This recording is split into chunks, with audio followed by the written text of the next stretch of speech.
Okay, well, don't forget about those things because we're going to need that before we get to that evidence. I noticed that Mr. Arnold's not on this week's witness list. Do y'all not intend to call him? At this time, we're not going to call. Okay. Hey, what you need?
suggested limiting instruction for when Mr. Kendrick's plea comes in, and also covering Mr. Stillwell's pleas that already got admitted.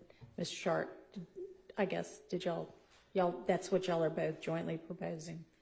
Yes, I wanted clarity. My understanding is what Your Honor said last week was, obviously we had the same issue with Mr. Winfrey's plea and Mr. Nichols' pleas. My understanding from the discussions last week is that Your Honor was going to, I don't know what the term would be, but unadmit those convictions? No. Okay. Because those were still, I think, overt acts, right? Are they or not? Yeah. The whatever Mr. Nichols pled to and what Mr. Arnold? Winfrey. Winfrey. Well, Winfrey's was an Alford plea. Right, but the issue isn't the act or evidence of the acts. Yeah. The issue is non-testifying Oh. witnesses saying, yes, I did it. Which is what we expressed way back when they were Right. admitted. It's a confrontation clause issue. Yeah, it definitely is. Right, I remember being surprised that a limiter was not given at the time by the predecessor judge. Right.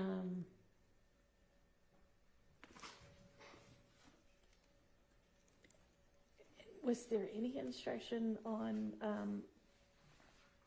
Winfrey's? I cannot recall. Our stance is that the plea itself should not even Right. be in evidence. Not even a limiting instruction wouldn't even be the issue. It just shouldn't be in. And same with Nichols. Same with Mr. Nichols. Although Now that they are not. Mr. Winfrey never was sitting with us. So that our stance is that should have never been. But Mr. Nichols, His come in, though, to sort of explain some of his testimony. no, he never testified to get into that at all. Yes, that is, you mean the fact that The fact that it had been reversed and that he then entered an Alford plea instead of a guilty plea, right? That came in. That information came in, right?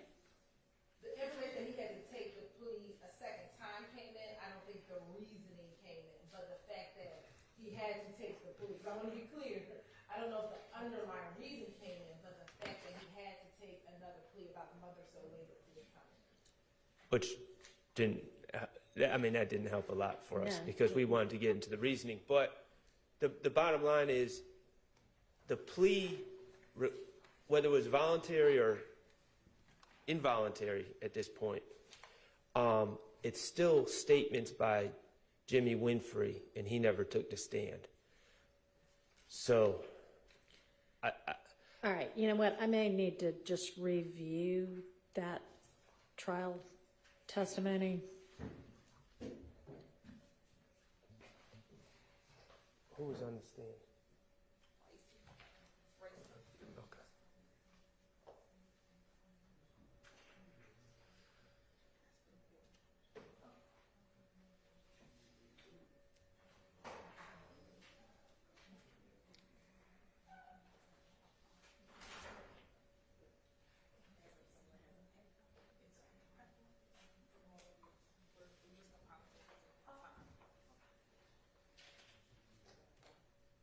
We've got a rough of it, so I'm going to take a look at it again right now. All right, great, thank you.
about the certified of Winfrey's plea redacted somehow.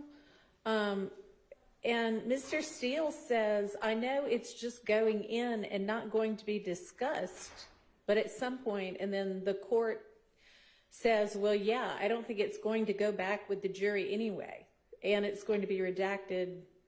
Is there anything else I need to cover about it?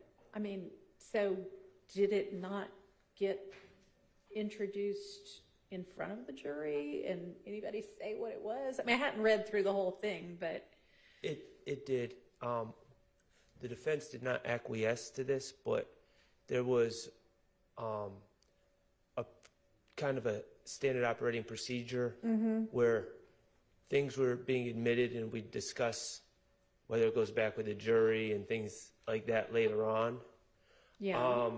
And so that is kind of the back and forth that occurred, but it was admitted in front of the jury.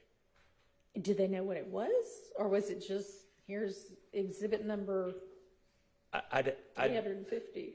I'd defer to the transcript, but I'm pretty sure there was a discussion that Jimmy Winfrey pled guilty to, or pled whatever he pled to the charges.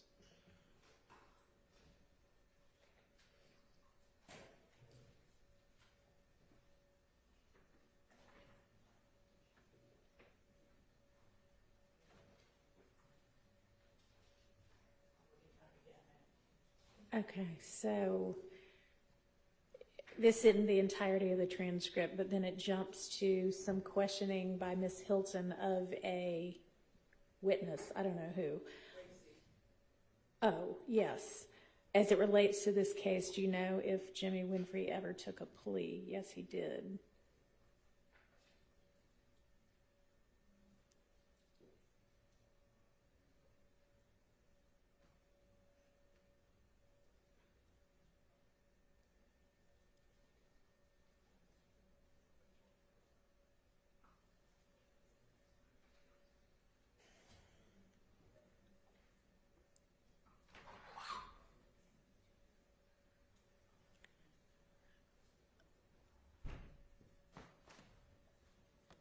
All right, we have all the jurors now. Okay, I'll continue to look at it over lunch or break. We're not going to need this limiter this morning, right? No, Your Honor, we probably won't need it until when the investigative report finishes. Okay, great. All right, let's get the next witness, get the jury out to approach, These are sorry. just the PowerPoints that we're going to show, so you have a copy of them. Okay, Give those a copy. okay. And the exhibit list is on its way down, and once we get that, we'll pass that up. Are these duplicates or? No, different ones. Different ones, okay, perfect. Thank you.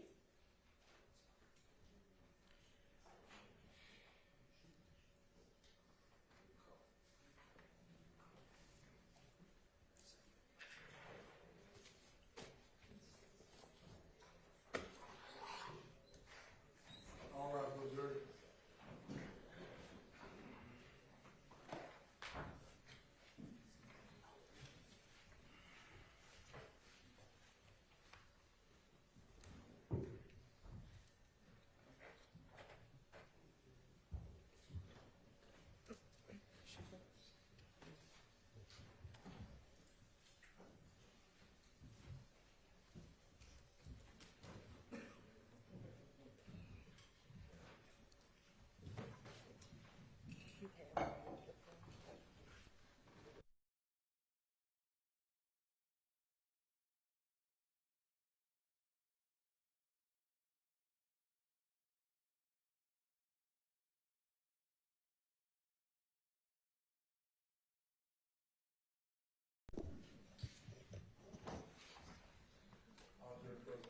Thank you.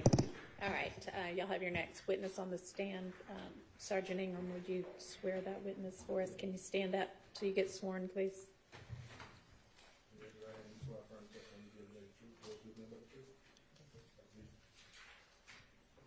All right, go ahead, Ms. Hilton.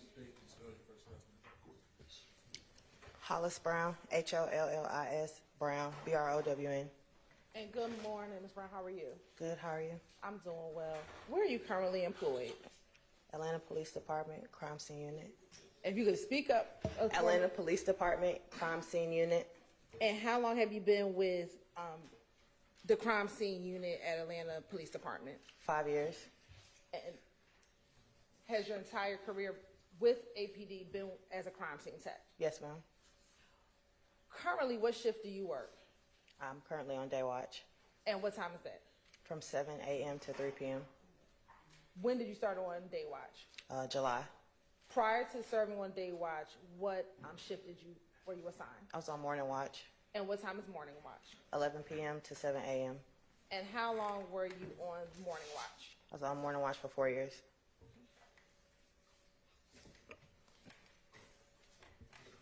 And taking you to March 2022, were you working morning shift back in March of 2022? Yes, ma'am.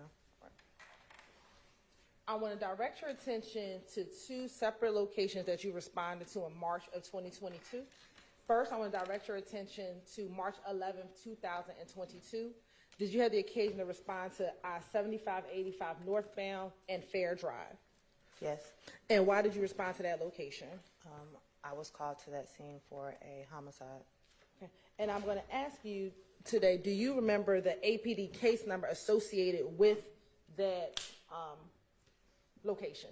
No, ma'am. Did you do a report in this case? Yes, ma'am. Will looking at a copy of your report help refresh your memory as to the location, the APD case number? I'm sorry. Would taking a look at your police report help refresh your memory as to the APD case number? Yes, ma'am. Permission to approach, Your Honor?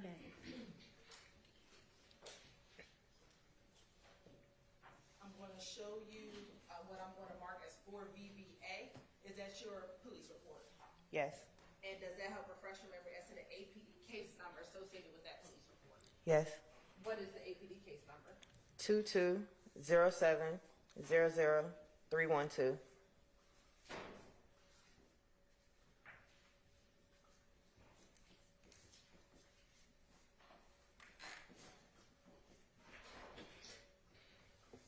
And that's on March 11th?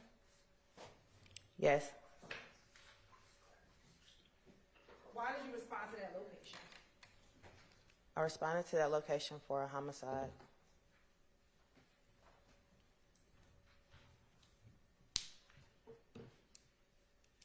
And about what time did you arrive at that location? Approximately around 5.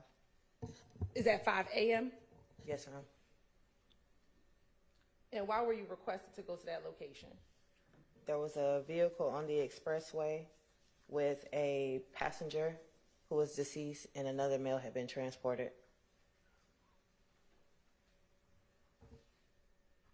What did you find when you got there? I found a grayish looking vehicle with defects all around the driver's side, the rear, and the passenger side, with a deceased male sitting in the passenger seat, front passenger seat. Did you see any of the shell casings? Yes, they were on the expressway.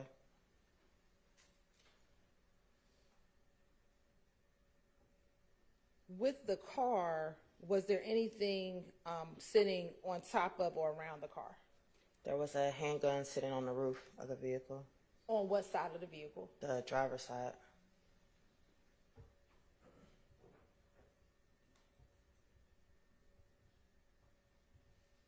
And you said there was a passenger still seated in the car. Were they alive or deceased? They were deceased. Did you find any weapons on that individual? He had a handgun in his waistline area. Now, you talked about shell casings. How far did the shell casings stand on that highway? I don't really remember too much, but I know they were before we hit the vehicle. When you say before you hit the vehicle, what do you mean? So they started a little bit further back, going towards where the vehicle was at. And did you take pictures of the scene as you found it? Yes. And have you had the opportunity to review some of those photographs that you took on March 11, 2022. Yes.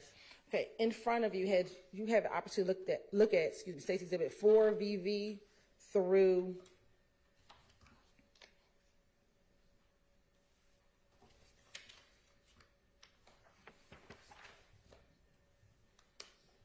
'63 VV.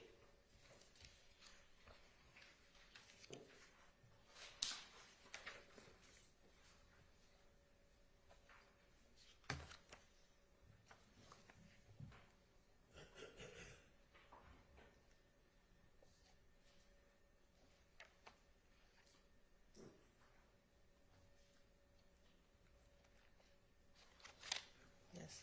And did you look at those previously when you were, before coming into court? Yes. All right. And do those appear to be a fair, accurate depiction of some of the images that you took back on March 11, 2022? Yes. Your Honor, this time the state would like to admit State's Exhibit 4 VV through 63 VV into evidence. Those are admitted. How many shell casings did you recover? I don't recall.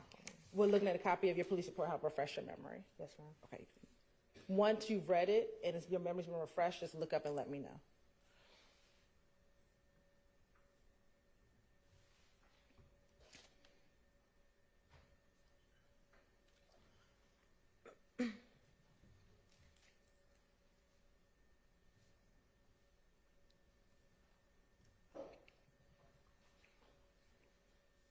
Okay. Okay. How many shell casings did you recover? It was 31. And when you recovered those shell casings, how did you package the shell casings when you recovered them? Individually in a little coin pouch. And what did you do with the shell casings once you recovered them and packaged them in the coin pouch? I took them back to our annex and processed them for latent prints. And after processing for latent prints, what did you do with those shell casings? I placed them back in an individual coin bag, labeled them, and then sent them off to our crime lab.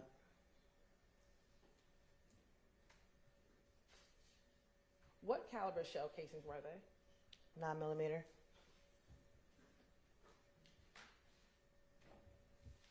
Now I'm going to publish first, starting with State's Exhibit 4 VV. And it should come up on your screen as well.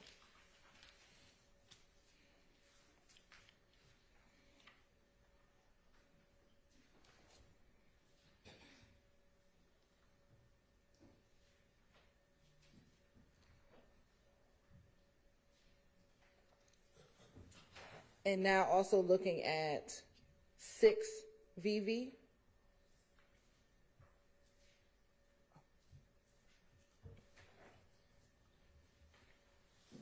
Now I want to go to 6 VV. And then 7 VV. Is this the vehicle in which you found on the highway when you arrived at the location? Yes.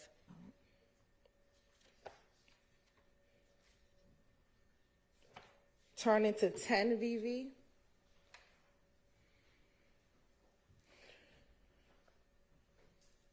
$11 VV and 12 VV.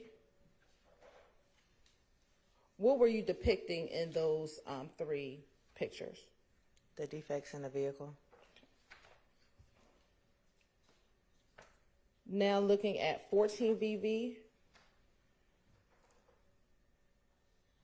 And let me go and ask, for 10, 11, and 12, what side of the vehicle were those defects on? The driver's side. Now looking at 14 VV and 15 VV. What were you taking pictures of in those 2 pictures? The defects in the vehicle and the damage to the window. Okay. And what side of the vehicle is that? Passenger side. Okay. And is that where you found the mail that you discussed earlier? Yes. And was the driver present when you arrived on scene? No. Okay. Do you know where the driver went? I was told he had been transported. Transported to the hospital? Yes. Now, starting at 19 VV, and I'm going to ask you to look at the packet that's in front of you.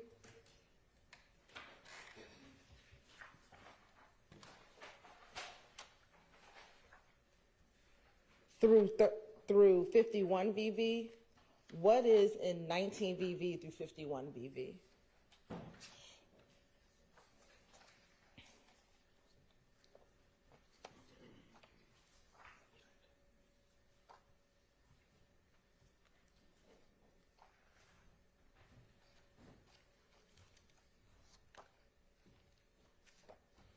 They're photos of my casings. Okay. And are those the individual photos of the shell casings that you collected? Yes. All right. Now I want to go to 53 VV.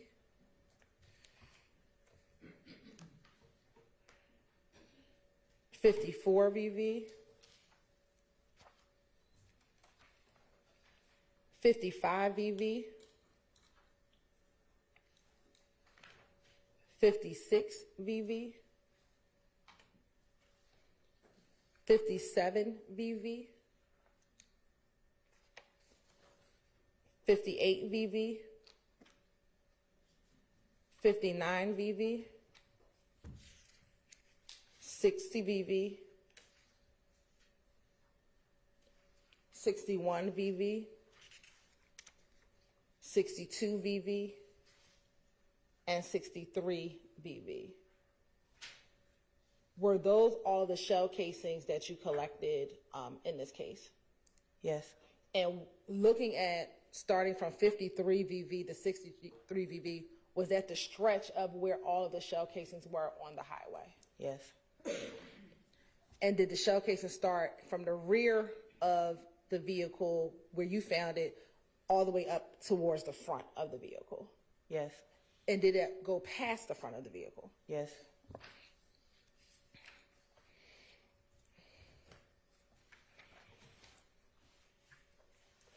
And were all the shell casings that you recovered on that scene 9mm? Yes.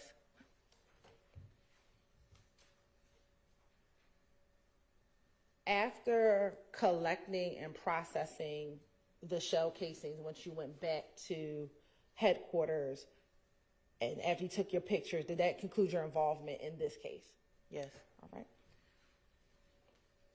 Now I want to direct your attention to March 16th, 2022. Did you have the occasion to respond to 2830 Waters Road in Atlanta, Georgia? Yes. And was that about 5 days after the incident that we just looked at? Yes. All right.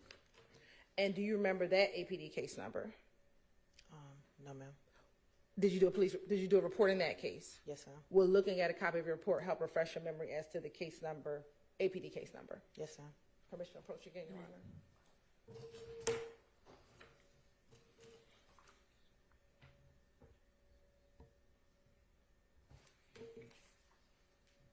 Show you what I'm going to mark as 248 VVA. Do you recognize 248 VVA? Yes. And how do you recognize 248 VVA? It's my report with my name on it. And what is the APD? Does that help refresh your memory as to the APD case number associated with this case? Yes. What is the APD case number? 220750015.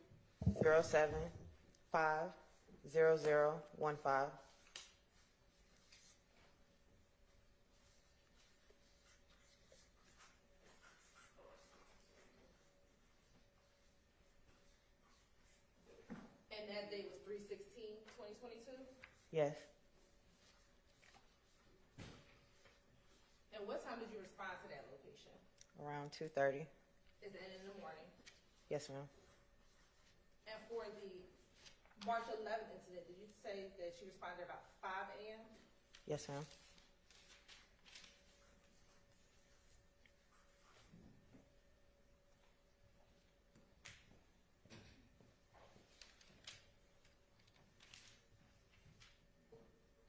And why did you respond to that location? I was called to this location for a shots fired call. And what was the weather conditions like when you responded to that location? It was raining a lot. You said it was? It was raining a lot.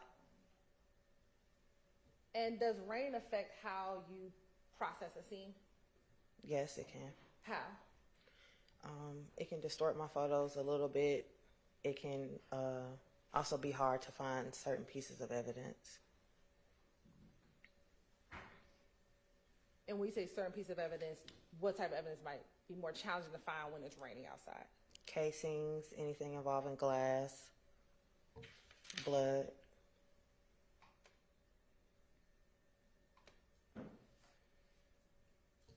What did you observe when you first responded to that scene? When I arrived, I noticed there were shell casings laying in the grass area by the fence.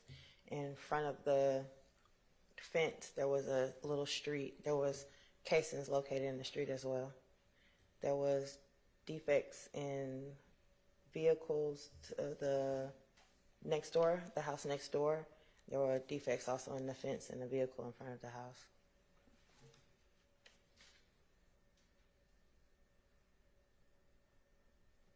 Did you take pictures when you arrived to this location?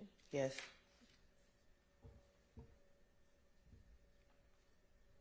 And have you had the opportunity to review those photographs before your testimony here today? Yes.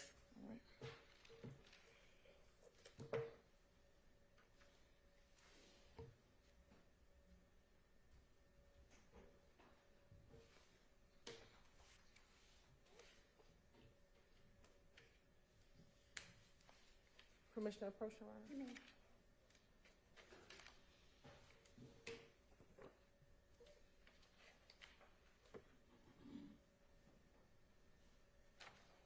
Okay, I'm going to first show you 248 VV through 271 VV. Are these images that you saw prior to your coming into court today? Yes. And then I'm going to show you next 272 VV through 308 VV. Are those also items or pictures that you saw prior to your testimony today? Yes. And then last term out of these 309 VV through 315 VV. Had you had the opportunity to review those photos prior to your testimony here today? Yes. Do those appear to be fair and accurate depictions of the pictures that you took on March 16, 2022? Yes. You're at this time the state would like to tender State's Exhibit 248 VV to 315 VV into evidence. All right, those are admitted. And permission to publish. You may. First, starting with 248 VV.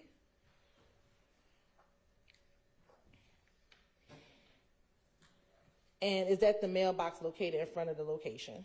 Yes. And what is the address on the mailbox? 2830. And is that Waters Road? Yes. All right. Now looking at 249 VV. What is depicted in 249 VV? That's where the scene occurred. Okay. And looking at 249 VV, do you see the gate that's in front of the location?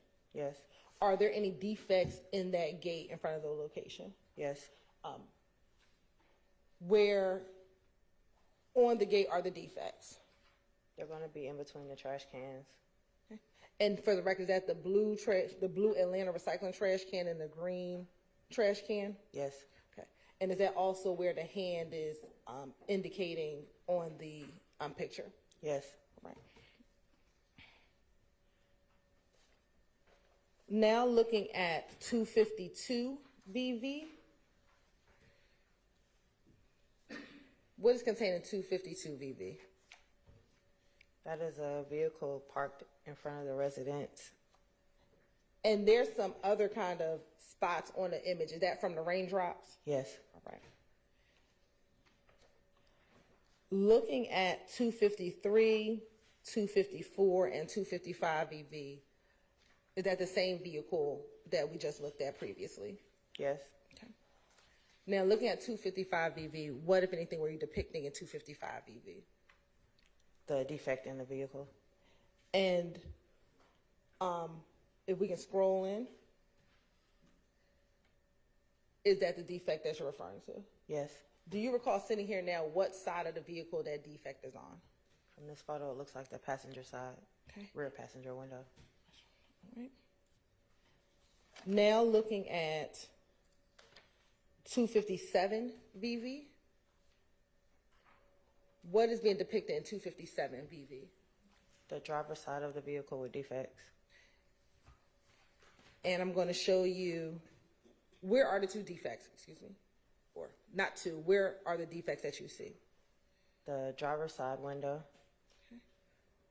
Are there any other defects on the driver's side of the car? I don't see, well, there's one right here below the side view mirror, a little bit further down where the mouse is. Is that where the hand is? Yes. And if we can pull the photo towards the left, are there any other defects? I can't see from this photo, so no. Turning, if you can look behind you, are there any defects on the back window? It looks like it may be a defect. I can't really tell between the raindrops. Okay. Now looking at 258 BV. Is that a close-up of the defect that we saw on the front the front driver's side window? Yes. All right. 259 VV. Is that a defect on the rear driver's side? 260 VV. Is that a close-up of the defect that was on the front driver's side of the vehicle? Yes. Now looking at 261 VV. Where's this area of the home? This is on the right side of the residence. And this is on the front porch of the residence? Yes. All right. Looking at 262 and 263 VV. What were you depicting in 262 and 263 VV? The defect in the burglar bar and also the window. Now looking at 264 VV and 265 VV.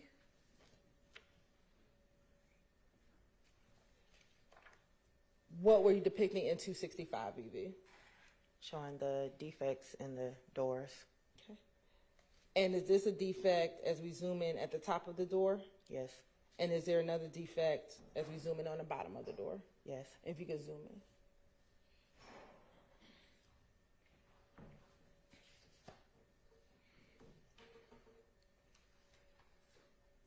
Now looking at 266, 267, and 268 VV. What were you depicting the security cameras? Yes. All right. Now looking at 269 VV, 270 VV, 271 VV. Are those the shell casings that you spoke of earlier that were on the scene when you arrived? Yes. And from pictures 272 through 308, are those just the individual pictures of all the shell casings that you collected? Yes. Right. How many shell casings did you collect? Around 40, if I'm not mistaken. And do you recall the types of shell casings that you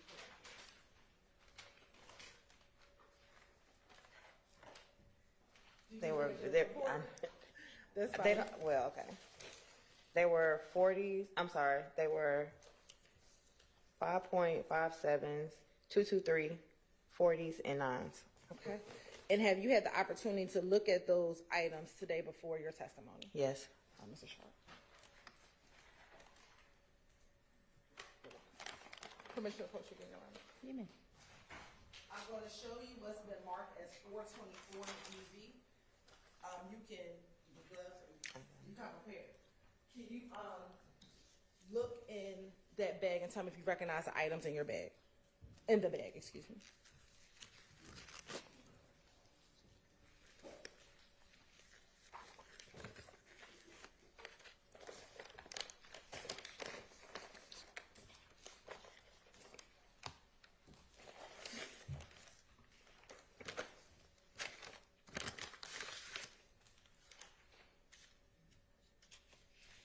Yes. Okay. And how do you recognize those items? They're casings from my scene with my handwriting. All right. And do they appear to be in the same or similar condition as when you collected them on March 16, 2022? The casings or the packaging? The packaging. Yes. Okay.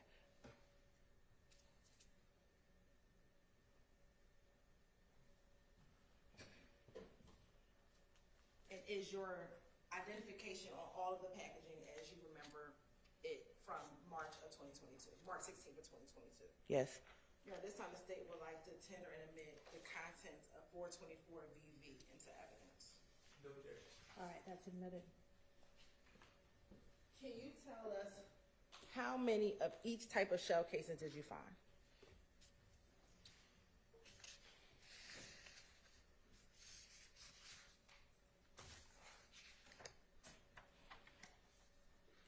There were 11 5.7s, 2 223s, 8 40 calibers, and 19 9mm.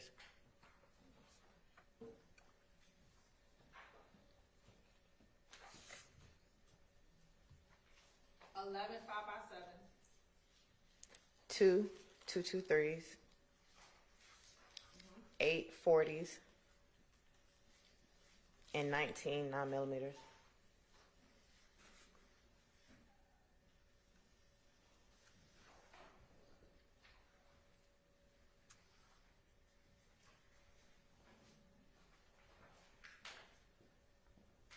when you collected those shell casings, did you do the same thing that you discussed, that you did earlier with the March 11th shell casings?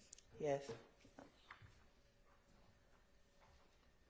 And when you talked about the March 11th shell casings and how you packaged them, did you package the shell casing from March 11th in the similar way that you packaged these shell casings? Yes.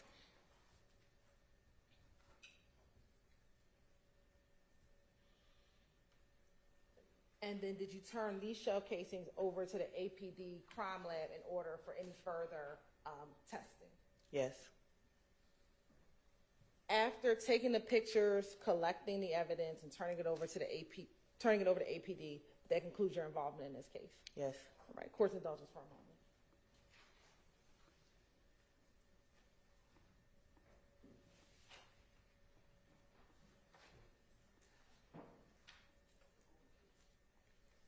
I have no further questions, Your Honor. Cross.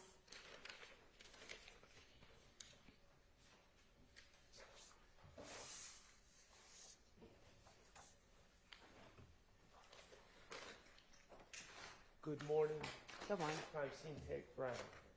My name is Max Shard. I represent Shannon Stillwell, okay? Let me just ask you about the March 11th scene that you worked on first, okay? That's the one from the expressway, correct? The expressway. Now, did you write a report regarding that case? Yes. Okay. Do you have that report? Yes, sir. Okay. If you need to refer to the report, just let me know if you need to refresh your recollection, okay? Okay. All right. March 11th, on the expressway, we saw the pictures, looked like a Kia Stinger on the right lane of the expressway, Yes. okay? And the car had numerous bullet holes in it, correct? Yes. Okay. Who were the victims in that case? For my report, I only have one listed, and that was the driver, And the driver, what was the driver's name? Christian McMiller. Okay. All right, and your understanding is 2 people were shot and ultimately died in that case, correct? Yes, sir. Okay. Do you know if anyone has been arrested for that case? No. No, you don't know, or no, no one has? No, I don't know. Okay. All right. I'm going to move to March 16th, okay, 2830 Waters Road. It sounds like from the pictures there's a house on Waters Road with a wooden fence around it, correct? Yes. And that's what your pictures reflect? Yes. Okay. And when you arrived, it was a rainy day, and you were doing your best to document the evidence, correct? Yes. Okay. And there were a number of shell casings. I think you said you collected 40, correct? Yes. And were they all outside the fence? Yes. Okay. And you noted as part of your work that there were bullet defects, there were holes in the house, in the windows, in cars that were parked in the yard, correct? Yes. Okay. It was consistent with people shooting from the street area towards that house, correct? Yes. Okay.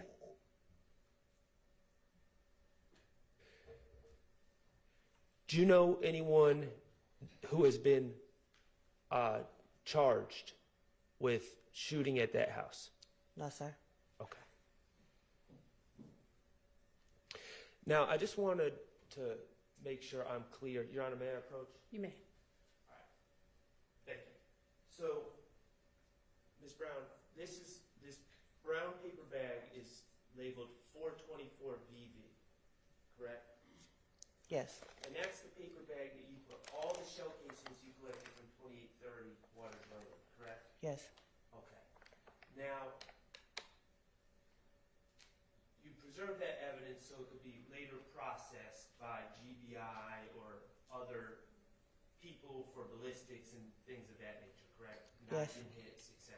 Yes. All right. If I am to ask the scientists or the GBI people later on about this case, what numbers would I need to know that we're talking about the same shell casings? There were 40 cases, so it should be numbers 1 through 40. As far as the case number, would it go by the APD case number, or what would be the cross-reference, if you know? I'm sorry, I don't know how GBI actually labels theirs. Okay, but you have it in the case number that you've already given us, correct? Yes, sir. All right. One other thing I just wanted to clarify and possibly correct.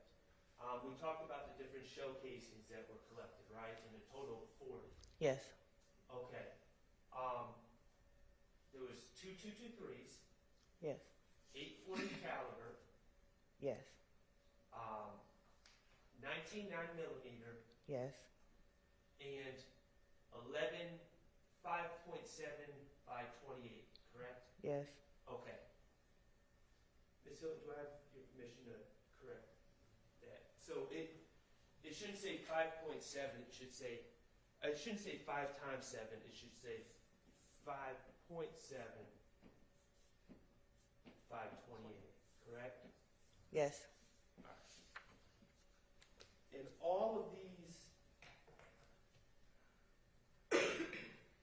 And all these shell casings are for different caliber bullets, correct? Yes. And a gun wouldn't shoot different caliber bullets. A gun would just shoot one specific caliber, correct? I'm sorry, I'm not a ballistics expert. I Okay. just know they fire. Fair enough. Thank you.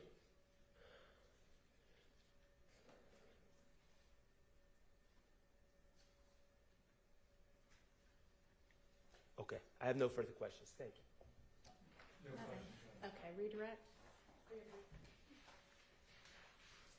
Just looking at your photos from March 16th, I want you to look at 310 VV through 315 VV.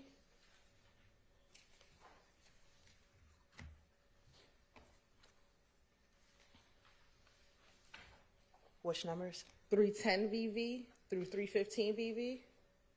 Okay.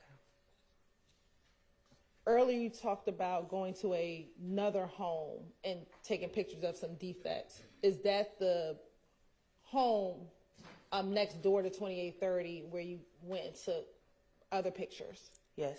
Right. And looking at 311 VV, 312, 313, 314, and 315, is that the vehicle that was of interest that had defects inside of the vehicle? Yes. All right. Thank you. No further questions, Your Honor. All right, thank you for your time. You're excused. Call your next witness. Yes, Your Honor, the state calls Detective Ian Packard to stand. Judge, Yes. you'd like for me to leave these here? Yeah, that's fine. Thank you. Thanks.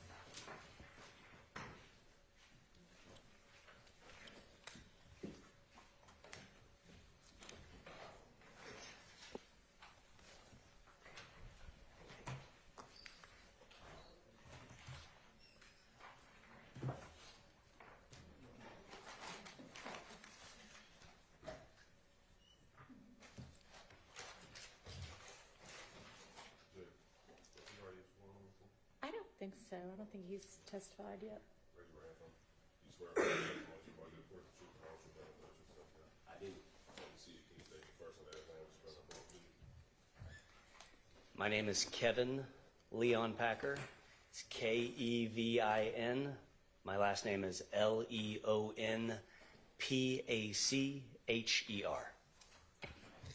Good morning, Detective Leon Packer. How are you doing? Well, thank you. Good morning.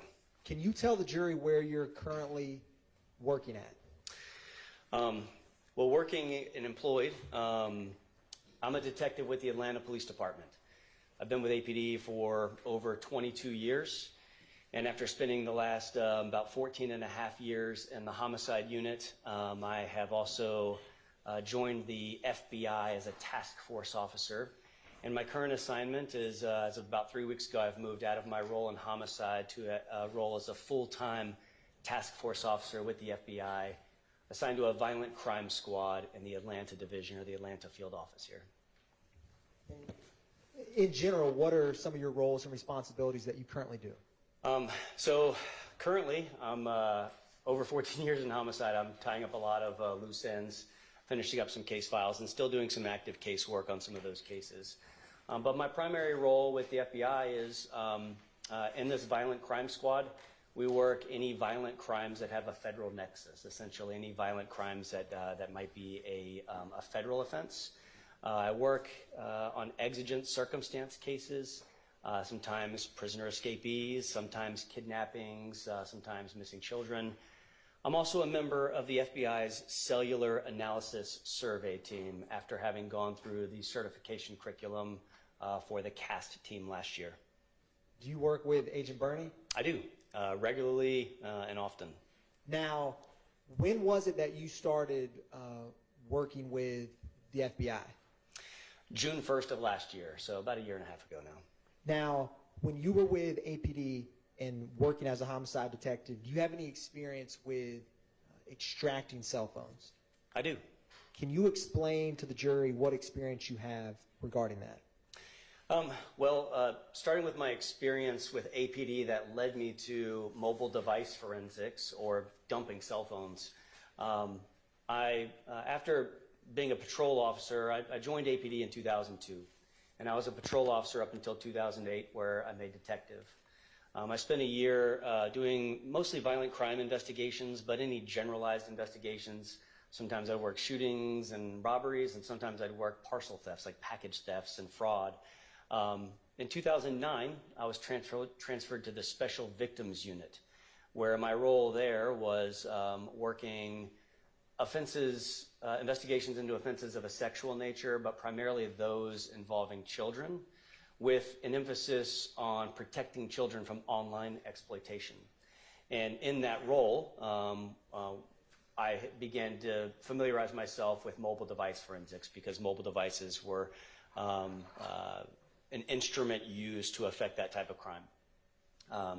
In 2010, I moved to the homicide unit, and there's been just an ever-increasing use of mobile devices in criminal investigations and the data that we can obtain from them. In 2014, I attended my first formalized training in mobile device forensics, and that was a class put on by the Public Agency Training Council. They're a very large private entity that conducts law enforcement training. And that instruction was cell phone technology and forensic data recovery.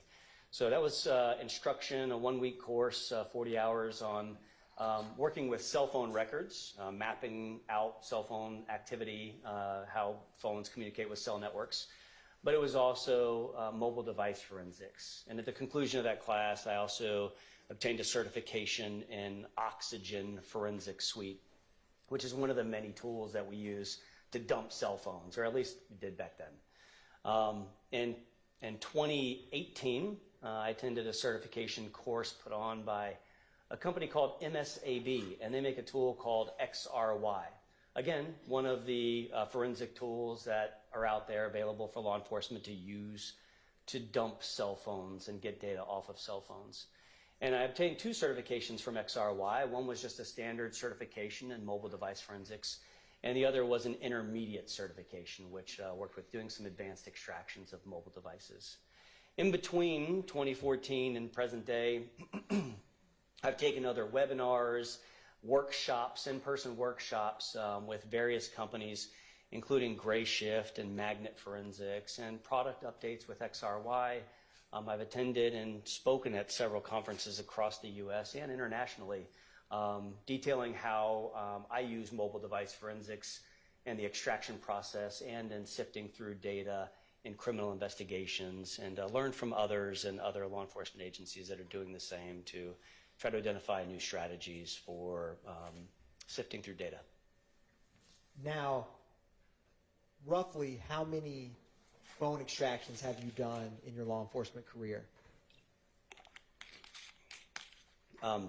Several hundred would probably be a low number. It's not uncommon in many cases to come across, especially cases that have multiple suspects, to come across 10 or more devices in a single case.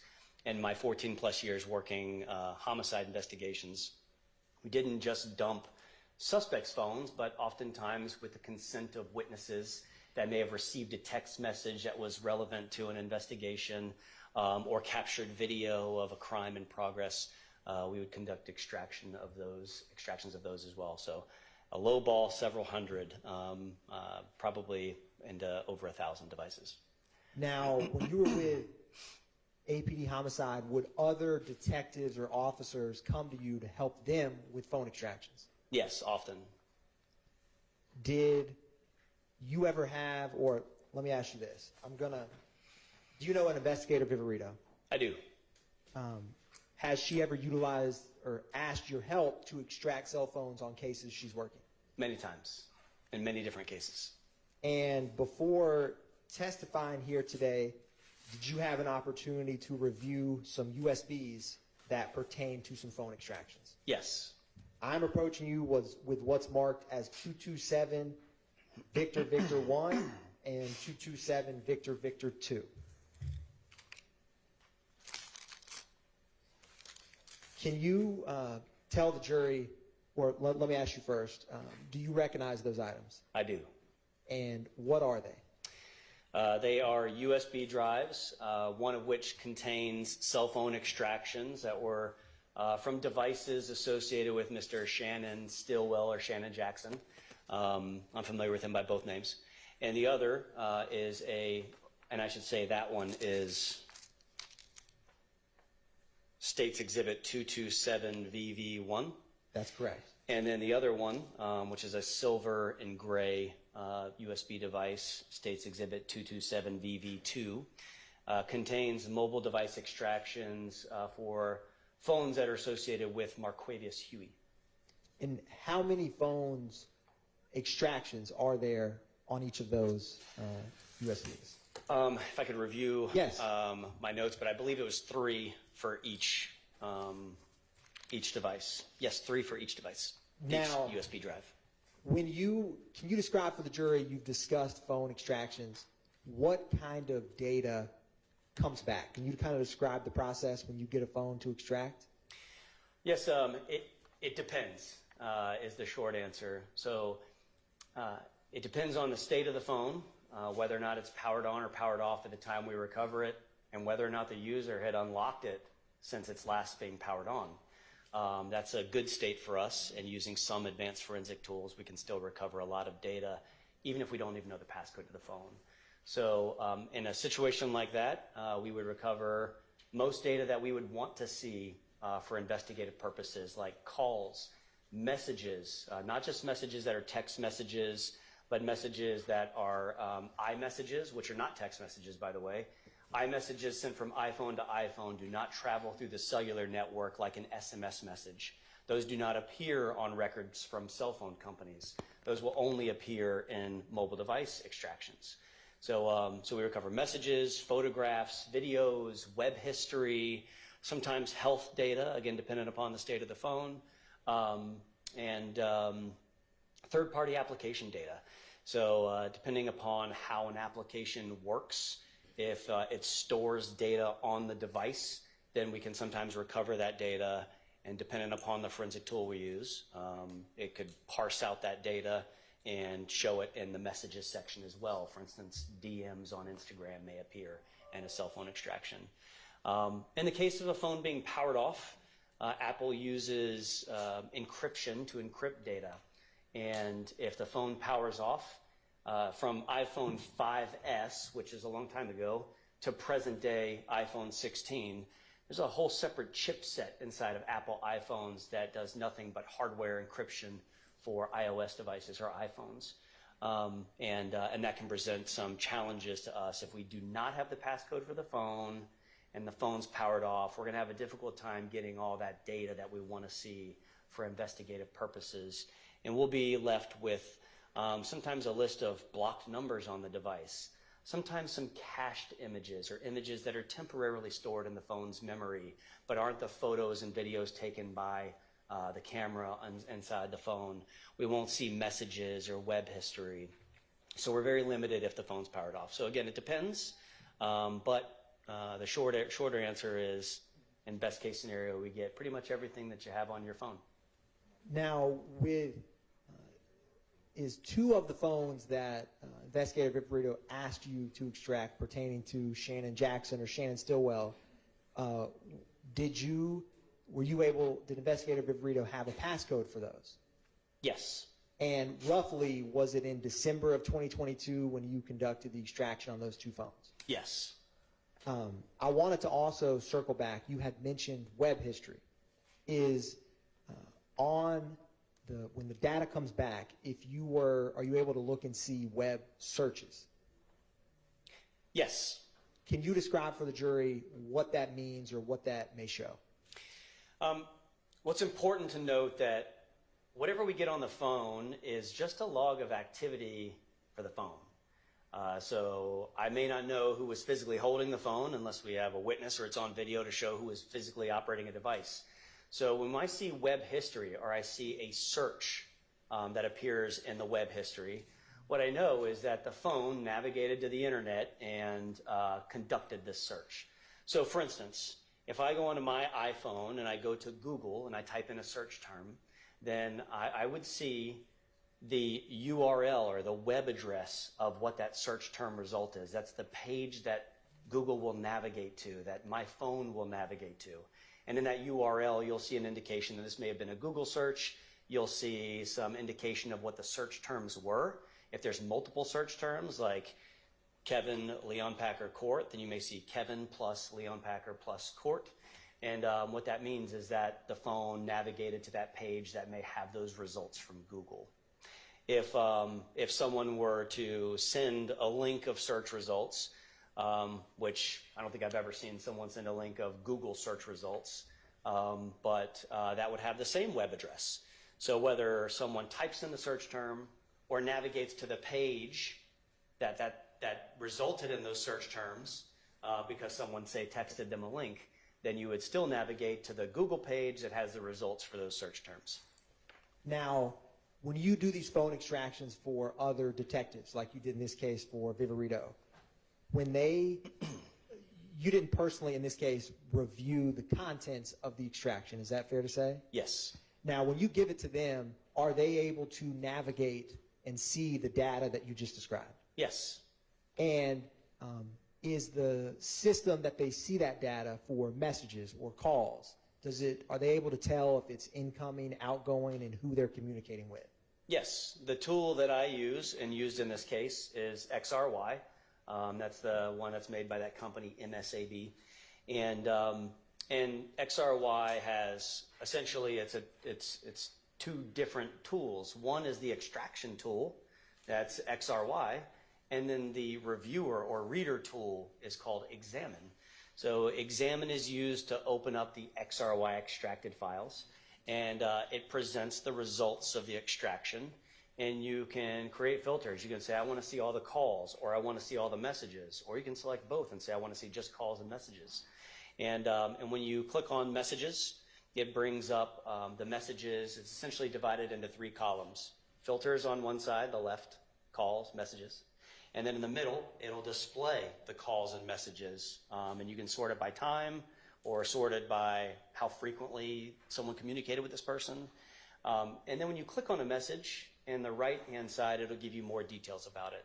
So you can tell in the center column or in the more details column on the right from whom the message was sent and to whom it was sent. Now, when you extract these phones, is there any data gleaned of if various SIM cards were used on a phone? Yes. Can you describe, one, what a SIM card is and how that data may show up? SIM cards, which are slowly going away. SIM cards are physical cards that insert into a mobile device. Before we had them just for like GSM phones. That's before we went to like what modern day LTE technology is. We would have a SIM card in like an AT&T phone, but maybe not a Verizon phone. But with SIM cards, they're inserted into the device, and they contain information that is used to authenticate that phone or that user on the cellular network. So there are a couple of identifiers. One is an ICCID. That's the SIM card identifier, integrated circuit card identifier. The other is the IMSI, or International Mobile Subscriber Identity. That's a unique identifier for a cellular network, and the IMSI is used in that authentication process. You put a SIM card in your phone, you turn it on. If you have AT&T or now Verizon, it goes to the Verizon cell sites, and it goes through an authentication process. Verizon looks at your IMSI, identifies your phone number. The phone number is stored on the SIM card as well. And it says, yes, Kevin's paid his bill this month. He's allowed to use the cellular network, and you'll have access to make and receive calls. In iOS devices or iPhones, some of that SIM data is stored. Even if you remove the SIM card from the device, we may still see the ICCID or the IMSI and the date that SIM card was in the device. It'll have a date last updated. Did you see any SIM card changes in the two phones associated with Shannon Stillwell or Shannon Jackson that you got in December of 2022? I did. And did you ever find or see any connection or association with a phone number ending in any phone numbers of interest, I should say? Yes. What was that connection? Well, there was a phone number that I understand was a phone number that was identified by Sustained. What was the phone number without saying anything else about it? the phone number is 470-814-8694. And what was the connection with that 8694 phone number when you looked at the cell phones you got in December related to Shannon Stillwell or Shannon Jackson? It was the phone number associated with an Apple iPhone 12 mini. And that was one of those devices that Investigator Viverito asked me to conduct a forensic analysis of, and that she provided the passcode for. Now, after you gave,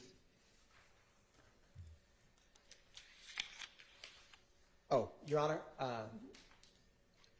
the state tenders State's Exhibit 227, Victor 1 and 2 into evidence. Yes.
Go ahead.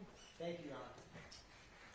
Now, Detective Leanpacker, did you have the opportunity on March 17th of 2022 to participate in a search warrant Yes. at 2830 Waters Road? Yes. Can you describe for the jury how you got involved in that search warrant? Well, I mentioned just a moment ago that I know Investigator Viverito. I've worked with her a lot over the years.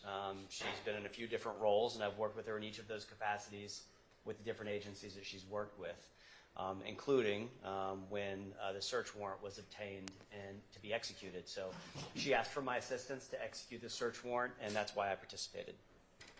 Now, when you got there, was it daylight or nighttime? It was daylight.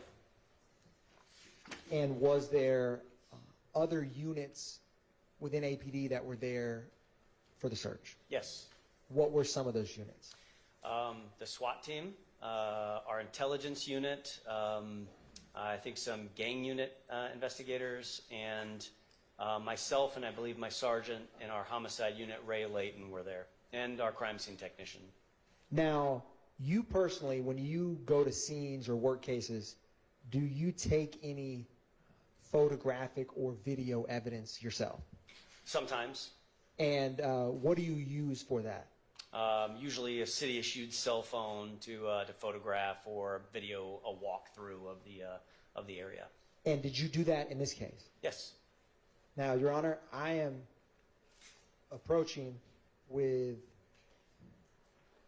what's been marked as 336 Victor.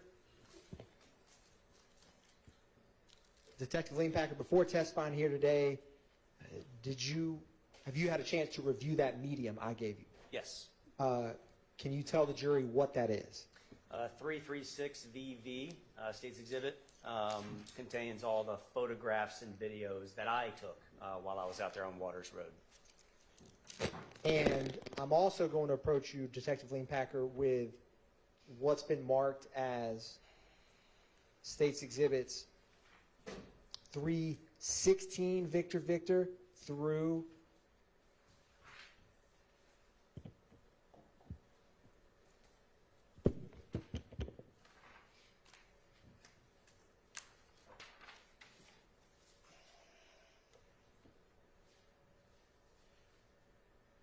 335 Victor.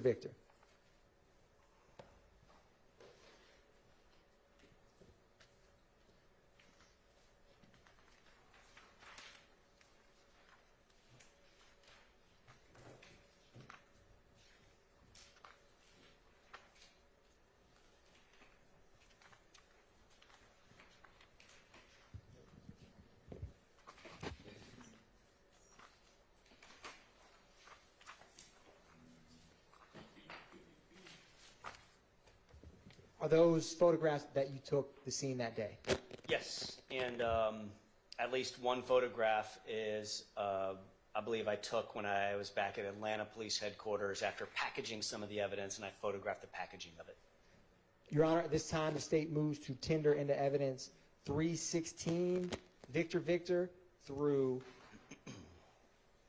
335, as well as 336 Victor, the USB. All right, those are admitted, and also you tendered, but then we broke, and I don't think I admitted on the record 227 Victor 1 and 2. Those are also admitted. Thank you, Your Honor.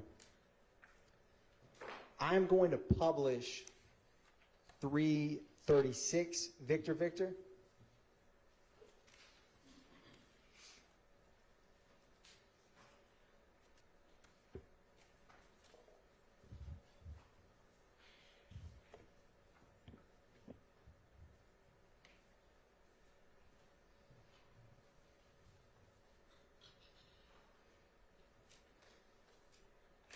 Now, is this the location that you were at, Detective Leanpacker, on March 17, 2022?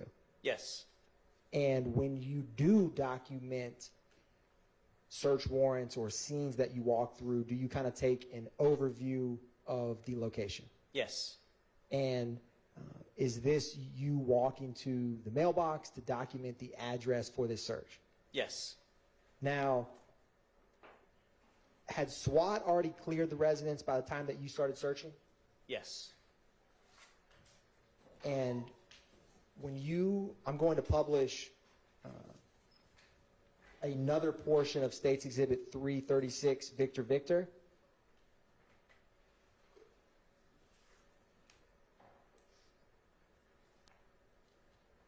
Was there a Audi that you see in this clip when you got there? Yes.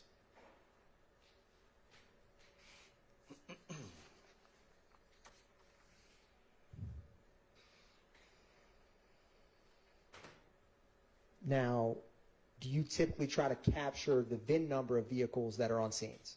Usually. Can you tell the jury how were law enforcement officers able to get in this Audi vehicle? You can see on the left there at the door, there's a coat hanger. The window was ajar, and investigators used a coat hanger to tug on the door handle to open the vehicle and access the interior of it. Now, was there a firearm in that car? Yes, on the passenger floorboard, protruding up into there's me. The passenger floorboard, the firearm was laying down on the floorboard and leaning against the passenger seat. Now, after documenting the firearm inside of the vehicle, did you ever pull it out of the vehicle to examine it closer? Yes. I am going to publish 318 Victor Victor. Is that a picture of the firearm in the passenger seat where you found it? Yes. And what type of firearm was it? This was a Ruger AR 5.56. It takes 5.56 caliber ammunition. And I'm going to publish another portion of 336 Victor Victor. Do you see on the screen before I start this magazine and a firearm on the roof of the car? Yes, that is the magazine that was inserted into the weapon when it was recovered. Now, I'm going to play this first and ask you, is that cartridge you saw on the purple glove something that you had to get out of? Was that in the chamber or in the firearm when you examined it? Best I recall, I could review my notes for it to refresh my recollection, but best I recall, yes, it was loaded with one round chambered, and it had to be cleared to extract that round from the chamber. If I approached you with a copy of your incident report, would that help refresh your memory? Yes.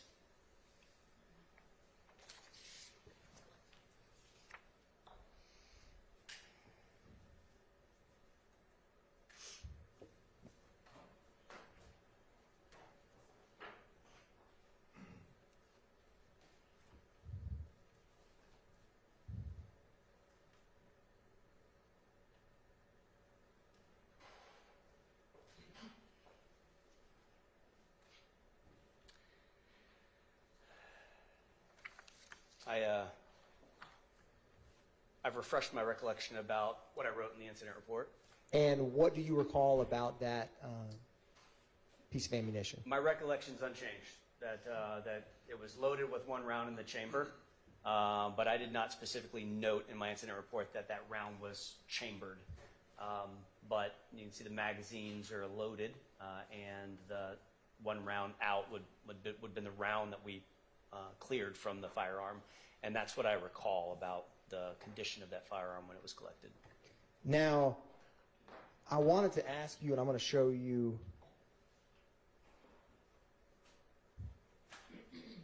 from this clip.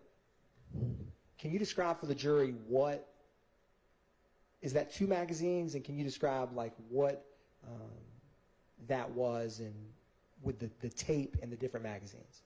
Well, there's 2 magazines that are designed to fit that weapon, that AR, and they're taped together facing opposite directions. So if one were to insert the magazine and fire enough rounds to use all of the ammunition in that one magazine, one could then pull the magazine out, flip it over, reinsert it, and get back in battery and begin shooting additional rounds without having to drop a magazine, retrieve an additional magazine from an alternate location, and then load it in. It's taped together so it makes a quick extract, turn over, reload, and then the firearm would be ready to fire again. Now, did you also collect this firearm that day? I did. Now, I am approaching with what is marked as 223 Victor Victor. And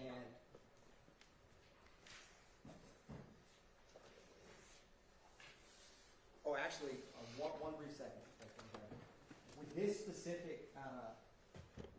With this specific firearm, did you do any research with this and contact any other law enforcement entities? I did. Can you describe for the jury what you did in relation to this firearm? Is it permissible to talk about the results of inquiries I made on the firearm? Yes. Okay. So I checked the serial number of the firearm in the same way we would run a license plate to see if a car was stolen. We can run serial numbers of articles and firearms to see if they have been reported stolen. What I found was this firearm was reported stolen while in transit from a Ruger manufacturer in North Carolina while it was en route, I believe via UPS, to Baton Rouge, Louisiana, somewhere between origin and destination. It was stolen in this essentially cargo theft from UPS. And so it was recovered when I wrote the report for it. The ATF investigates firearms stolen while in transit, and I communicated with an agent of the ATF who then recovered the firearm at a later time. Now, ultimately, did the ATF ever come or get in possession of that firearm? Yes, yeah, I made arrangements to ensure that the firearm, after being test fired for examination purposes and testing purposes, was then released into the custody of that ATF agent so he could continue his investigation. Now, Detective Leanpacker, I'm going to publish 319 Victor Victor. Is this another photograph of that same firearm? Yes. I'm going to publish 320 Victor Victor. Is this a close-up where the trigger mechanism would be? Yes. And 323 Victor Victor. Is this another photograph of those taped magazines in the gun? Yes. Now, did you find any other items in that vehicle that you documented that day? Yes. What did you find? There was a pink colored wool cap, I believe in the back seat. Did you collect that item? Yes. I'm approaching you with what's marked as 340 Victor Victor. And Detective Leanpacker, when you collect items at a scene, are you familiar with how APD property evidence labels and case numbers are for pieces of evidence? Yes. And is there any identifying features on that? And if you need to open it, you by all means can. That helps you know what is inside of it. Well, I packaged this item and sealed it. My initials were on the original evidence seal. And I also wrote on there that it was a pink wool cap recovered from the Audi. And in the evidence label that I created, I labeled it as the brand Time and True pink wool cap. So at the time that I packaged it in this evidence envelope, it was a pink wool cap. Your Honor, the state moves to tender into evidence 340 Victor Victor.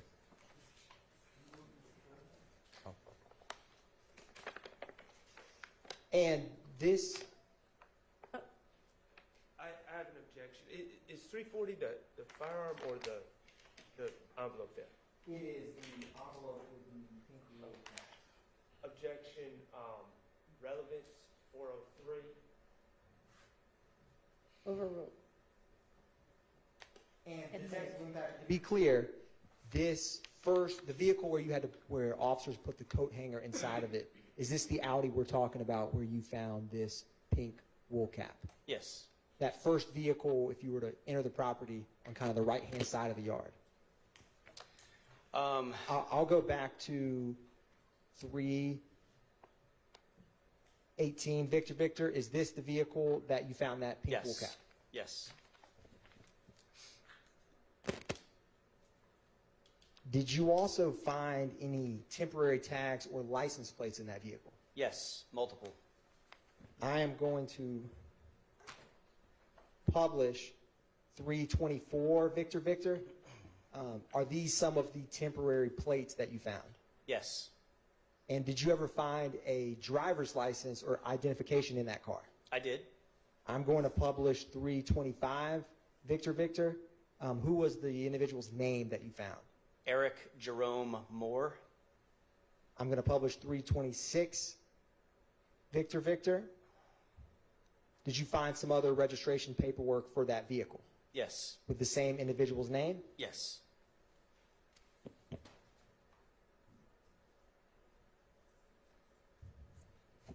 Now, I'm going to publish another portion of, and is this the pink wool cap that you were just discussing? Yes, and I've looked inside the envelope, which is open, and I can see it's the same pink wool cap. I'm going to publish another portion of State's Exhibit 336, Victor Victor. And just to be clear, this is the video footage that you personally recorded that day. Is that fair? Yes, And to the right, that's depicted on the screen, is the vehicle we were just discussing. yes.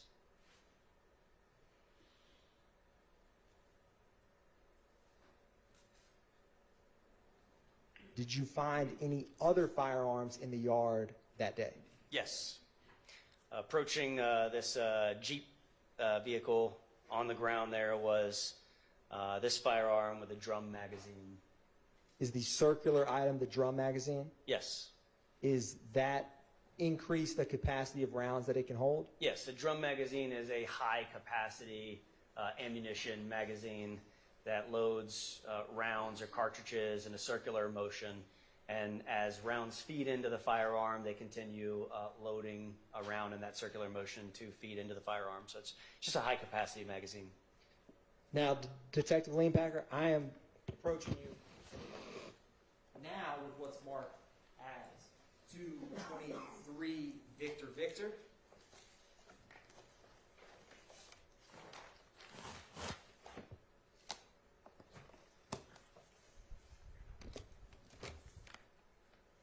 And I wanted to ask you if you're able to recognize that before you. Is it okay to go ahead and open it up? It is. Yes. And what is that item? It's the firearm that was just depicted in the video, and it's a AK M10762P firearm, and the drum magazine that was there as well. Your Honor, at this time, the state moves to tender into evidence what is marked as State's Exhibit 223, Victor Victor. Objection, Your Honor. Relevance in 403. Has nothing to We may do need with to this case. Your Honor, check that up. I object to the speaking objections, and I can explain relevance outside All the right. presence of the jury. Coming up.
So, Detective Lean Packard, this is the firearm we were just discussing with the drum magazine that we see in the yard of 2830 Waters Road. Yes, still covered with the same dirt. Do you know if it rained the night prior? I don't recall. Now, I am going to.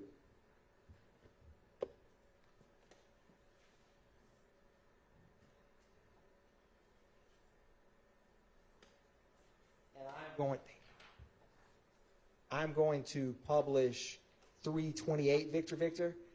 Is this the firearm that we were just discussing? Yes.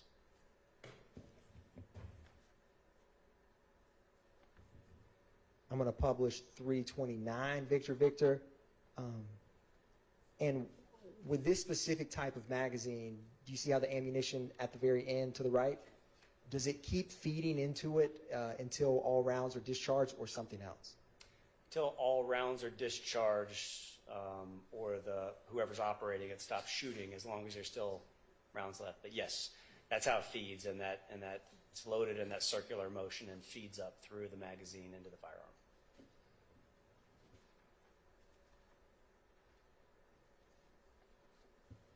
One brief moment.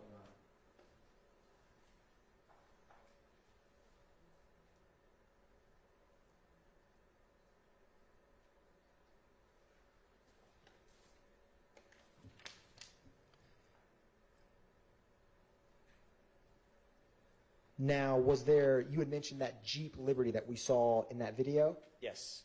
Was there any defects in that car or anything of note in that blue Jeep Liberty? Yes. What did you see? On the driver's door, there appeared to be what we often say in homicide cases, we don't know what caused it, but it's a defect consistent with gunfire. It looked like a bullet hole in the door.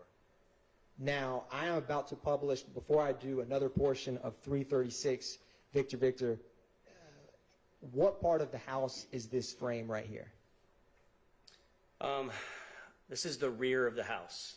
And is that a stairwell in the rear that you see in this photograph?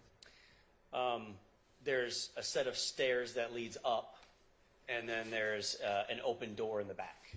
And did you ever go and explore or examine the basement level of this residence? Yes. I'm going to publish this next portion of 336 Victor Victor now.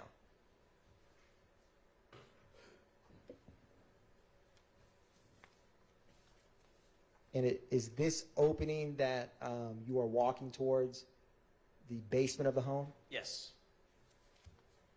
Was there another stairwell inside of the basement? There's stairs, yes. Were you able to get inside the home from those stairwells? No. No, it's closed off. It's like wood that's like nailed shut, so it did not permit access from the basement level into the house.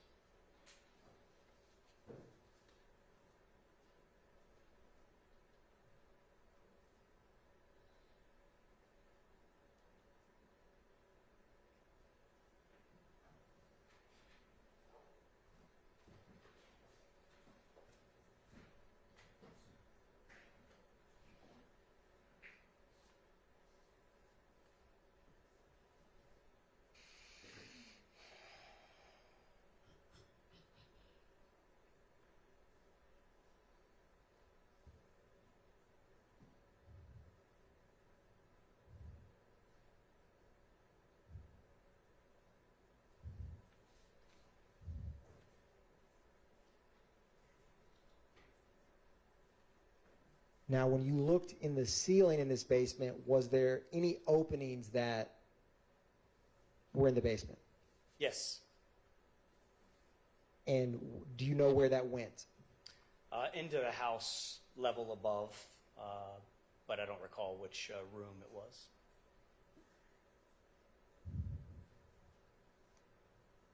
Now, ultimately, did you go and conduct a search of the house inside the home?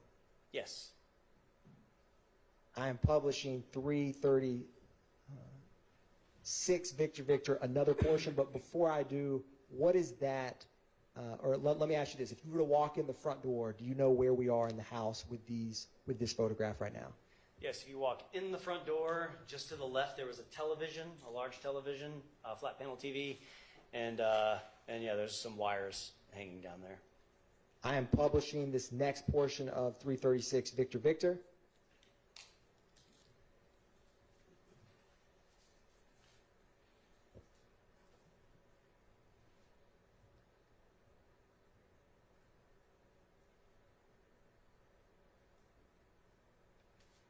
Did you ever find or see any device that normally would be plugged into those when you were searching there at that time? Yes and no.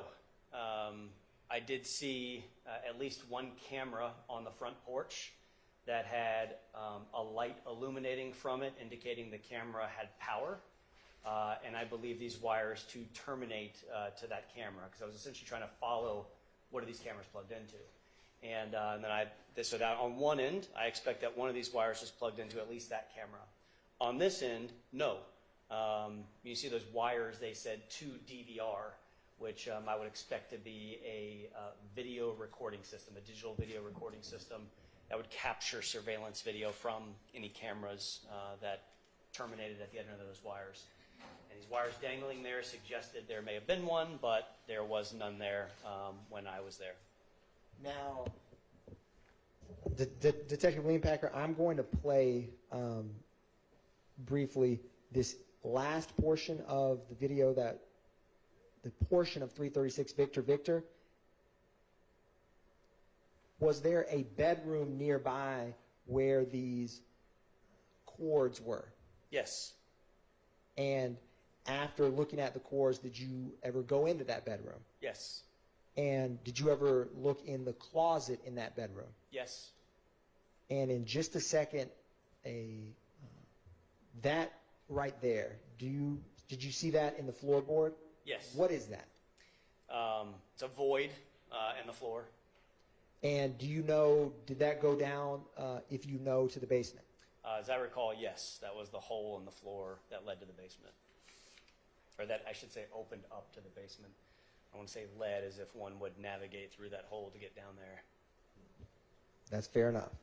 Now, I'm going to show you what's already been admitted as 163 Victor Victor.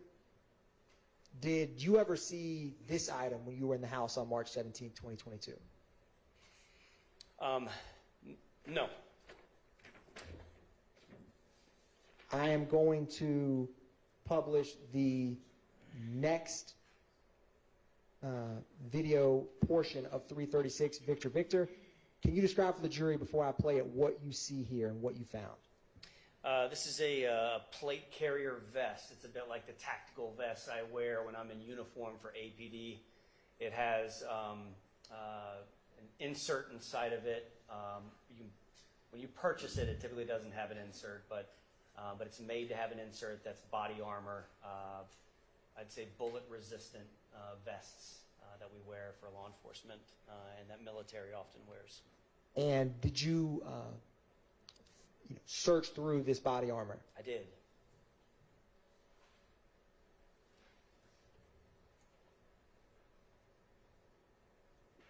Did it have, if you recall, what type of, in general, plate? Was it hard, soft, or some? It was hard. The body armor that I have for my Atlanta police uniform is soft and flexible. This one was extremely heavy and hard, which would indicate to me it's a different level of body armor than the one that I wear for APD. And was there any other cases found nearby the body armor? Yes. There's a gun case or a rifle case.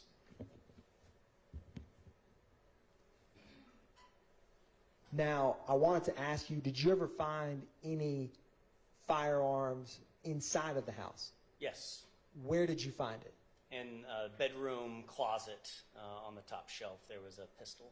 I'm going to publish the next portion of 336 Victor Victor. Is this the inside of the home? Yes.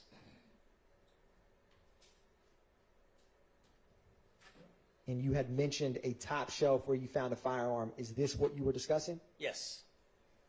Did you collect that firearm? Yes. Ultimately, a crime scene technician took it away from the scene, but I participated in the collection of the item. Now, I'm going to approach you with what has been marked as 222 Victor Victor.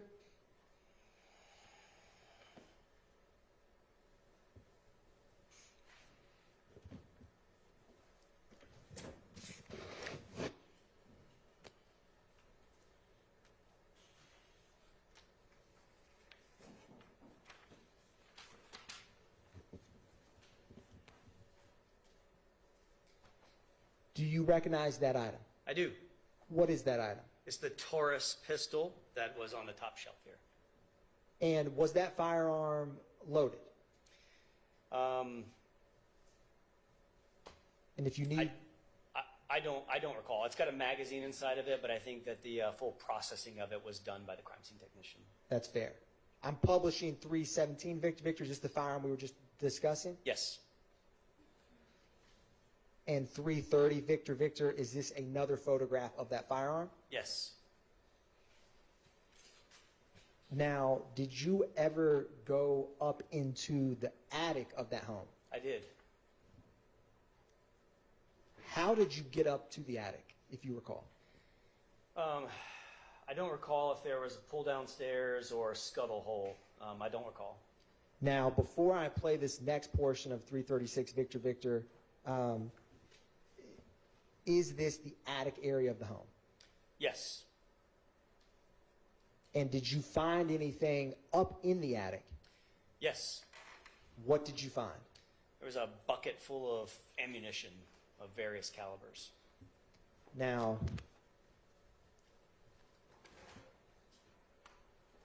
I'm first going to approach you with this bag, and then I'm going to bring over 225 Victor Victor.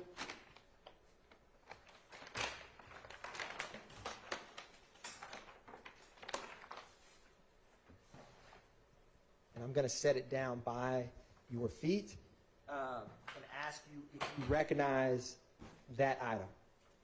Yes. What is that? That's the bucket of ammunition that was recovered from the attic. And at some point, was that bucket inside of that bag that now has a hole in it? Yes. The bucket was packaged by the crime scene technician. I misspelled my name, but it's on there nonetheless. And yes, that's the bucket that was inside the residence. Can you explain for the jury, and feel free, well, Your Honor, at first the state's going to tender 225 Victor Victor into evidence. Submit it. Thank you, Your Honor. And Detective Lean Packer, feel free to examine 225 Victor Victor. What kind of ammo was in this bucket in the attic? 5.56 ammunition.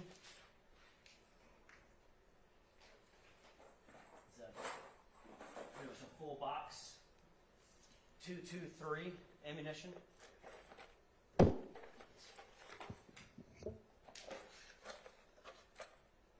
Large ammunition, typically used with rifles.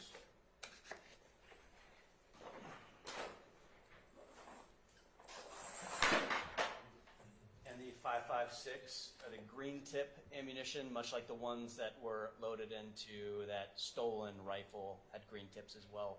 Two magazines taped to each other. Only 4 popped out, so excuse me.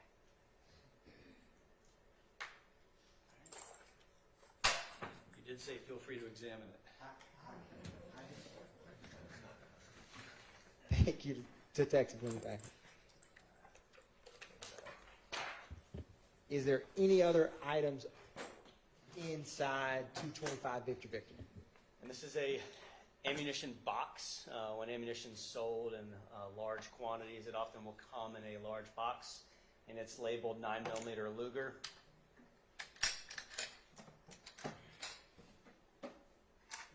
Which contains a Glock magazine for a semi-automatic pistol,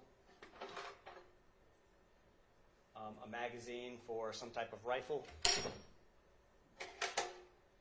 semi-automatic pistol, which appears to, that's a 5.7 by 28 caliber, and an ammunition loader, which is used to quickly reload magazines with ammunition. And it's got one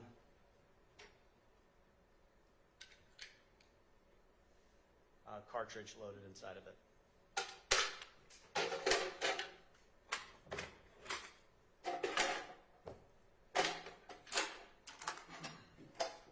Thank you, dude. Technically, backer, I'm going to help you when you get that back. Move that bucket to the side.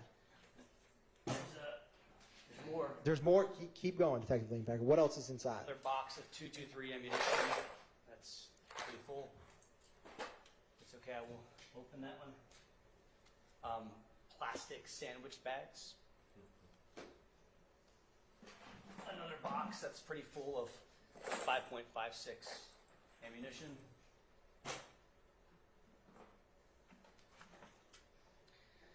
A digital scale.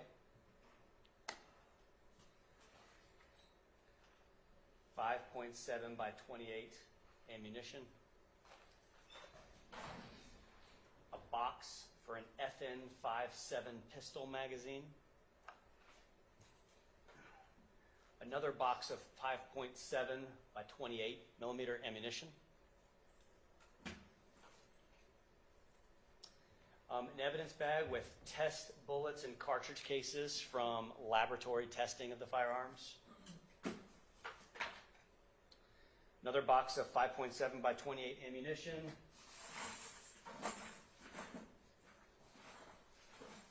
Some loose bag packaged ammunition. And a small sack of marijuana. Well, what I suspect to be marijuana. Without testing, I wouldn't. Thank you, Yes. And I did not. I returned the marijuana back to the bucket.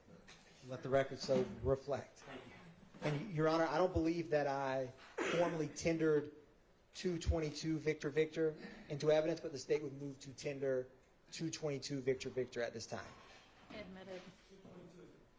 Is the firearm. Now, Detective Leanbacker, I'm going to help make a little bit of room for you.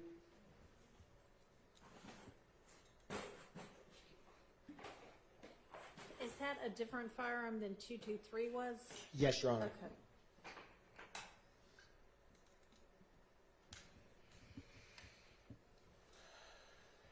Did you ever collect, Detective Leanbacker, any items of clothing in that house? Yes. What did you collect? A T-shirt that was found in a bin inside the house, a plastic bin.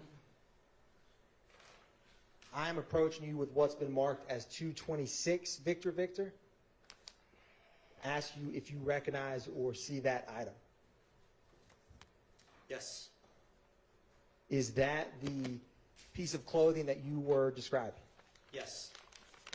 And I'm going to publish 332 Victor Victor. What did that piece of clothing say? The front of it had a print on it that read slime, and then in quotation marks it read slime. Its adjective is listed below that, and then it says, 1, can't be trusted, a repulsive or despicable person, wipe your effing nose. I'll just say F asterisk asterisk ing. So wipe your effing nose, and then is you slime enough? Did you ever examine the front yard for any possible shell casings or cartridges? I did. I'm going to publish another portion of State's Exhibit 336 Victor Victor at this time. Can you tell the jury what we're looking at as this plays in terms of right here? This is a portion of the front yard near those Herbie Kirby cans where I recovered 2 cartridge cases of different caliber. And is that the first cartridge that you recovered? Yes.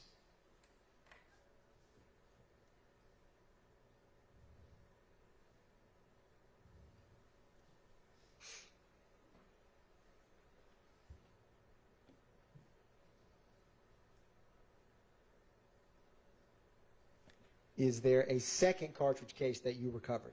Yes. is this documenting that second cartridge case that you recovered? Yes. The first one was a 5.7 by 28 millimeter, much like the ammunition that was in that bucket. And the other one was a 223 Remington ammunition. And did you package those items or help them get transported back to APD? I did. I packaged them and then photographed the packaging, which I referenced earlier. Is publishing 334 Victor, are these cartridges that we just were discussing? Yes. Another picture of them at 335, and Yes. then 316 Victor, is that the packaging that you just discussed? Yes. I'm approaching you with what's been marked as 224 Victor. Do you recognize that, Detective Leonpacker? Yes. Is that, or what is that, I should ask you? These are those two cartridge cases packed as I packaged them. And initially I sealed it, and my initials were on the evidence seal before it was submitted to the crime lab for additional testing, which is that additional seal on there.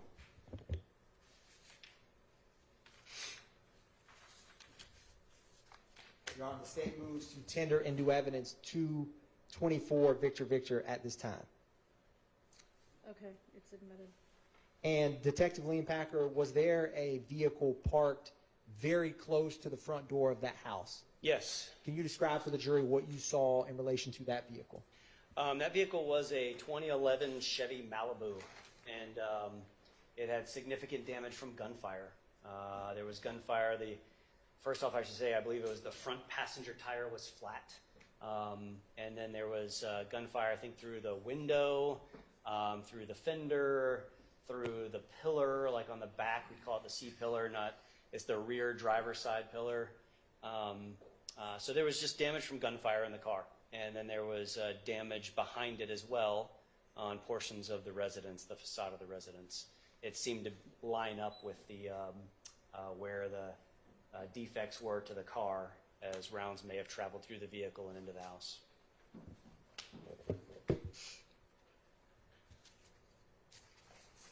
Was there any cell phones on scene that were collected? Yes. Do you know how many? As I recall, I think 5, and I can refresh my recollection. But if looking at a copy of your report would refresh recollection, Yes. Please do. Yes.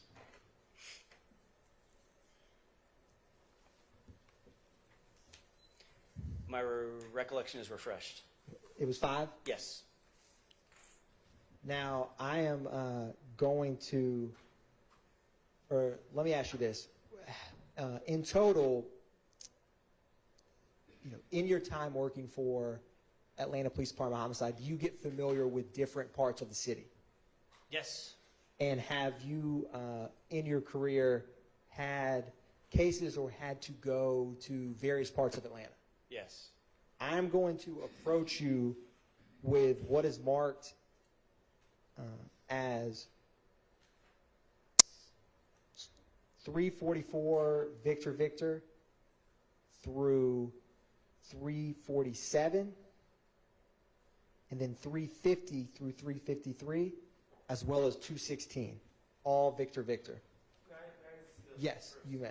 Can you read those numbers again for me, too? Yes, Your Honor.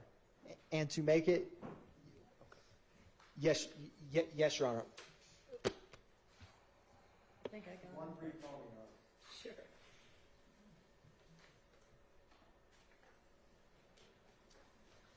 So, Your Honor, it is 344 through 353 minus 348 and 349, if that makes it easier for the court.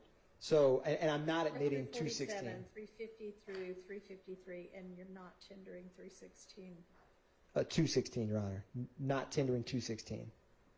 So it's 344 through 347, Your Honor, and 350 through 353. All right, those are admitted, and did you tender for admission 226, the shirt?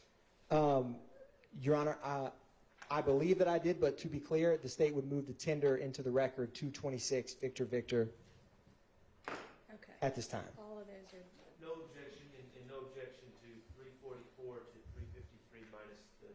thank you. Thank you, Mr. Sharp. Thank you. Detective Leanpacker, before testifying, did you have an opportunity to look over some of these photographs? Yes. And with the photographs before you, do you recognize them? Yes. And are they a fair and accurate depiction of the locations in Atlanta that they depict? Yes. Your Honor, the state moves to tender into evidence those items. I had shown them to Detective Leanpacker, Your Honor, before we admitted them. These are the ones we, okay. Correct, Your Honor. Yes, Thank you. they're admitted.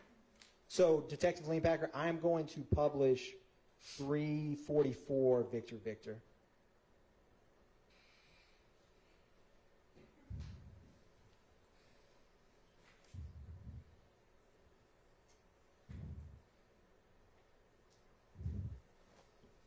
One brief moment, Your Honor.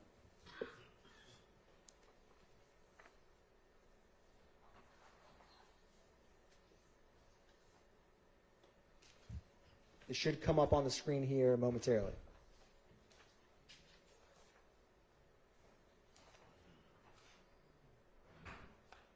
Where is this area, Detective Leanpacker? That's, I believe it's 464 Windsor Street. It's at the corner of Windsor and Fulton, the northeast corner. Is it near I-20? Yes. I'm going to publish 345 Victor Victor. Is this another photograph of that same location? Yes. I'm going to publish 346 Victor Victor. Is this the inside of that BP gas station? Yes. I'm going to publish 347 Victor Victor. What is this? It's the liquor store that's next door to it. It's kind of attached. I am going to publish 350 Victor Victor. Do you recognize where this area is? Yes, that appears to be Windsor Street, orientated looking northbound. So if you were to come out of that BP gas station, again, which is at Fulton and Windsor, go north on Windsor, you're looking north towards I-20. And I'm going to publish State's Exhibit 351 Victor Victor.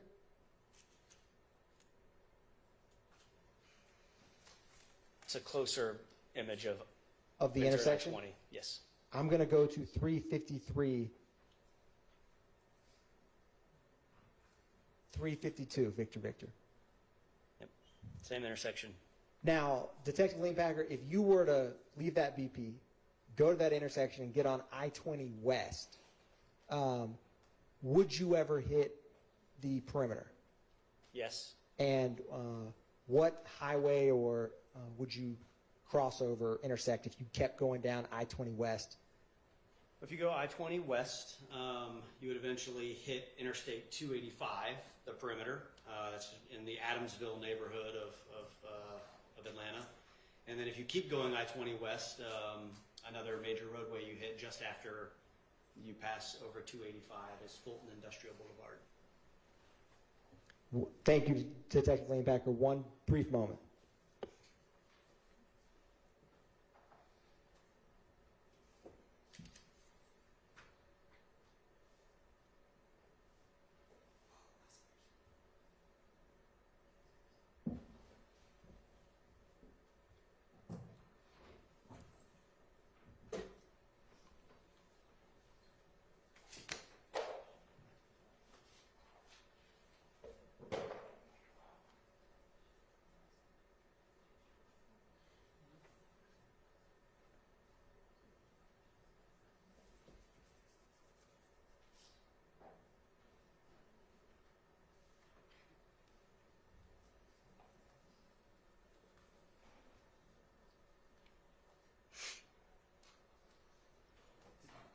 Detective Leanpacker, I'm going to publish 353 Victor Victor. And that's a Scribner's error, Your Honor. It shows 253, but that's what has been admitted as 353. Is this also what you were just describing, Detective Leanpacker, with I-20 near Windsor? Yes. Yeah, different perspective, but yes. I am going to go back to 164 Victor Victor. or I'm going to go back to 164 Victor Victor.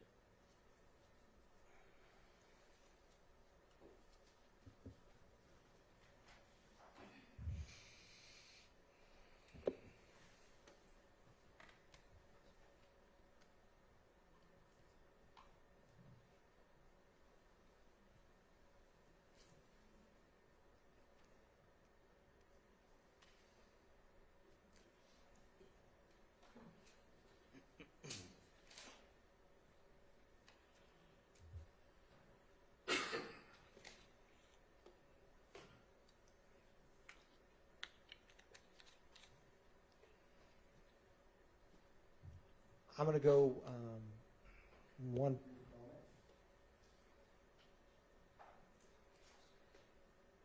Detective Leanpacker, do you see that TV that has TCL Roku TV on it? Yes. Was that TV in 2830 Waters Road on March 17th when you did the search? Yes. And do you see on this photograph like a table or some kind of setup on the right-hand side of this photograph? Yes. Do you see any cords that resemble or appear to be ones that you saw on March 17th? Yes.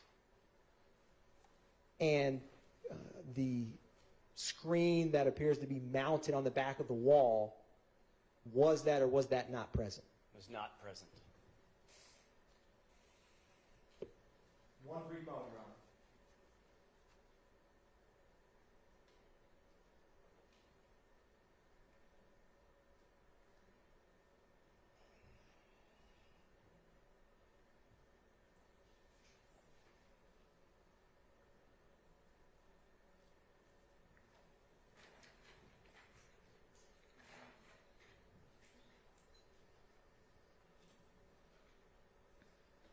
Detective Leanpacker, I'm going to go back to 252.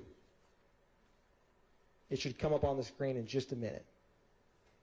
And if you were heading north from that BP gas station at 464 Windsor and we're trying to get on I-20 West, where's the rampway that you would get on?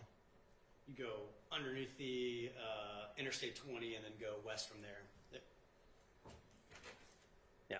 You'd have to go past the interstate then to go west. Okay. Thank you. Or I'll publish 253, what is really, yep. So is this what you were discussing? Yes. That's the westbound ramp. So this perspective is looking south along Windsor Street. And that roadway that goes at the right edge, that would be heading west on I-20 there. Thank you, Detective Leanpacker. Your Honor, no further questions at this time by the state. All right. I assume y'all are going to have cross. Is it going to be like 30 minutes? All right. Y'all want to just go ahead and get this finished before we break for lunch? Yes. Okay, go ahead.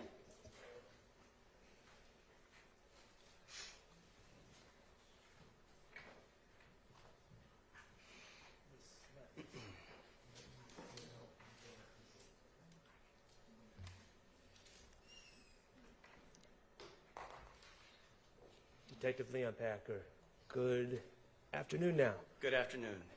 Max Shard, we've met before, but Max Shard, I represent Shannon Stillwell, okay? Yes, sir. All right. I just want to ask you first about what we talked about first in direct, talking about the downloads of the phone. We talked about you were able to find searches on a phone that you download or extract the data from, correct? Yes. Okay.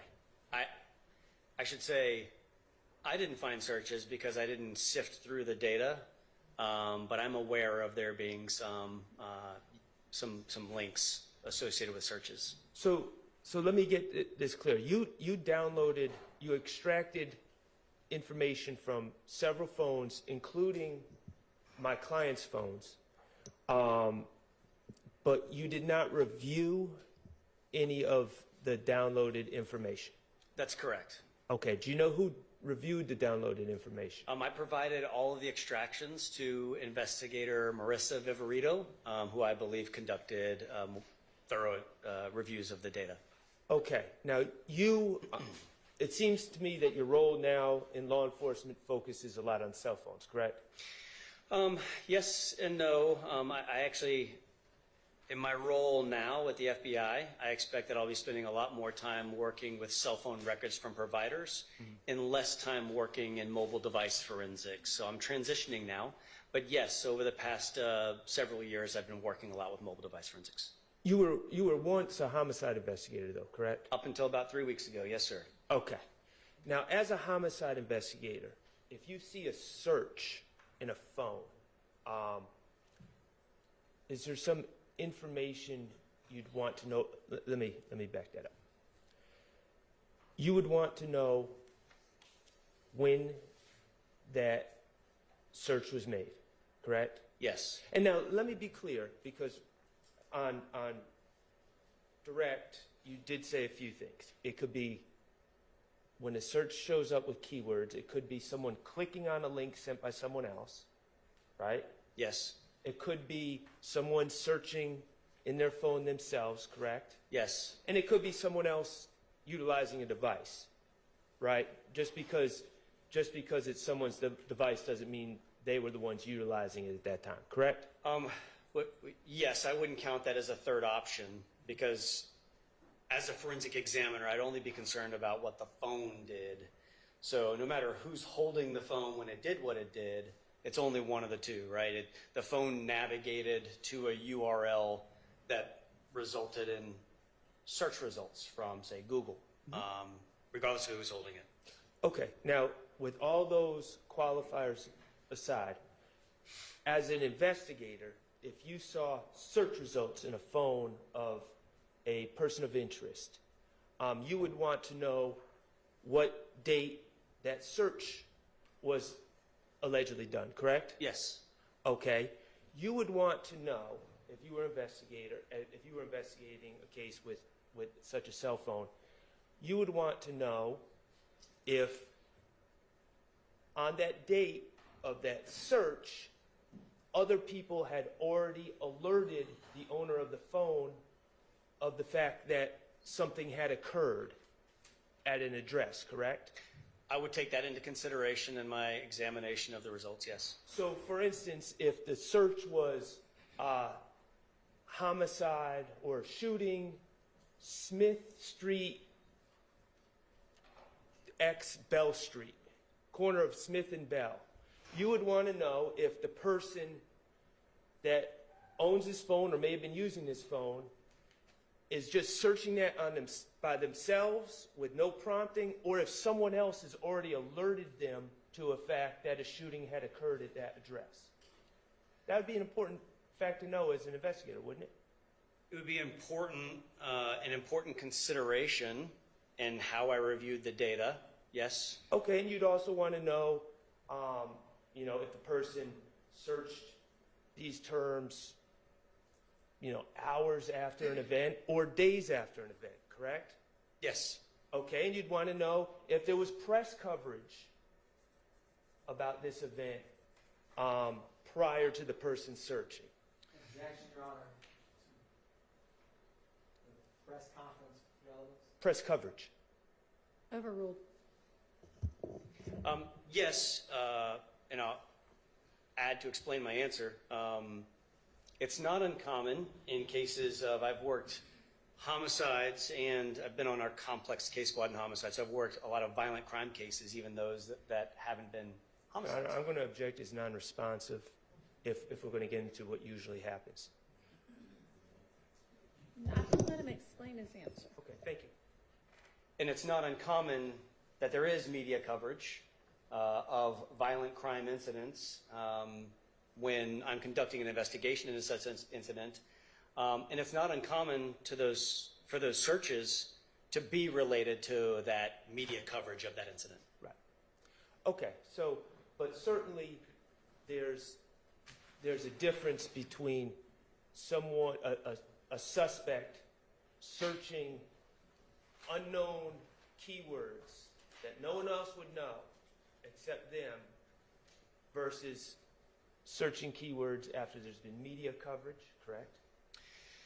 That's difficult for me to answer in the hypothetical because oftentimes as an investigator, conducting this type of search of a forensic analysis of a phone, I don't know what someone knows about the incident or how many people know it, especially if it's an incident that I suspect multiple people were involved in. Well, what if in that phone there was actual messages from other people alerting that person to the event?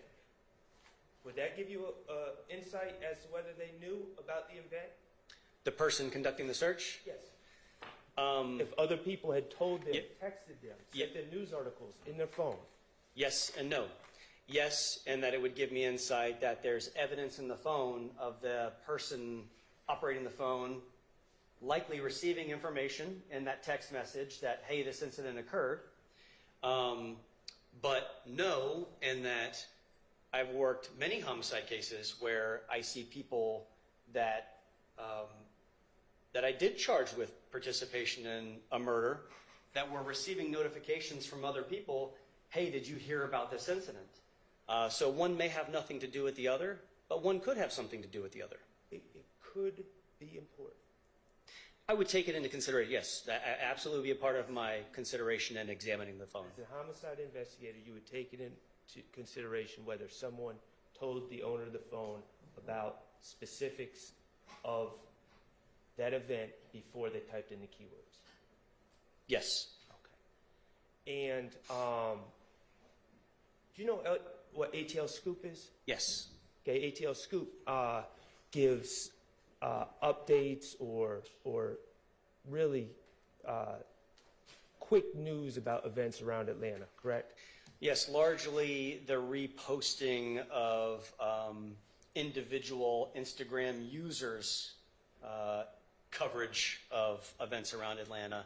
It's a big reposting site typically. Did ATL Scoop, to your understanding and knowledge of this case, the Shamal Drinks shooting, did ATL Scoop have updates being sent throughout Atlanta within hours of the shooting? I don't know. It's assuming facts. Okay, well, he said he doesn't know. If you know. I don't know. I honestly know very little about this case other than I worked next to the detective that was the lead detective, Al Hogan. But I know very little about the circumstances of this Do you case. know if my client's girlfriend reached out to him within hours of the shooting just to check if he was okay and alerted to him about the shooting? Objection, Your Honor. Lack of foundation, assuming facts, not a Sustained. Do you know if my client's grandmother did the same? Same objection. Sustained. Okay, so you didn't review the phone, so you don't know any of these answers that could add context to any searches. From the phone or my knowledge of just being in the homicide unit next to the lead detective, no, I still don't know the answer. Okay, great. Now, let's turn the page to the search warrant on 2830 Waters Road. Okay, is that okay? The execution of the search warrant. Yes, sir. All right, awesome. Now that happened on. There was, to your understanding, there was a shooting in the morning hours, March 16th going into March 17th of 2022 at that address, correct? Yes. Again, I know very little about the other shooting as well. I just went to assist in the execution of the search warrant, so I don't know very many case details about the other shooting, but it is my understanding that, yes, there was another shooting that was just before this incident. And you observed holes in the house, you observed holes in vehicles that were parked in yard, etc., correct? Yes. All right. Do you know how many people were living at 2830 Waters Road at the time that you executed the search warrant? No. Do you know how many people frequent that address, were frequenting that address in March of 2022? No, any evidence of that would have been on that video surveillance system that was no longer present when I executed the search warrant. Do you know of who the registered owner of that address is? No. Okay. Now, I wanted to just clarify a few things about your direct testimony. First of all, Ms. Knight or Mr. Atkins, could you kindly display 318 Victor Victor?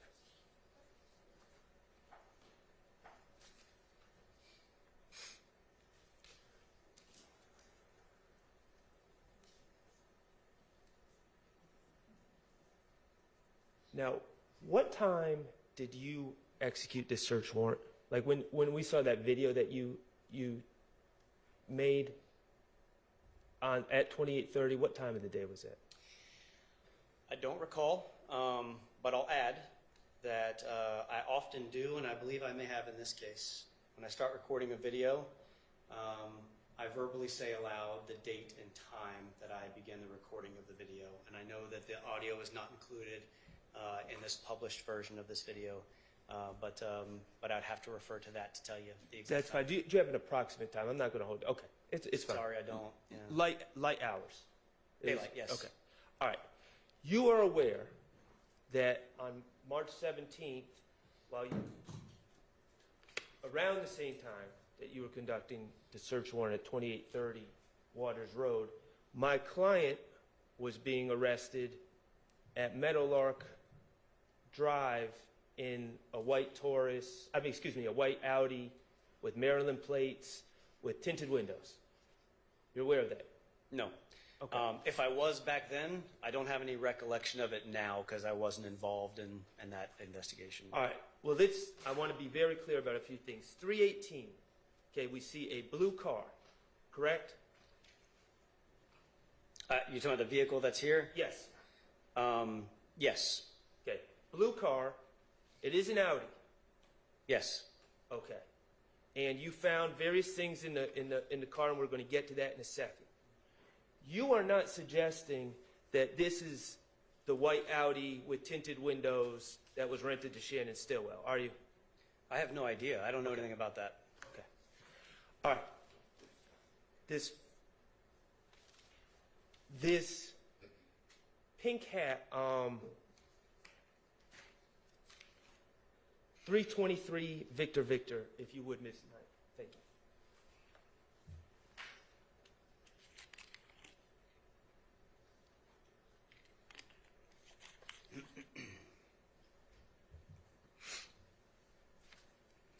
See that pink hat? And I think there's a better picture somewhere in here, but we're talking, and you have it in front Yes, it's right here. of you. Okay, that pink hat that's in that envelope.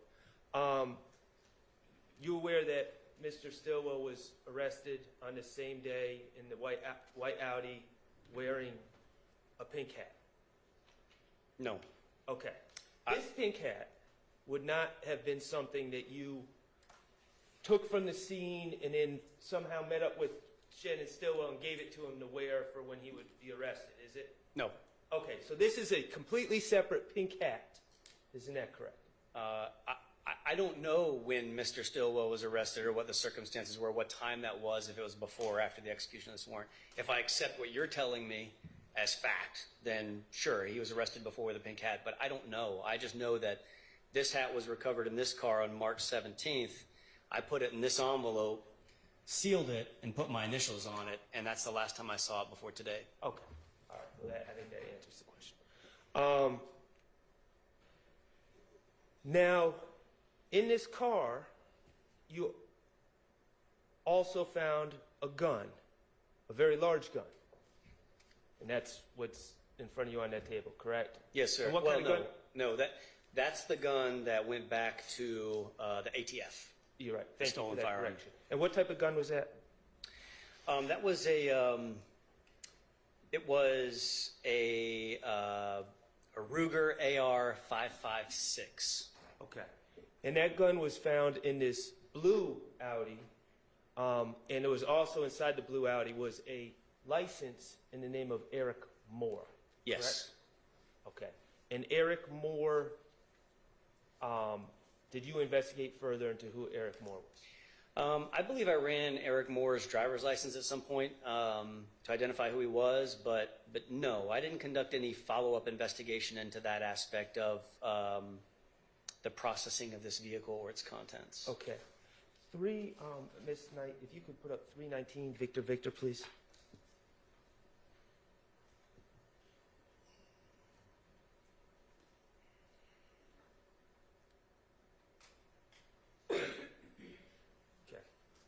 So that's the gun that was found in the blue Audi, correct? Yes. All right. Do you have any evidence that Mr. Stillwell's fingerprints are on that gun? I don't physically have any evidence of that. I believe the gun was taken by the crime scene technicians for additional processing. The results of that, I'm unfamiliar Okay. with.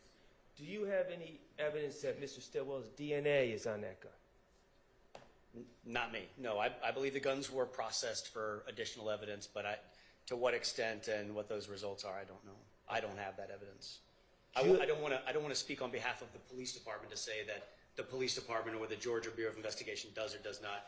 Kevin Leon Packer doesn't have DNA results. Anyone that comes from the crime lab, I'm going to make sure I ask them the same questions. I'm just Yes, asking sir. you. Yep. So you don't have any evidence that Mr. Stillwell has ever touched this gun? No, I don't. No. Okay. All right. And let me ask you this. This gun, are you aware that Mr. Drinks, deceased Mr. Drinks, from the 3/14/2022 shooting was shot with .40 caliber ammunition? I'm unfamiliar with that. Okay. Well, let me ask you this. Does this gun shoot .40 caliber ammunition? No. All right. Excellent.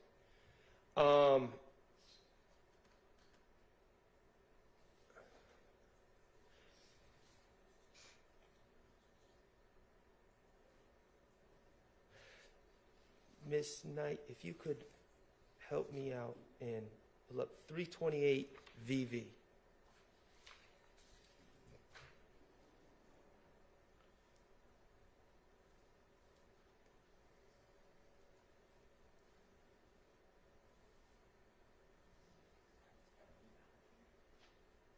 Definitely further down. It's the second gun. No, up.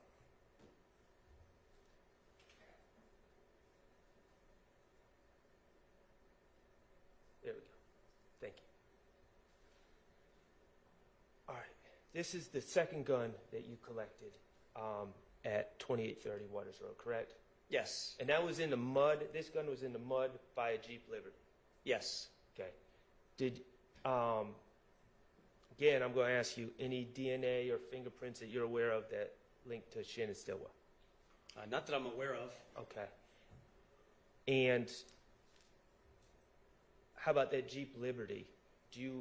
Are you aware of any links that would link or connect Mr. Stillwell to that Jeep Liberty? Not that I'm aware of. Okay. So, and let me ask you about what type of gun is this? It's a 7.62, I believe. It's a Romarm Cougar 7.62. The model is M10-762P. It's an AK-47 type firearm with a drum magazine. And it shoots 7.62 bullet or caliber bullets? Yes. Okay. It does not shoot 40 caliber bullets, does it? Correct. All right. Excellent. And Miss Knight, if you could, 330 Victor Victor.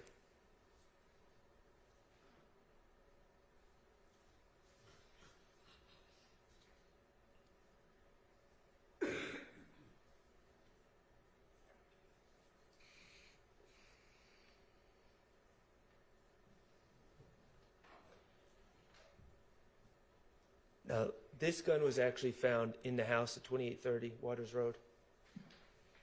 Yes. Okay. And any DNA or fingerprints that you're aware of that link this gun to Shannon Stillwell? I have no knowledge of that. Okay. And what type of gun is this? This is a Taurus G3 9mm pistol. 9 millimeter. Yes. Does this gun shoot 40 caliber bullets? No.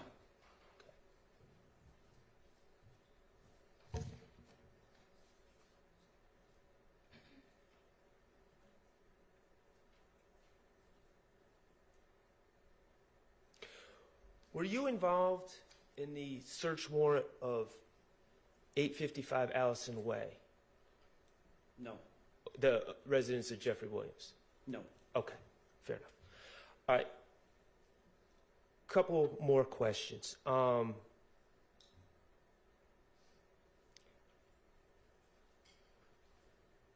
a 5.7 by 28 an FN gun, a 5.7. Would that shoot 40 caliber bullets? I would not expect it to, no. Okay. I'm not a firearms expert or a ballistics expert. Right. But no, I would not expect, especially given those cartridge cases, the 5.7 cartridge cases that we recovered, or the one cartridge case I recovered, it was an elongated cartridge case versus a 40 caliber is much shorter. And an FNX 45, FNX 45, would that shoot 40 caliber bullets? I don't know what an FNX 45 is. Okay. Let me just ask you this, would a 45 caliber handgun shoot 40 caliber bullets? I would not expect it to. Okay. I suppose under like a perfect set of circumstances, you might be able to put a 40 caliber cartridge in a 45 caliber firearm, and it may, under the right set of circumstances, a firing pin might strike it in the right place, but I wouldn't suggest it, nor would I overtly expect it to fire that round. At least not correctly. Not correctly. Right. I think it's a bad idea to try. Yeah. Okay. Is it fair to say that you don't have any information about any guns ballistically matching the shooting of Chamel drinks? If I ever came across any information about any ballistic matches or Nibin correlations, I listed some in my report that I wrote following this incident. Whether or not those matched that shooting, I don't recall. Okay. And I did not conduct any follow-up investigation into any correlations that were made from anything found at Waters Road or elsewhere. How about any of these guns matching the January 10, 2015 homicide of Donovan Thomas? I'm not aware of any, if there were any Nibin correlations to that incident, I'm unaware of them, and I did not conduct that investigation into the murder of Donovan Thomas. Okay. One last thing. As part of your involvement in this case, did you ever get a chance to review, I know that we looked at photos from Windsor Street, did you ever get a chance to review the surveillance video from the FedEx on Windsor Street? I don't want to misspeak and say that I never saw it because I know, again, Al Hogan sat 2 seats in front of me. It's possible at one point I saw it on his screen, but I have no recollection of ever seeing that video. Okay. Did you ever speak to any FedEx employees and ask them to just describe what they saw on the video? Okay. All right, thank you. I have no further questions. Okay, thank you. Any questions? All right, any redirect? Brief redirect, All right. Detective Leanpacker, how many murders have you worked in your experience with Atlanta Police Department Homicide Unit? I've worked on hundreds of homicides in my tenure with APD Homicide. How often would you find the homicide suspects, the murder weapon used in the murder? Overruled. It was more common to not find the firearm used in the offense. I have recovered weapons used in homicides, but I'd say it's far less common. And do you know why that is? Sustained. Detective Leanpacker, on cross, you asked a lot of questions about searching of a location in a phone. Do you recall that? Searching a location of a phone? A suspect searching a specific location in their cell phone. Yes. And you were also asked questions about if they were notified or hypothetically what someone knew. Do you remember that? Yes. If you had information that a possible homicide suspect was either at or within minutes at the scene and searched that location, how would you take that piece of information? Sustained. On cross-examination, Do you remember Mr. Shard asking you about 8 to 10 questions about searching a location of a incident Yes, and how that would impact your investigation? yes. With those line of questionings that you remember, how would it impact your calculus if the person that searched the location was on the scene when the murder happened?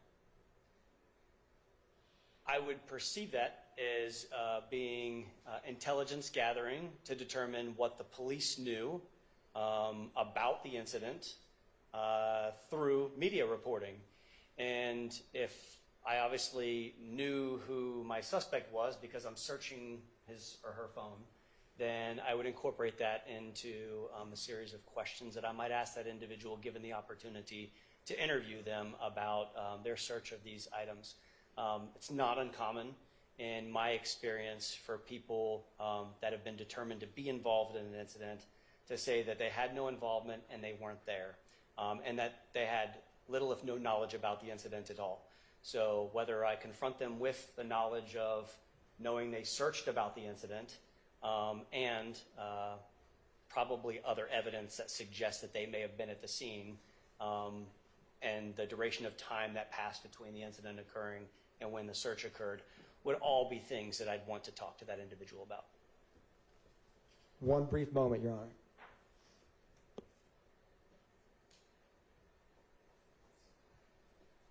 Thank you, Detective Lean Packer. No further redirect by the state, Your Honor. All right. I'm glad you answered that last question. Said if you had a suspect that said they had no involvement and were not there, you'd think that's important. Yes. What about a suspect that says, I have no involvement, but yes, I was there. I was there. What if you have him on tape at a BP, crystal clear, wearing distinctive clothes, and he's not denying he's there? Would you make sure that you watch the surveillance video of the killing pretty darn carefully? Yes, among other things, given that assertion made by that person, there's additional things that I would do as well. You wouldn't just ask someone that works for a business with no law enforcement training, hey, tell me what seems to be going on your videotape that you have, would you? You would want to watch it for yourself, wouldn't you? Yes. You'd want to watch it several times for yourself, wouldn't you? Probably yes. You'd want to look for details that are important in that videotape, wouldn't you? Yes. All right, thank you. All right, let's take our lunch break. Thank you, Detective. You are excused. Thanks for your time. Let's take until 1:30.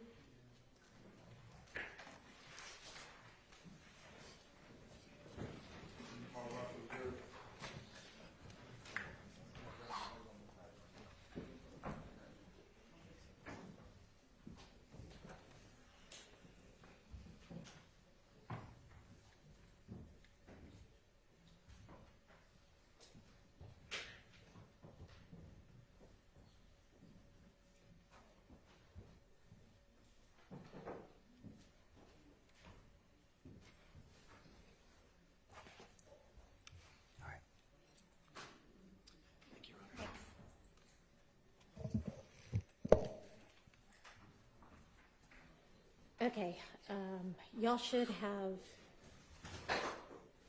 a copy. I received your proposed instruction, and I took a look at it and made some potential edits, and it's about to get sent to you. And we don't have to sort it out right now, but if y'all will take a look at that, see what you think, and then maybe we can come back at maybe 1:25 and put whatever on the record about that then, okay? All right, anything else before we take our lunch break? All right, see y'all at 1:25, thanks.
The proposed limiting instruction, yes, Mr. Weinstein, that was a typo. I was super copying a sentence from above or below, so thanks for catching that. Any thoughts on this?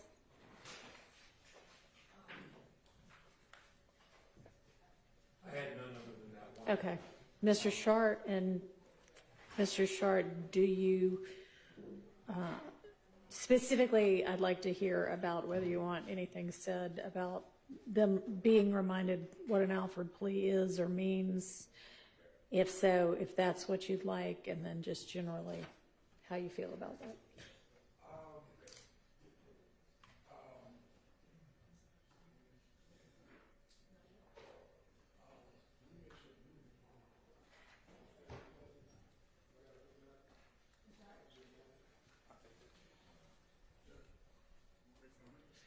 No, we're not. I mean, we almost are, but not quite yet.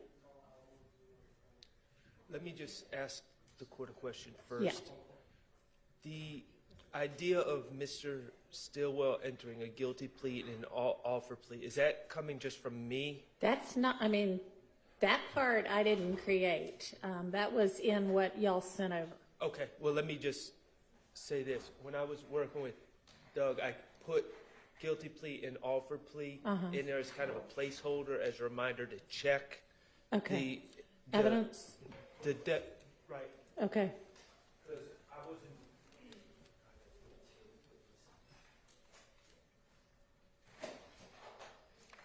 I mean, I think it said, when it came over to me, I think it said guilty pleas and offered pleas, and I just figured it was one of each. So I did change that. I did that without, it was more just reminding me. to Okay. check on it as opposed to now is that one of the- I think there's actually 3 convictions. Okay, well, however you want to say it.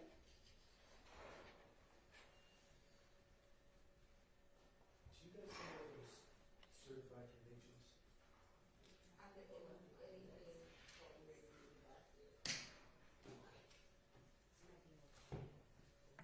Oh, you come up. They may be in those bins too, I don't know. Did you find them on Friday? I did find them on Friday, and I kept them, my recollections, I kept them separate here. The problem is we didn't have enough room in the bins, Okay. so. Did we find or could we get another bin, I wonder?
So we don't have to, you got them? All right, what do we know? All right, so there appears to be a 10SC 87662. 10SC 87662. Okay, I'm just trying to figure out where they would. all right, you know what, let's figure it out on the next break or after court today, because we don't have to deal with this today. I just, and then we have to still sort the Nichols thing too. And I found out some more information about Winfrey, but we'll do all of this after, you know, not on the jury's time, but, yep. And these are in Q. Q? Yes, in folder Q. Okay, thank you. All right. All right, is the jury ready? Okay. Just find out and we'll do it on the next break. All right, we're ready for the witness, next witness.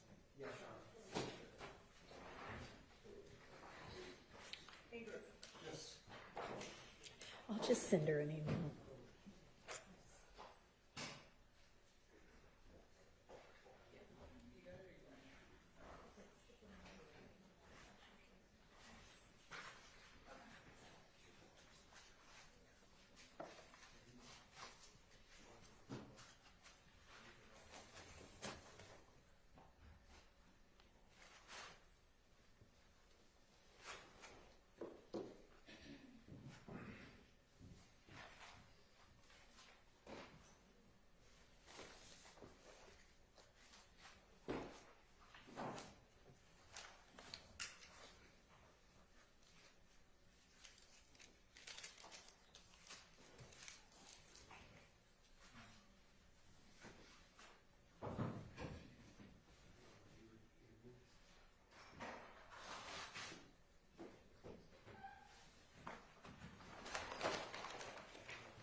You can come on up by the stand.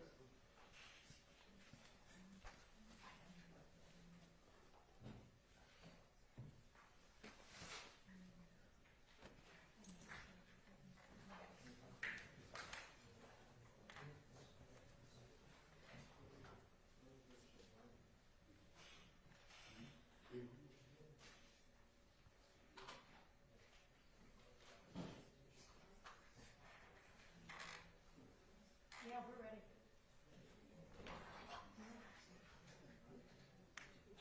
Do y'all want to take that board down for this next witness? The board? I don't know what's on it, because it's based on the jury, but.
Yes, Your Honor. Needs to be sworn in. Yes.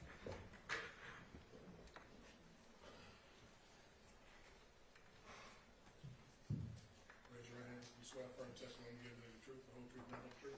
Yes. State and spell your first and last name for the courts, please. My name is Doug Bailey, Dougbailey.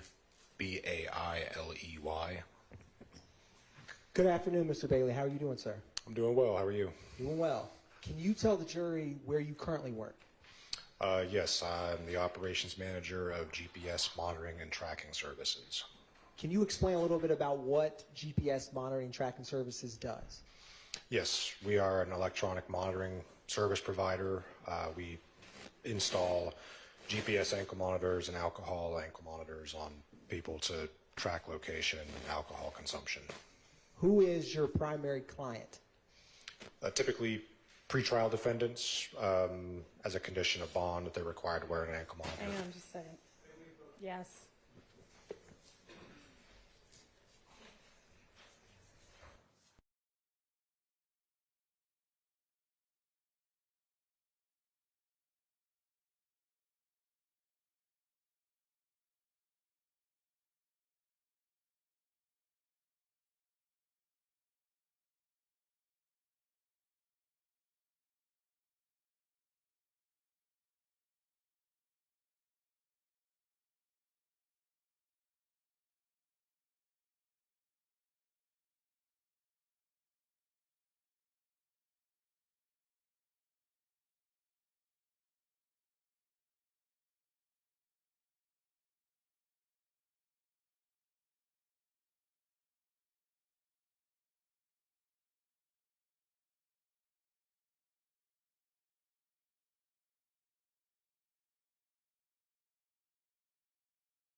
Specifics. Is there a number of reasons why someone may utilize a GPS monitoring service company like GPS Monitoring? Yes, sir. And back in 2022, did you work for another company? Yes, sir. A&A All County Monitoring Services. Now, when did you first get into the ankle monitor? And if you could, Mr. Bailey, could you try to speak into that mic? Thank you, Yes. Yeah, I started in ankle monitoring in September of 2016. And can you, or let me ask you this. Since working in ankle monitoring since 2016, have you had Can you tell the jury your experience with the data that's collected on ankle monitoring in general? Yes, for the Scram GPS ankle monitor, which we've used probably since 2017, I've seen all sorts of use cases and all kinds of data, location, and just a lot of data. Is some of the data in what's called a Scram report? Yes, sir. Is some of the data in Excel spreadsheets? Yes, sir. Now, before testifying here today, did you have the opportunity to review, and I'm approaching you with what's marked as 397 Victor Victor and 397 Victor Victor Alpha? One of those is a disk. Did you have an opportunity to review that disk before testifying here today? Yes, sir. And did you initial that disk after reviewing its contents? I did. Can you describe for the jury what data is on that disk? The disk contains, if I recall correctly, it's 2 different Excel reports containing location history data for Mr. Jackson, and this same, I believe, stop report, which is a summary of that location history, and an event details report that shows any events recorded by the device on his leg. And is that 397 Victor Victor Alpha, that document, that Scram report you had just mentioned? Yes, sir. This is the stop report. Yes. Your Honor, at this time, the state moves to tender into evidence 397 Victor Victor and 397 Victor Victor Alpha. My understanding is there's a disk and then a printed out report. Could I Correct. just see what the Scram report is? All right, those are admitted without objection. Thank you, Your Honor. Now, before we get into these documents, can you talk about the technology of the ankle monitor in terms of, in general, how does it work? Yes, sir. So the Scram GPS ankle monitor is, it's basically like a cell phone that attaches to someone's leg without a screen, but it does have a GPS antenna to ascertain location, and then a cellular modem in it to communicate that location data to the ScramNet system, where then location data is recorded in a minute-by-minute history. So in these Excel spreadsheets, do they capture each minute of location data for whoever's wearing the monitor? Yes, sir. Approximately every minute, yes. Now, are they battery run, the ankle monitors? Yes, sir. Can you explain what's the average shelf life of the battery before you have to charge it? Yes, sir. So the manufacturer recommends that the device be charged for 2 hours per day, and that should last at least 24 hours continuously, never dying, as long as every day is connected to a charger for 2 hours. If a battery were to get low, is there any kind of warning system involved? Yes, sir. The system itself, the device stores an event called a low battery event, and the person who is wearing the device would feel a slight vibration that lasts maybe about a second. And if they were to look at the device while it's in low battery on their leg, they would see a red light flashing on it. If the battery were to die on the ankle monitor, is there any kind of data that is captured? No, sir, not after the battery is dead. It can no longer record or communicate location data at that point. And is one of the Excel spreadsheets a event details that shows low battery or plugins for the ankle monitor of what you have reviewed? Yes, sir. Your Honor, at this time, the state's going to publish the event details in 397 Victor Victor. All right. And specifically, it's going to come up on the screen, Mr. Bailey. I'm going to focus your attention on March 14th, 2022 at 7:34 p.m.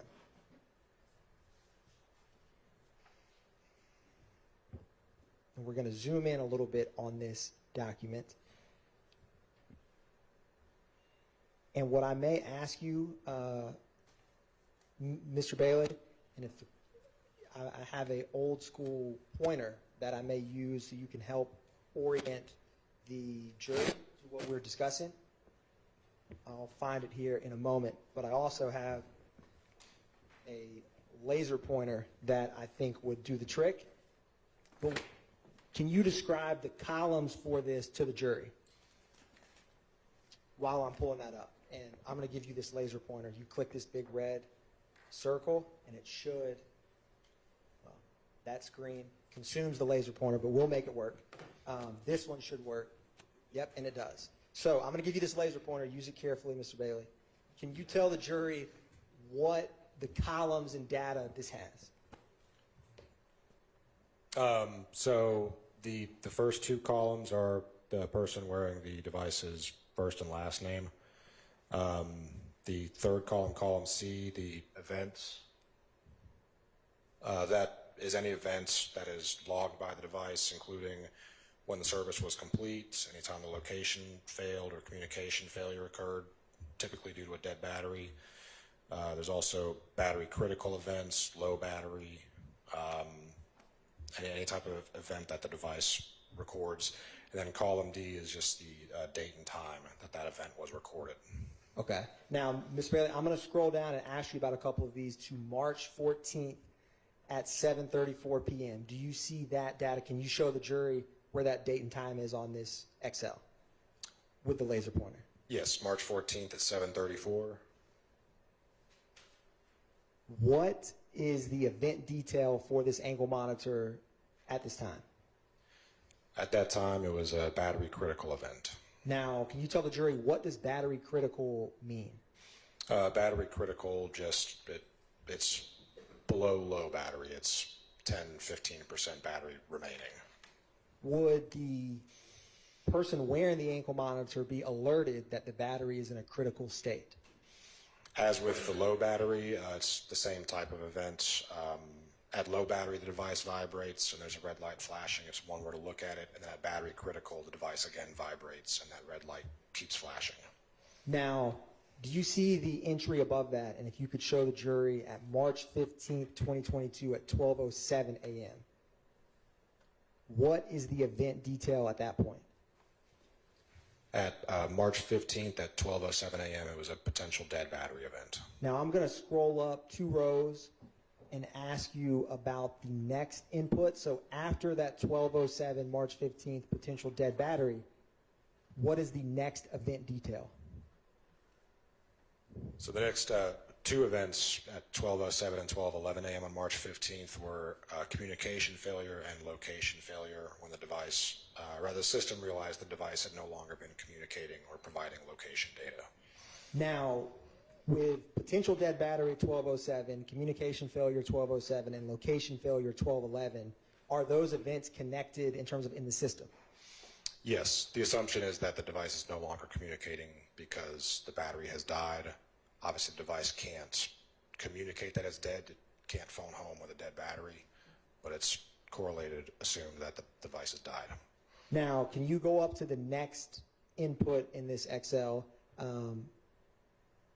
So we have, what's the next date and time? If you can show the jury. So that is March 16th, 2022 at 8:41 p.m. There's a communications failure clear event. What does that mean? That would typically mean the device has been charged and is now communicating and ascertaining location once again. So from March 14th, 2022, you have battery critical. When, can you explain to the jury, you have this potential dead battery at 12:07.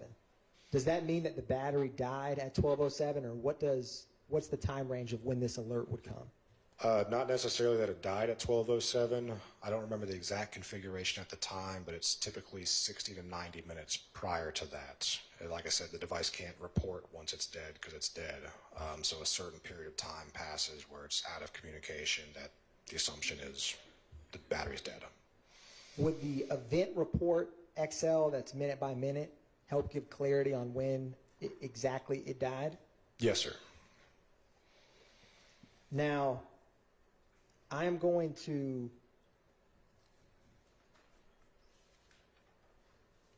publish for you report 2 Excel spreadsheet.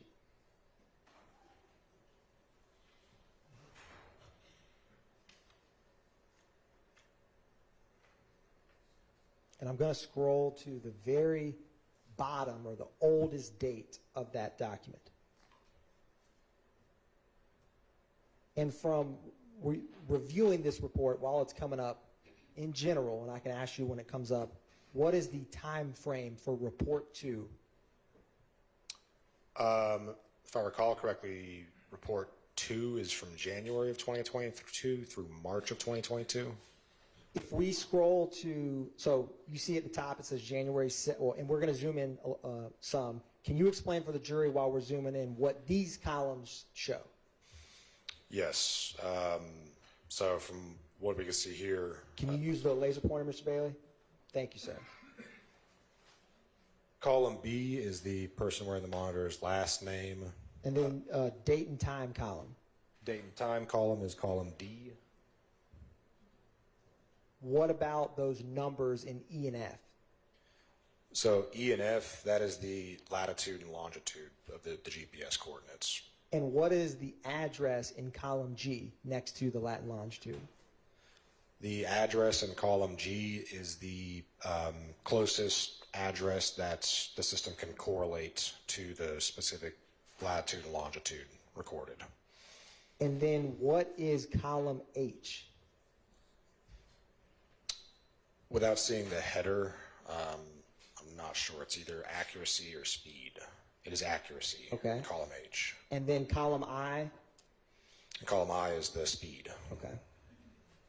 Now, and this is the one you described that's minute by minute? Yes, sir. So the last date, was it March 18th, and the first date was January 2nd of 2022? I believe so, yes, sir. Okay. Now, scrolling down, I wanted to ask you, is that roughly 2.5 months, give or take? Yes, sir. So if you wanted to see where the person wearing this ankle monitor was in terms of certain locations, if I control F or searched an address, would it populate how many times they've been at an address in 1 minute increments, or would it not? Yes, sir. So if I were to control F 2830 Waters RD for road and click find all, would that tell us how many times in minute increments the person wearing this ankle monitor was at that location in this 2.5 month span? Yes, sir. Okay. And can you see, because it's kind of hard, what the cells found is in the bottom left? It says 3,331 cells found. So I'm not going to ask you to do this math, but is that 3,011 minutes at that address Yes. between January 2nd, 2022 and March 18th, 2022? Yes, sir. Okay. Now, I wanted to orient you to 2:48 p.m. on March 14th. We're going to get to that location in this data, 2:48 p.m. on March 14th, 2022. And when it comes up, I'm going to ask you a couple questions.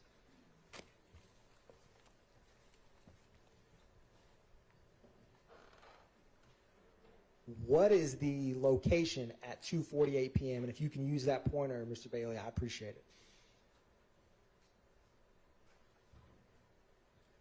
Is that Hartsfield-Jackson Atlanta International Airport? Yes, sir. And then do you see in the rows above 2300, 2200 Rental Car Center Parkway? Yes, sir. Are you familiar with what's at that location in general? I believe that's the Hertz rent-a-car adjacent to the airport. Now, we had talked earlier, but I wanted to ask you about the ScramNet GPS report. Do you remember that? Yes, sir. Can you describe for the jury, this is minute by minute, what is captured on the ScramNet? Does that have every minute? So the ScramNet, the stop report is more a summary. It's a named a stop report because you pre-configure a number of points at a location, and it'll only show you if the person has been there for more than that number of points. Which would be 3 minutes? On this specific report, yes, it's anything longer than 3 minutes. It marks down that they were there for longer than 3 minutes. So if you wanted to check stable addresses for someone wearing the ankle monitor, would that ScramNet GPS be a good document to use? Yes, sir. It's eliminates travel time driving around because you're moving and not staying in the same location. Now, I'm going to publish page 6 of 7, and you have the physical document before you on what's...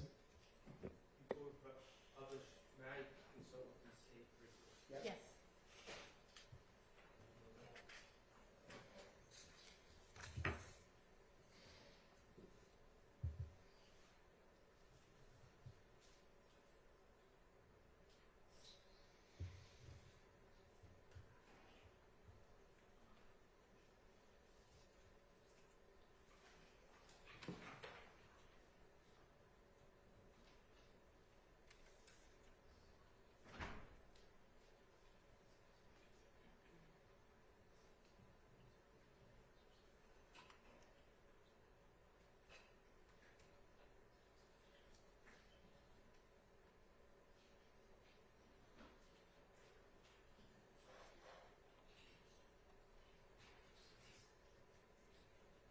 So, Mr. Bailey, you can use that physical copy. We're going to zoom in on page 6 of 7 of that report on March 14, 2022 at 3:10 p.m.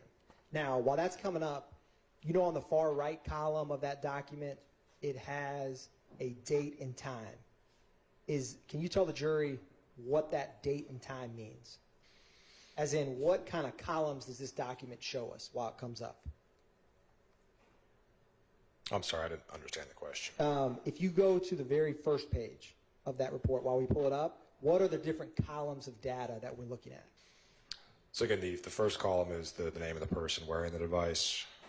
The second column is the number of points, which with a point being approximately once a minute should be at least that number of minutes at the location. The third column does actually show the amount of time there. And fourth column is the address, again, the best correlated address from the grouping of GPS coordinates. And then the final column is the last date or time that they were at that location. So if I was at 123 Main Street at 1 o'clock for 30 minutes, would the time on January 1st, just say, would the time and date on the far right be January 1st, 1:30, 123 Main Street? Yes, sir. And if the number of points indicated 30, then I was at that address for 30 minutes. 30 minutes prior to the last date and time. Okay. Yeah. So with what we were just discussing, do you see that 220 Rental Car Center Parkway on this? And if you can, use the screen. We tried to zoom in on it. Yes. And is that March 14, 2022 at 3:10 p.m.? Yes, it is. What is the next address that the monitor of Shannon Jackson went after the rental car location, or Rental Car Center Parkway, I should say? So after that, it was at 2830 Waters Road, Atlanta, Georgia. Now, I wanted to orient you to, we're going to scroll up a little bit to 6:30 p.m. on March 14th, 2022. And while that comes up, I'm going to approach you with what's labeled as 397 Victor Victor Bravo through 397 Victor Victor Juliet. Were you able to, in preparation for your testimony, review some locations that came up in this data? Yes, sir, I was. And did you have the opportunity to review those documents before testifying here today? Yes, sir. And what are they in general? In general, these are locations that the monitor pinged at, showing that it was there at the locations. Your Honor, at this time, the state moves to tender into evidence 397 Victor Victor Bravo through Juliet.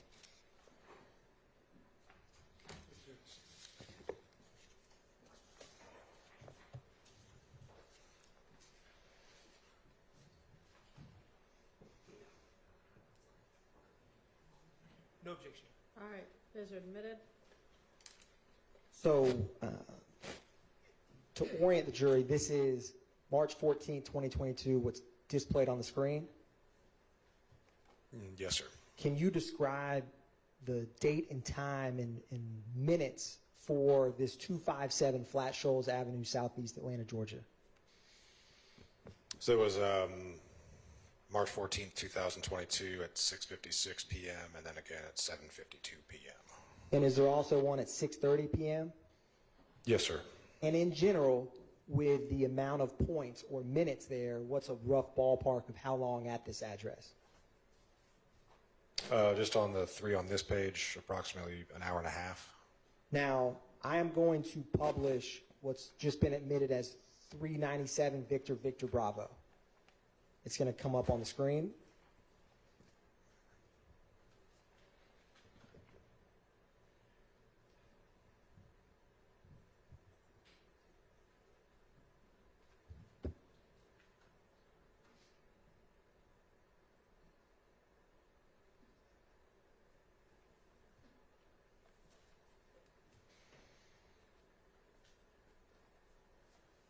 And we're going to zoom in a little bit, but is this 257 Flat Shoals Avenue Southeast if you were to look at it on Google Maps? Yes, sir, it is.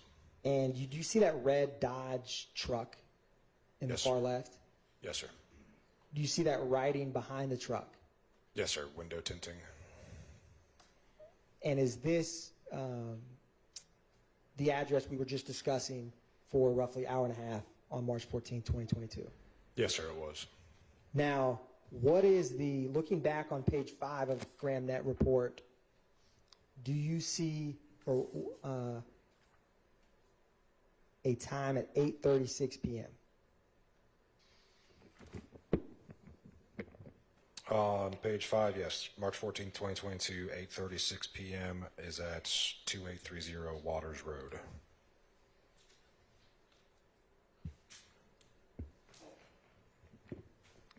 And after that, how many minutes is it at that address? On this occasion, it says 3 minutes. And do you see a 2830 Waters Road at 9:37 p.m.? Yes, sir. How many minutes is it at Waters Road on March 14, 2022 at 9:37 p.m.? 43 minutes. Now, I'm going to go back to the report to minute by minute XL, and I'm going to go to March 14th, 2022 at 9:50 p.m. It's going to come up on the screen here in just a minute.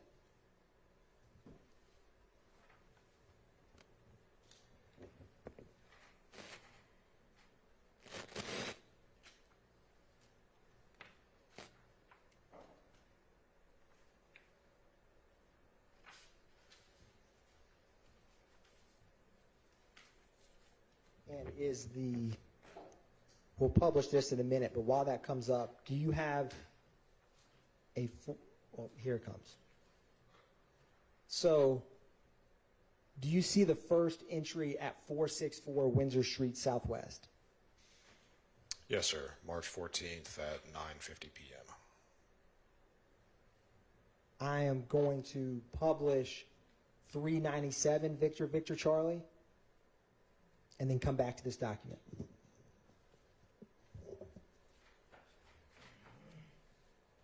Was this one of the addresses that you reviewed that was contained in this data, the 464 Windsor? Yes, sir. And on the screen, is this the 464 Windsor Street Southwest? Yes, sir. And is there a gas station at that location? Yes, sir. It's a BP gas station, I believe. And this is at 9:50 on March 14, 2022. Yes, sir. I'm going to go back to the report 2. If you look at this report minute by minute, can you tell how many minutes someone's at a location? Yes, sir. So starting at the first 464 Windsor at 9:50, we're going to scroll up a little bit until the last time we see 464 Windsor. We'll stop right there. What's the last time it's at 464 Windsor? March 14th at 10 p.m. And can you show the jury that with the laser? So it's at the ankle monitor for Shannon Jackson is at the BP gas station for about 10 minutes on Yes. March 14th. Yes, sir. Now, earlier you had described about this latitude and longitude that we see here. Do you remember that? Yes, If you put in latitude and longitude into Google, will it give you an address? it will. Now, at 10:01, does the address change from 464 Windsor Street? It does. It changes to 405 Cooper Street. Now, if you were to put in the latitude and longitude depicted there, would you also get that address? So I'm going to show you or publish what's admitted as 397 Victor Echo.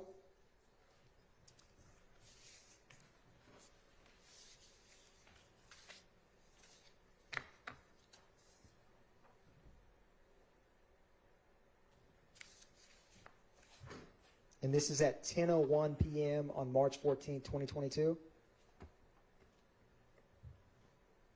Yes, And you see that red dot in the middle, is that GPS coordinate location? that'd be the GPS coordinate, yes. And do you see that King's Liquor and a FedEx icon on this map? Yes, I think that's the back of the BP gas station, same lot. So at 10 p.m., the ankle monitor is at 464 Windsor, the BP, and then at 10:01, it is this location of Windsor Street. Right, yes, sir. Now, going back to report 2, at 10:02, where is the ankle monitor's location?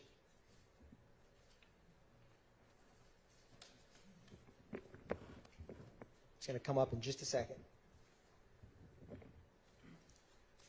We're going to scroll up one column. Do you see where it says PJV2 plus VR, Atlanta, Georgia?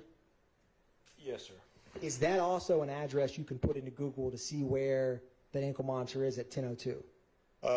It's closer to it like a GPS coordinate. They call it a plus code, but it's like more like a GPS coordinate than an address. But yes, you can search that in Google Maps. It'll show the location.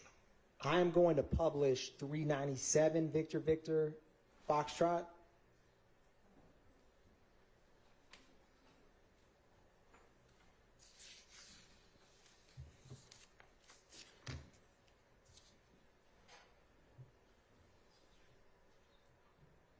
We're going to zoom in just a little. Is this that address at 10:02 p.m. on March 14, 2022? Yes, sir. And is that the same King's Liquor and FedEx icons we see in blue on the bottom? Yes, sir. Is it fair to say that this is more north on Windsor Street than where it was 1 minute before? Yes, sir. Just north. And is that I-20 that major highway that you see depicted on this exhibit? It is. Now,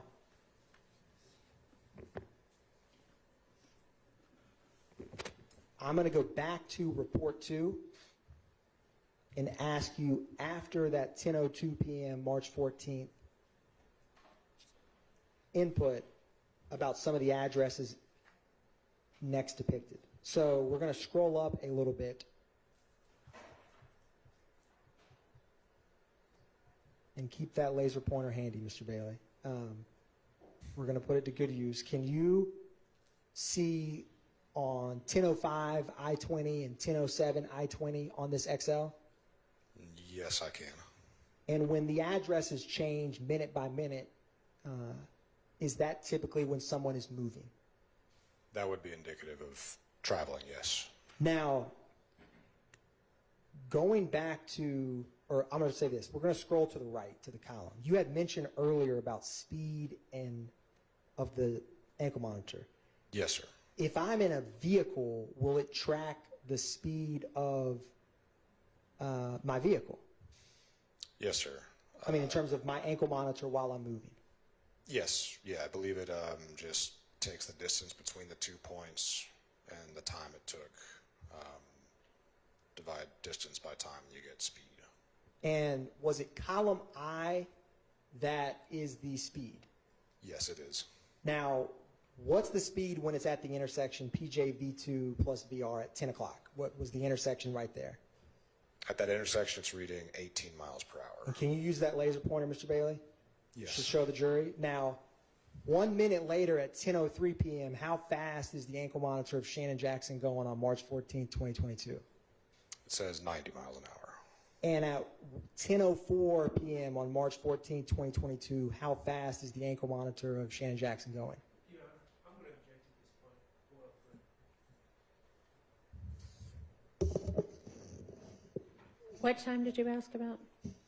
10:04 p.m. Overruled. At 10:04 p.m., it says 83 miles per hour. Now, Mr. Bailey, how fast is it at 7:05 p.m.? Can you use that laser pointer, Mr. Bailey? Thank you, sir. You mean at 10:05 p.m.? Sorry, 10:05. Yes, sir. That'd be 77 miles an hour. What about at 10:06 p.m.? 10:06 p.m. is 80 miles an hour. 10:07 p.m.? 10:07 p.m. is 85 miles an hour. I'm going to go up another column to 10:08 p.m. 10:08 p.m. is 79 miles an hour.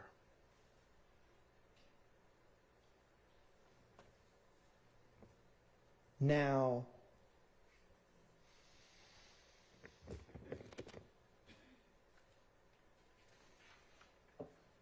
I'm going to go back to the ScramNet GPS report to specifically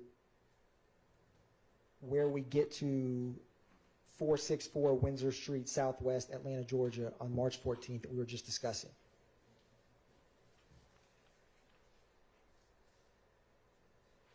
Okay, yes, sir. What is the next stable address after that? Captured on that report.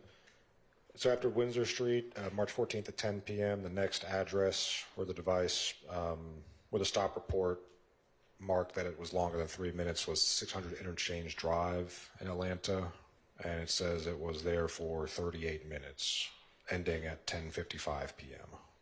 Now, I'm going to publish 397 Victor Victor Golf.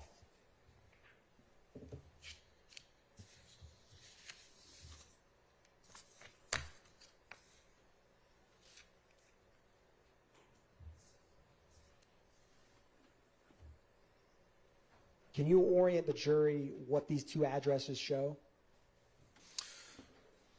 So the right side of the screen is, I believe, the Windsor Street starting location. And the left icon?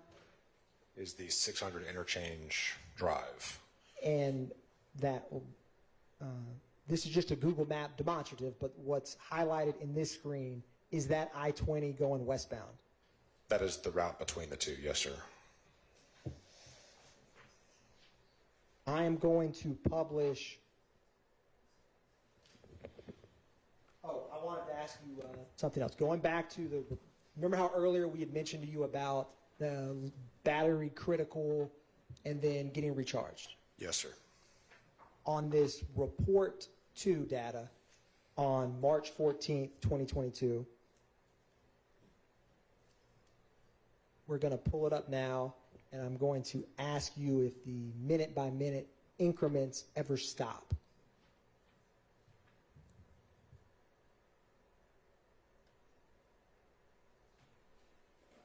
So we're going to scroll up a little bit.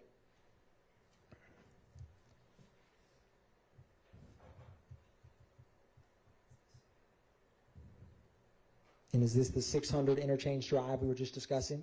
Yes, it is.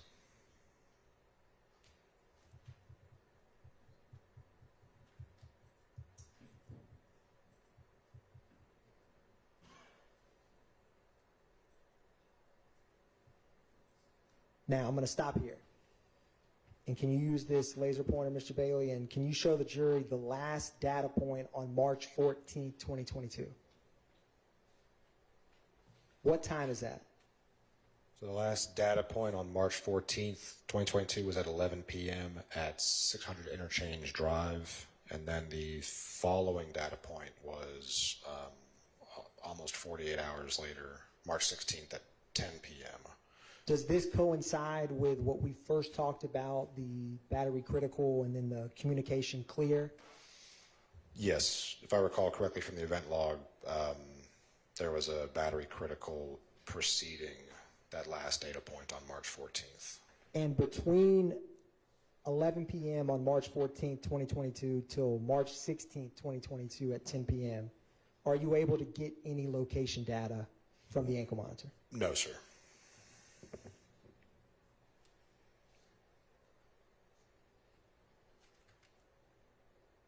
Now, when the ankle monitor does plug or comes back online to register data, what is the address? The address is 7055 Concourse Parkway in Douglasville. And is that at 10 p.m. on March 16th, 2022? Yes, sir, it is. Now, I'm going to publish 397 Victor Victor India.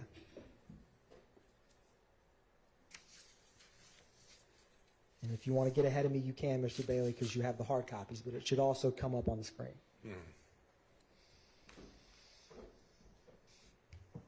Is this the address that comes up for that 7055 Concourse Parkway? Yes, sir. It appears to be a hotel.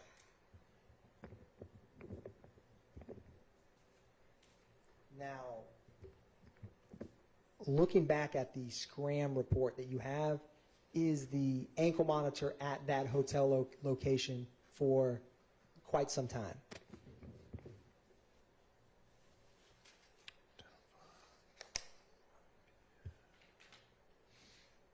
Yes, sir. Yeah, at least several hours.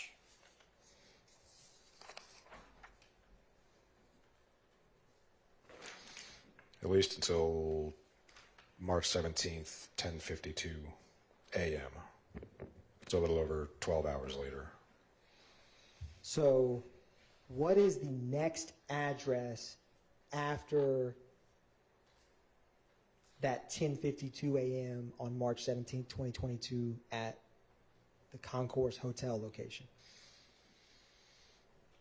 The next address after leaving Concourse Parkway was 2481 Meadowlark Drive in East Point. That was March 17th at 11:37 a.m. was the last point at that location.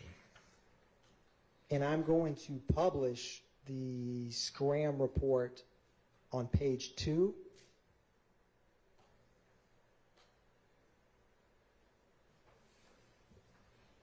Is this what you were just discussing in terms of the 10:52 a.m. March 17th is the last time it hits at that Concourse address, and then the address above that is the Meadowlark Drive? Yes, sir. Do you see on this report, the third from the top, a 50 Mount Zion Road Southeast? Yes, sir, I do. Do you know what's at 50 Mount Zion Road Southeast? I do not. What is the time and how long is the location at that site? So 50 Mount Zion Road, the last point at that location was March 17th at 1:22 p.m. And it says it was there for 20 minutes, so it would be from 1:02 p.m. to 1:22 p.m. Now, I want to fast forward to page 1 of this report at 2:56 p.m. on March 17th, 2022. What is the location at that time? At 2:56 p.m. on March 17th, it was 1065 Cleveland Ave in East Point. And was that also one of the locations that you looked at in preparation for your testimony? Yes, sir. I'm going to publish 397 Victor Victor Juliet.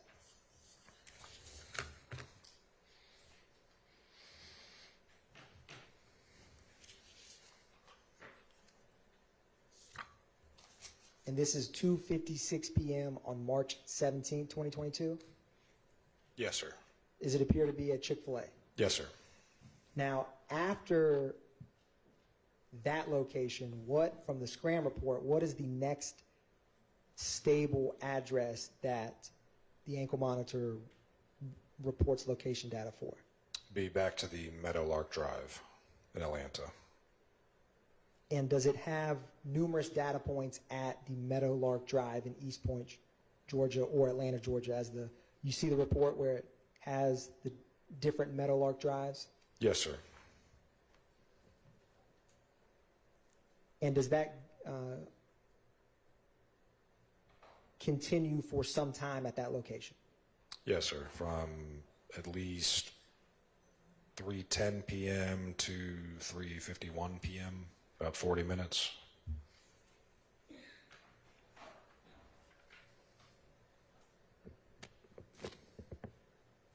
One brief moment, Your Honor.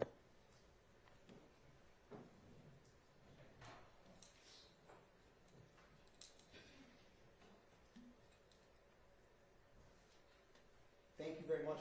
Mr. Bailey, no further questions by the state. Yes, sir. Mr. Bailey, good afternoon. My name is Max Shard. I represent Shannon Stillwell, okay? Yes, sir. All right. Now, let me just back up to when someone has, let me back up. Ankle monitor. I know it seems self-explanatory, but could you just explain what it is? Yes, sir. I'm talking about the device itself. Yes, sir. So it's a kind of like a bracelet that goes on the ankle. There's a black box portion of it that contains the electronics to record GPS location data, and like I said, the cellular modem to communicate that data to the system. Then there's a strap that wraps around the person's leg from the device back to itself and secures it. Okay, when you say a strap, are you talking about like a Velcro strap that can be taken on and off easily, or? A hard plastic strap. Okay.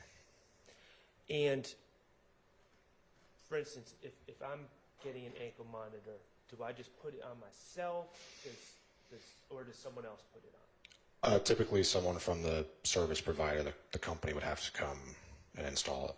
Okay. And without getting into exact words, if someone is putting an ankle monitor on my leg, your company, would you explain what it is, explain how it works, and explain the data it collects to me when you're putting it on my leg? Generally, yes, sir. Okay.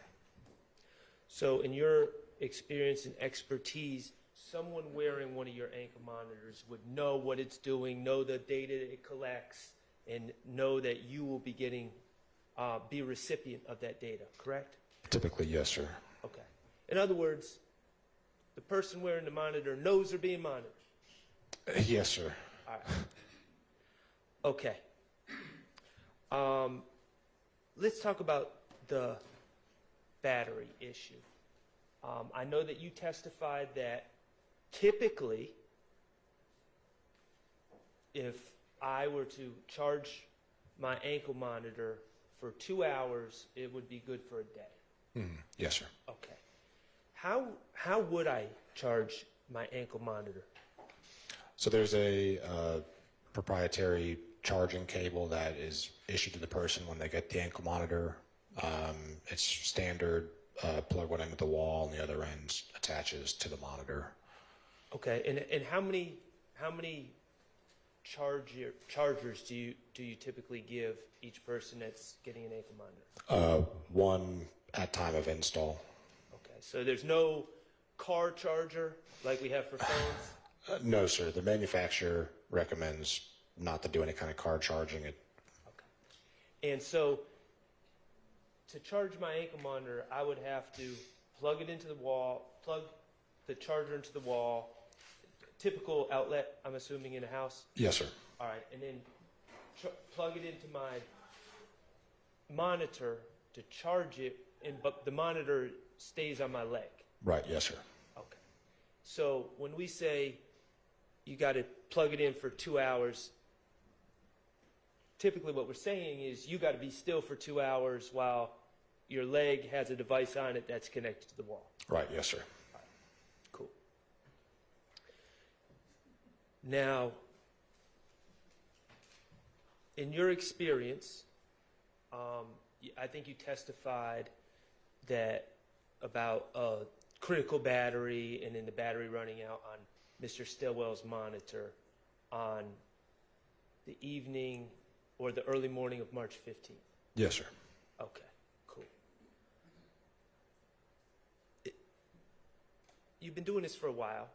Mr. Stillwell's not the only person that's ever had a dead battery on his ankle monitor, is he? No, sir. It's quite common.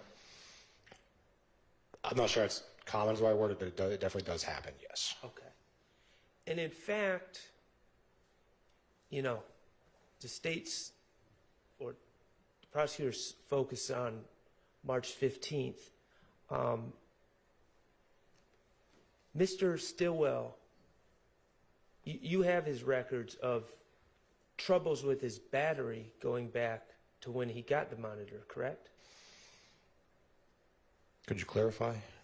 Well, you've displayed, or the state has displayed all these Excel with minute-to-minute updates and everything else. We can look at those records to determine if Mr. Stillwell has had problems with his battery in the past or if it was just on March 14th, correct? Insofar as the battery dying, yes, yeah. Yeah. I believe the event report goes further back than that. Do you have the event report in front of you? I do not. That's, I guess, on this CD, but not on paper.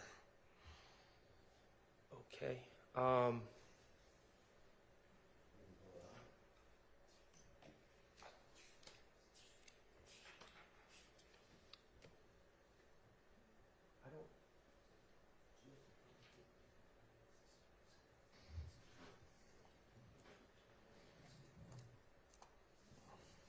We're looking at the printed out copy of the event report. Yes, sir. Refresh your recollection. Okay, that approach.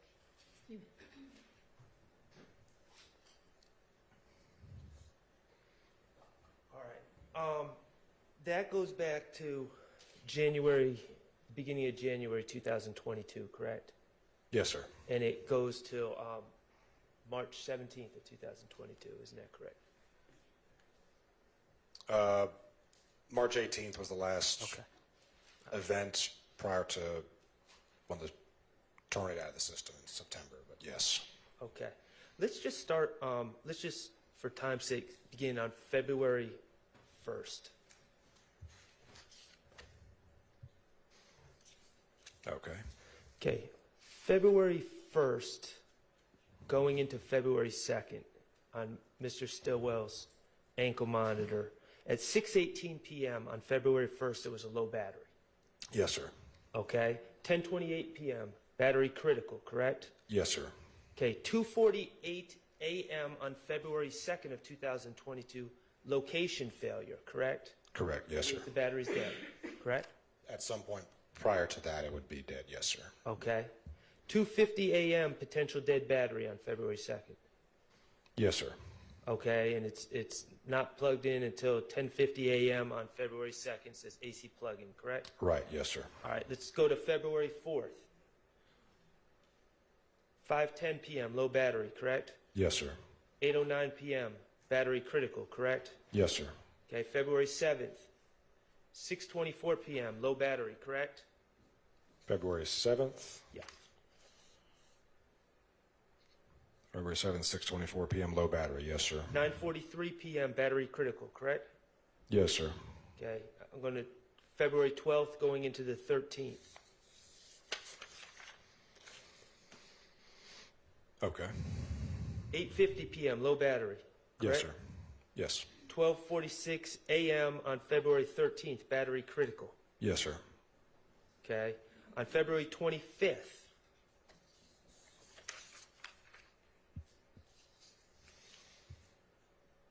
Yes, sir. 8:58 a.m. low battery, correct? Correct.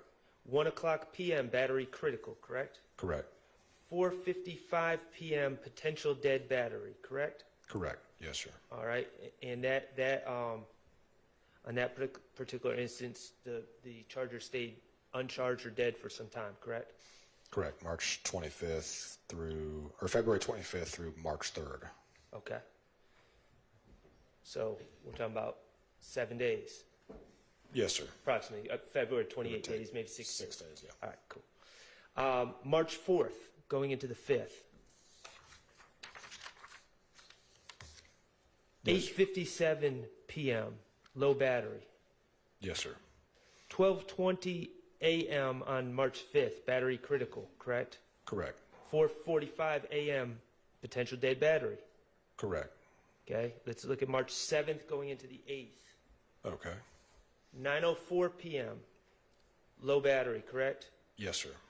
March 8th at 12:34 a.m., battery critical, correct? Yes, sir. March 8th, 5:13 a.m., potential dead battery. Yes, sir. All right. March 8th, later on that day, 2:21 p.m., low battery. Correct. 5:58 p.m., battery critical. Correct. 9:48 p.m., potential dead battery. Correct. Yes, sir. All right. March 10th, going into the 11th of 2022.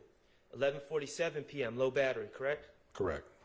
March 11th, 3:32 a.m., battery critical, correct? Correct. 8:10 a.m., potential dead battery. Correct. All right. So in that month and 10 days that we just reviewed, 1, 2, 3, 4, 5, 6, 7, 8, 9, we had 9 different battery events, correct? Correct. Yes, sir. All right. And that's what we had on March 14th as well, correct? A battery event. Correct. Yes, sir. All right. Not his first one. Correct. No, Not sir. his only one. No, sir. All right. Now, here's the thing about the battery event. March 14th at 10 p.m.,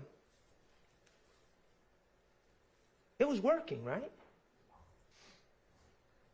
March 14th at 10 p.m. I think, yes, sir. Yeah, it was. Right. It's that monitor that he was wearing that allows you to put him on Windsor Street, correct? Correct. Yes, sir. Okay, so we're talking about dead batteries.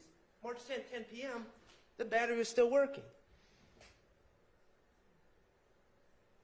March 10th at 10 p.m. Excuse me, March 14th, 10 p.m. March 14th, 10. Yes, sir. Still working. Yes, sir. All right. So, now, other than just hoping your battery runs out, there's other ways to stop a monitoring company from tracking you, correct? Yes, sir. You could smash the monitoring device, correct? Yes, sir. You could also, and this is quite common, you could gnaw at with a knife and cut off the monitor from your leg if you didn't want someone to monitor you. Yes, sir. If you wanted to hide your location, you could do that. Correct. Yes, sir. Okay. Was Mr. Stillwell's monitor smashed? No, sir. Either of those two scenarios, the device can tell if it's been smashed or if the strap is cut, and it would show an event. Mr. Stillwell didn't cut off the device either, did he? Doesn't appear to, no, sir. Okay. And in fact, at 10 o'clock on March 14th, the device was working just fine. It just needed to be charged eventually. Yes, sir. All right.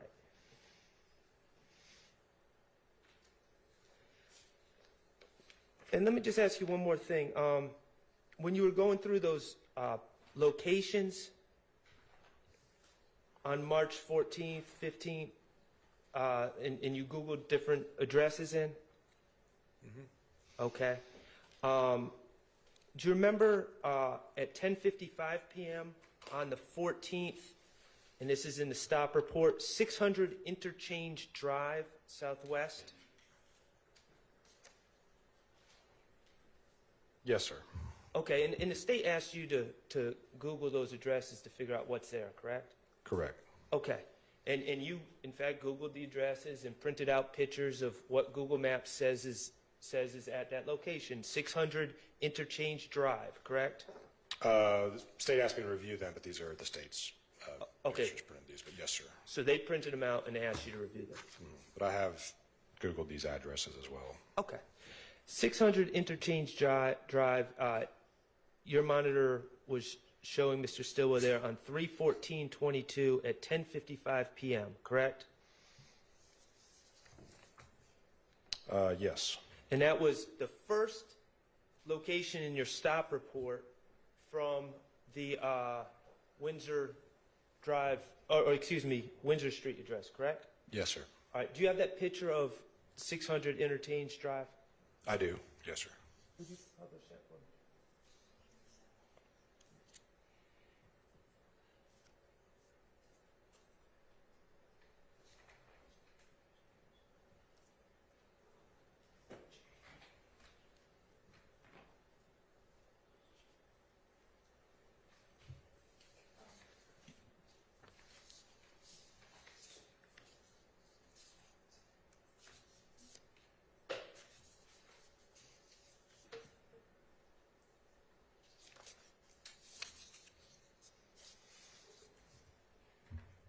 Okay, and this is where the monitor puts Mr. Stillwell at 10:55 p.m. on March 14th, 2022, correct? Yes, sir. All right, and have you been to that location? I have not, no, sir. Do you know if there is in fact a recording studio at that location? I do not. Okay. Thank you. I have no further questions.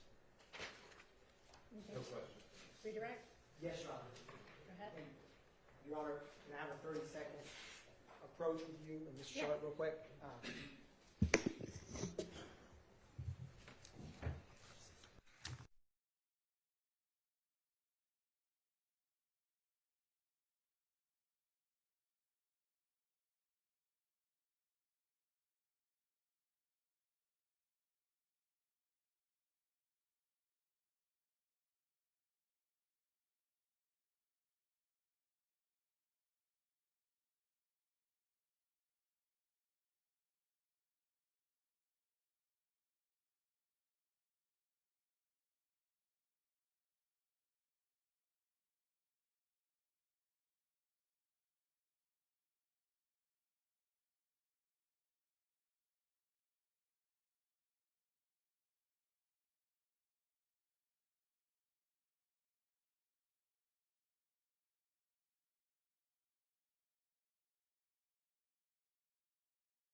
Yes, sir. On cross, you were asked about cutting off an ankle monitor, smashing an ankle monitor. Do you remember that? Yes, sir. What happens when that occurs in terms of in the system? There's an event recorded. If the device were to be smashed and separated, that shows up as a device tamper. Or if the device's strap were to be cut, that would show up as an event for a strap tamper. And if the battery dies for whatever reason, does that show up as anything other than communication failure or low battery critical? No, sir. Now, you had mentioned about the charging is about 2 hours. Correct. Yes, sir. Is the charging of an ankle monitor in terms of the time any different than charging your phone at night?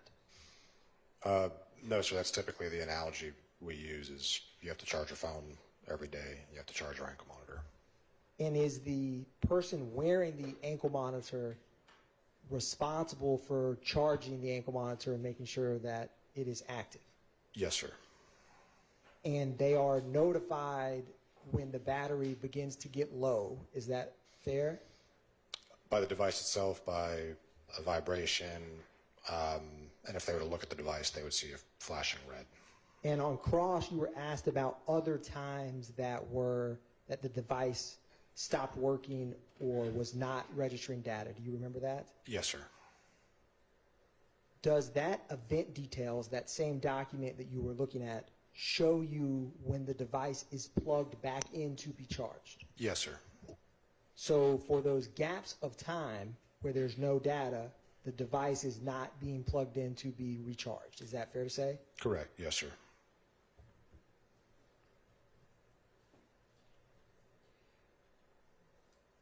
And you also had mentioned that the battery critical warning, there's a window of time for when it can die. Do you remember that? Yes, sir. So would the person wearing the ankle monitor know exactly to the minute when their battery would stop communicating with the monitoring company after that vibrating low battery? Not to the minute. I mean, you could presume, like I said, there's a flashing light that continues from low battery through critical battery to dead. So if you were to literally watch the ankle monitor and see the light stop flashing, you could assume it's dead at that point. But before that light stopped flashing, would you know exactly how many minutes left before that specific battery dies? no, sir. And we had, on cross, you were asked about that window of time, March 14th, March 15th. Do you recall that? Yes, sir. And with the event detail data, or excuse me, the event report data, the Excel spreadsheet that we looked at, do you remember that? Yes, sir. Is it fair or not fair to say that within less than an hour from 10 p.m. on March 14th, 2022, the battery or the ankle monitor for Shannon Jackson did not return a signal for roughly 48 hours?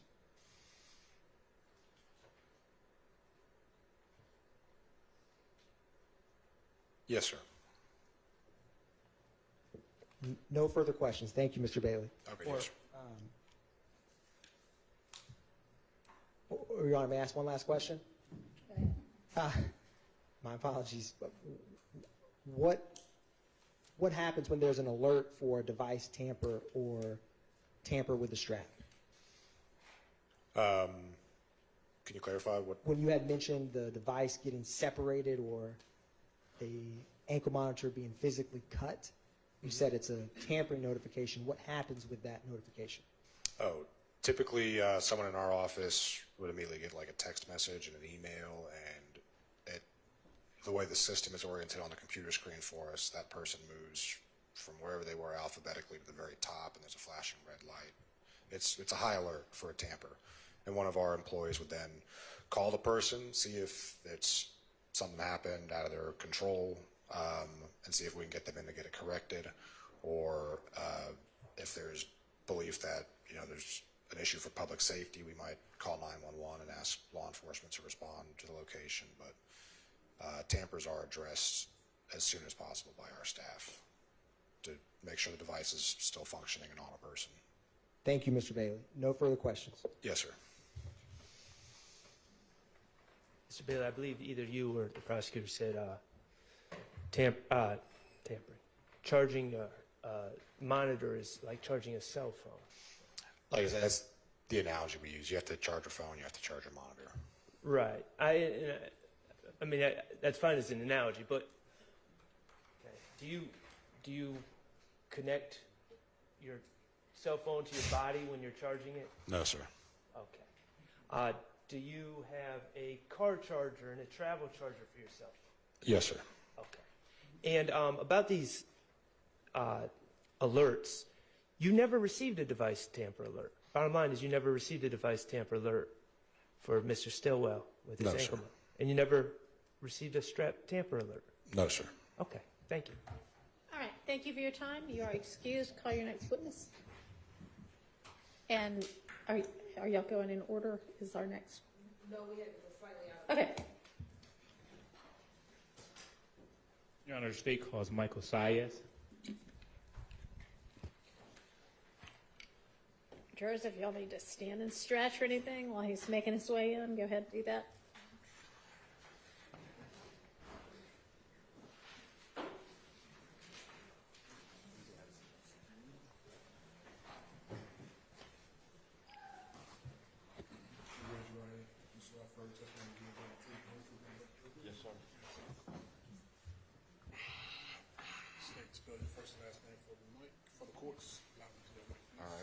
First name Michael, last name Syas, S-Y-A-S-S. Good afternoon, Mr. Sayas. Good afternoon. Mr. Sayas, please tell the jury where you reside East Point, Georgia. and how long have you resided in East Point? 4 going on 5 years. Okay. And I know you're wearing a mask, but can you just speak it to the mic a little bit? Yes, sir. 4 to 5 years. Thank you. Mr. Sayas, on or about March 17th, 2022, did you report finding a gun to the police? Yes, sir. Okay. Can you tell the jury what you were doing when you found the gun? I was walking my dog up the street, Okay. And when you say street, what street? Metal Art Drive, Okay. And where did you find the gun? off to the side in the field near a fence. Okay. Permission to approach, Your Honor? You may.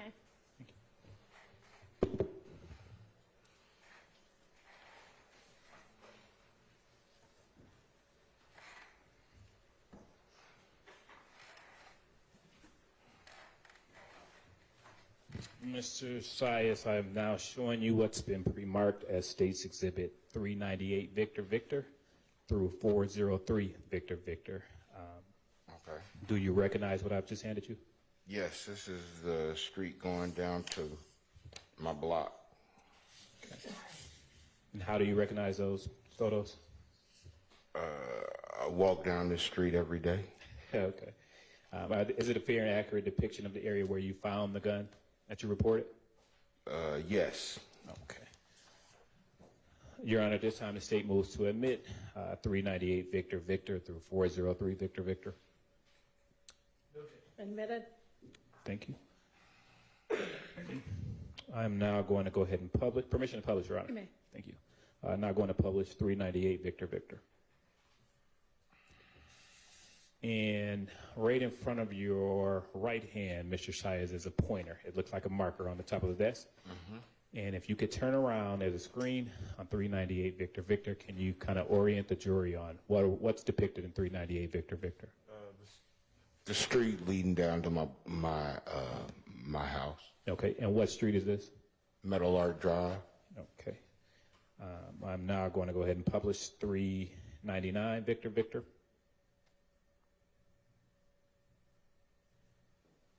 And tell the jury what's depicted in 399 Victor Victor. The road leading down to my house, the area where I found the gun at. Okay. And I'm just going to go back just briefly. 398 Victor Victor. And is this the entrance of Meadow Lark? Yes, that's the street leading up to Ben Hill. Okay. I'm now going to publish 400 Victor Victor.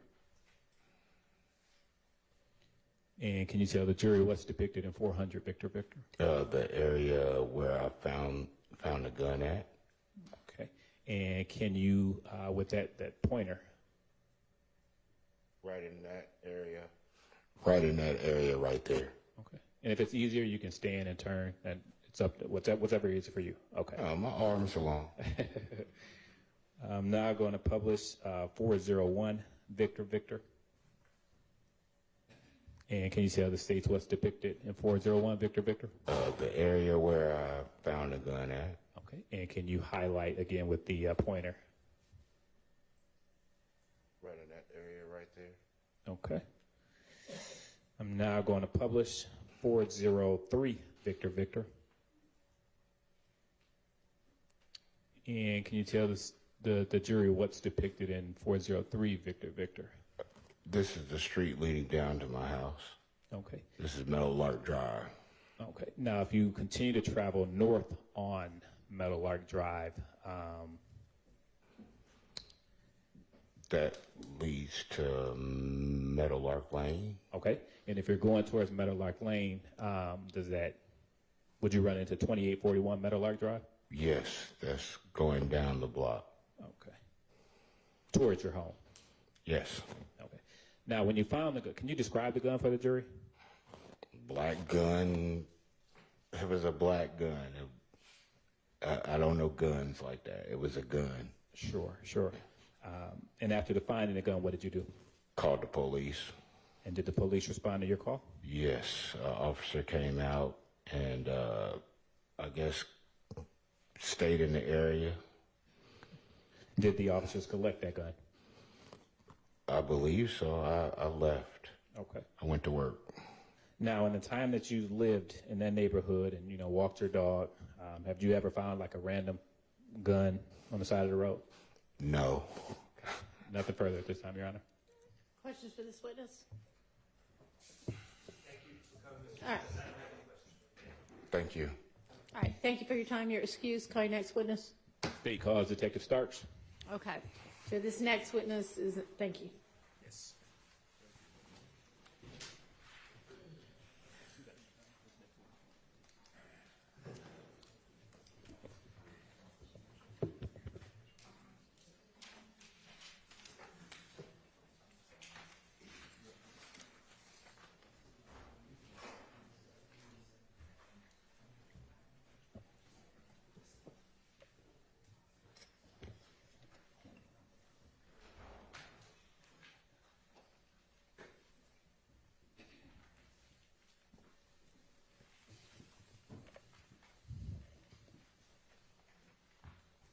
Raise your right hand. You swear firm testimony to be the truth, the whole truth, and nothing but the truth? I do. State your first initial, last name, and spell last name. First initial J, last name Starks, Starks. Good afternoon, Detective Starks. Good afternoon. Detective Starks, are you employed? Yes, sir. And where are you employed?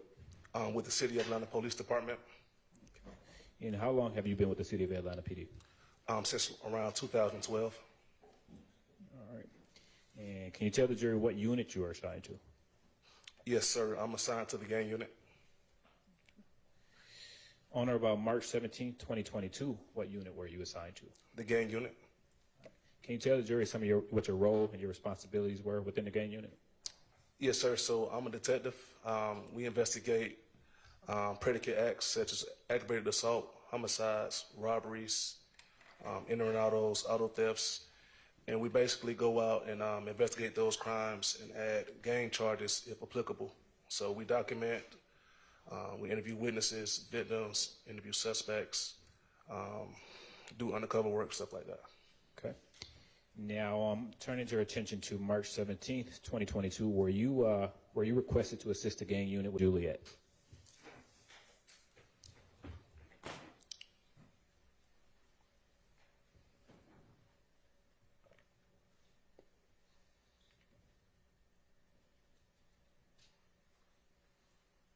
And Detective Starks, is this the Chick-fil-A that you just referenced? Yes, sir. Now, can you tell the jury what caused you to locate this vehicle? So that morning when I arrived to work, my supervisor handed me a bolo, and he told me to look out for this vehicle in the area of Cleveland Avenue. So, like I said, I was hungry, so I drove to the area. I went up and down Cleveland, did not locate it. And then when I pulled into the Chick-fil-A restaurant, that's when I located it. Okay. Do you recall the what state issued license plate that? Yes, sir. It was Maryland. Maryland tag? Yes, sir. Okay. Now, after locating the vehicle, what did you do? I immediately, so it pulled behind me. So I pulled back out the line and I pulled behind it, like 3 or 4 cars behind it, to verify the tag.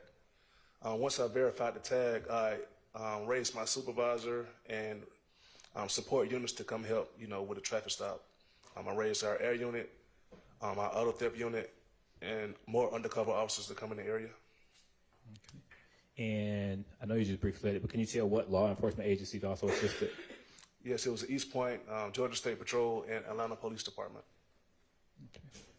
And what else did you do? I gave out I verified the tag and gave it over the radio. I advised them what the place he was in line, like in the drive-through line. And when it took a long time for the food to come, so I guess they got the food. So it took like maybe 20 minutes, and then I guess they pulled out, and then I advised the responding units the direction of travel. And what was that direction of travel? It made a right out of Chick-fil-A. I believe that's going back west. And did that complete your involvement in this case? Yes, sir. Court's indulgence, Your Honor.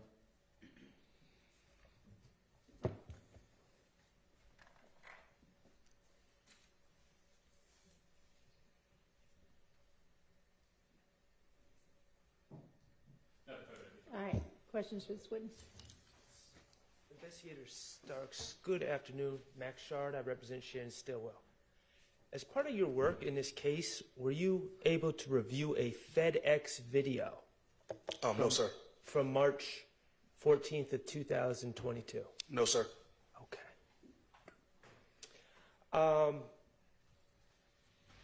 And did you take part, I know that you said you raised other units. Did you take part in any sort of apprehension of Mr. Stillwell on March 17th? I drove to the area, but I did not participate because I was undercover, so I did not do anything to apprehend him. Fair enough. Okay. So let me just ask you this then. You, other than when you were getting lunch, Yes. when you actually found the car, that day earlier you were looking for Mr. Stillwell because there was an arrest warrant for him. I was looking for the vehicle, Okay. per se. Okay. You were looking for a particular vehicle. That information had been given you emanating from Detective Hogan to be on the lookout for this vehicle so an arrest could be made. Is that fair to say? No, sir. So my supervisor just gave me a bolo with a vehicle with the tag description and said, hey, this vehicle was involved in a homicide. It should be around the Cleveland area and look for it. Okay. All right. What was that description you were given? A white Audi A5 with a Maryland tag. I don't recall the tag. What about tints? The car was tinted because I could not see the occupants of the vehicle when I was in Chick-fil-A. Right. You could not. No, the windows were up. Okay. Exactly. So you were looking for a white Audi A5 with Maryland tags. Yes, sir. All right. And now, in your experience as an officer, this is not the first time you were looking for a specific vehicle, is it? No, sir. It's not the first time. In your experience, sometimes when you're looking for vehicles for law enforcement purposes, people ditch the vehicles or hide the vehicles or put them in a garage or put them up, correct? That's a fair statement. Okay. Other times, people might get a wrap. You know what a wrap is? Like a paint job? Yes. A wrap or a paint job on a vehicle to change the appearance of the vehicle. Yes. Right? Yes, sir. Other times, people might get a different license tag number and take off the tag that they normally have on the vehicle and put on a different tag number, right? Yes. All to throw you off because they know that you're looking for them or they believe that you're looking for them. Yes. Okay. In this particular case, when you were looking for a white Audi A5 with Maryland tags, was the Audi in fact still white? Yes. Did it in fact still have Maryland tags? Yes.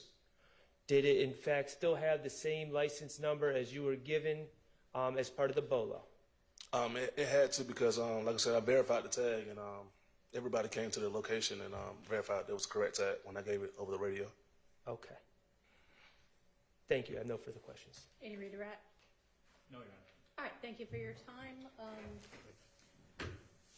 Your next witness is going to be. Sergeant Newman, the Phoenix camera. Okay, that won't take long, right? About We need a 15 break? minutes. Break? Yeah, we have Okay, all right, let's take a quick break.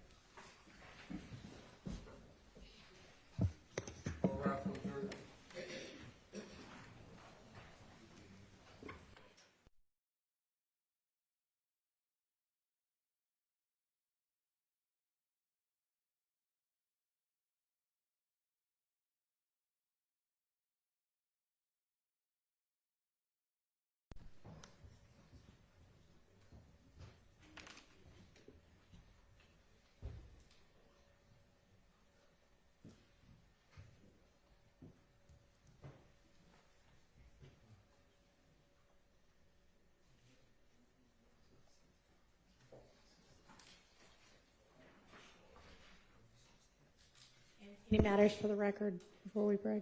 Just the next witness, Your Honor, just so the record's clear. And Mr. Sharp and Mr. Watson both looked at it. But the video that we're using, the part where it says anything about anybody being armed and dangerous has been redacted. Okay. So there's no issues from my understanding with the audio now. Right. on an entirely other.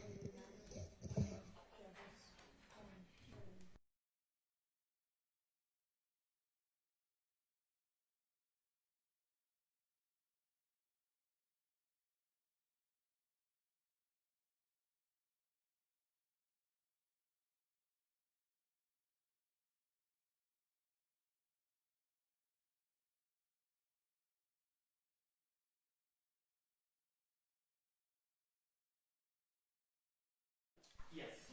I hope so. If I get my way, it is. Well, if it's gonna be longer than that, then I'll be tell back. him, he's an understanding judge, so tell him I can't give him for more than 10 15. Yes, Your Honor. Okay. Thank you. All right, let's all take our afternoon break.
Okay.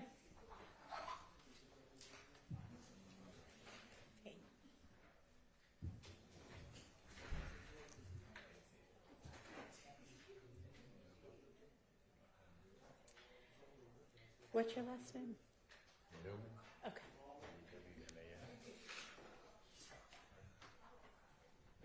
All right. Everybody rise for the jury, please.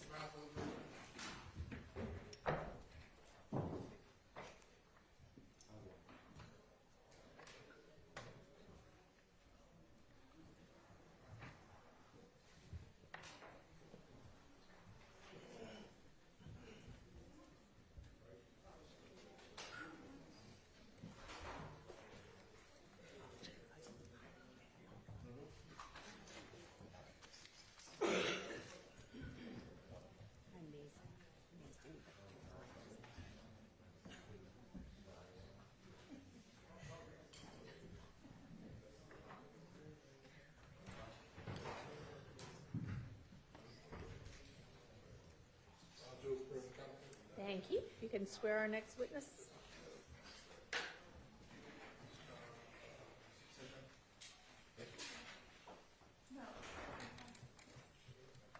You raise your right hand. You swear for testimony you give. What?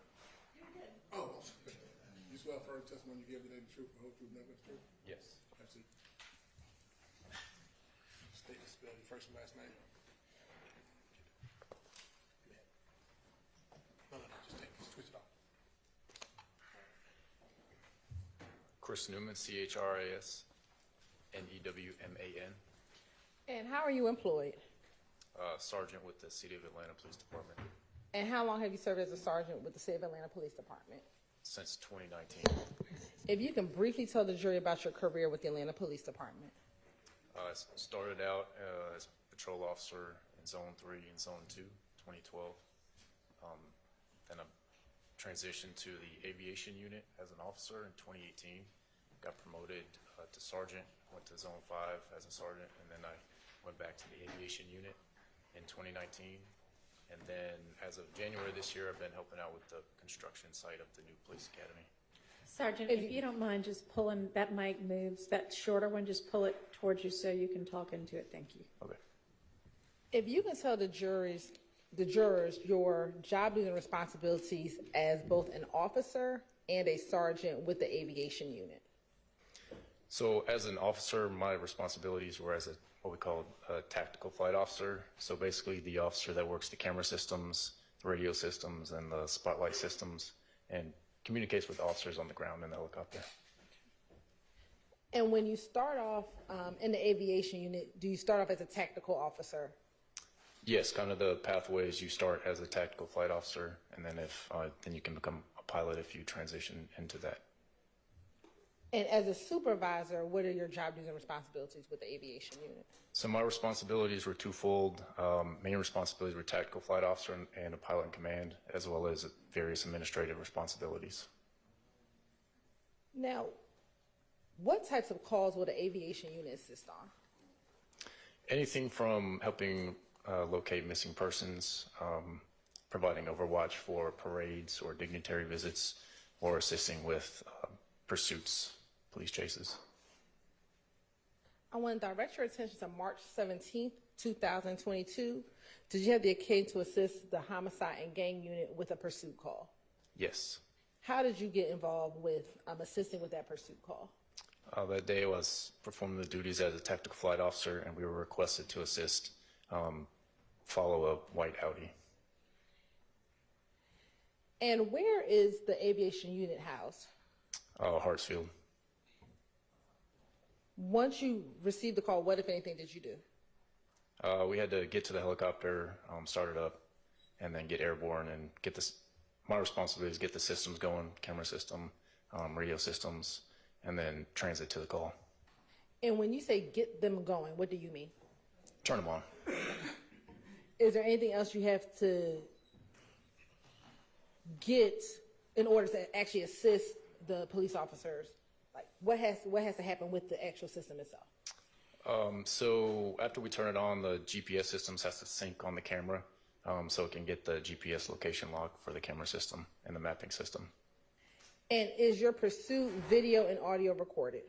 Yes. And have you had the opportunity to review that pursuit from March 17, 2022 in preparation for your testimony today? Yes. Permission to approach, Your Honor? You may.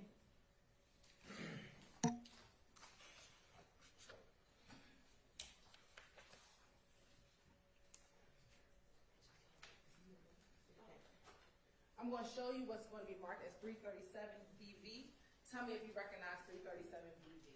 Yes. And how do you recognize it? It's the video we watched earlier, and I signed it. Yeah. And did that appear to be a fair and accurate depiction of the pursuit from March 17, 2022 involving that white Audi?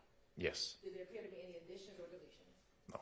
Your Honor, this time the state would like to admit City 337BV into evidence. No objection. Admitted. Permission to publish. You may.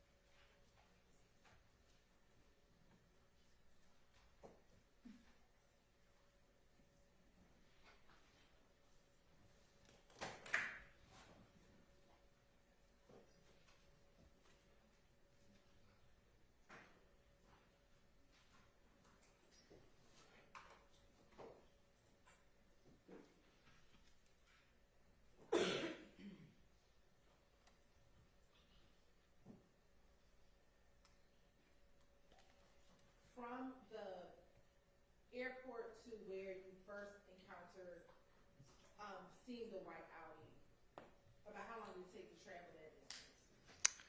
I remember East Point's pretty close, so it was a couple minutes, if that. And when you are serving and assisting, do you take over the responsibilities of kind of navigating the other vehicles that are in the pursuit on the direction of travel of your target vehicle? Yes.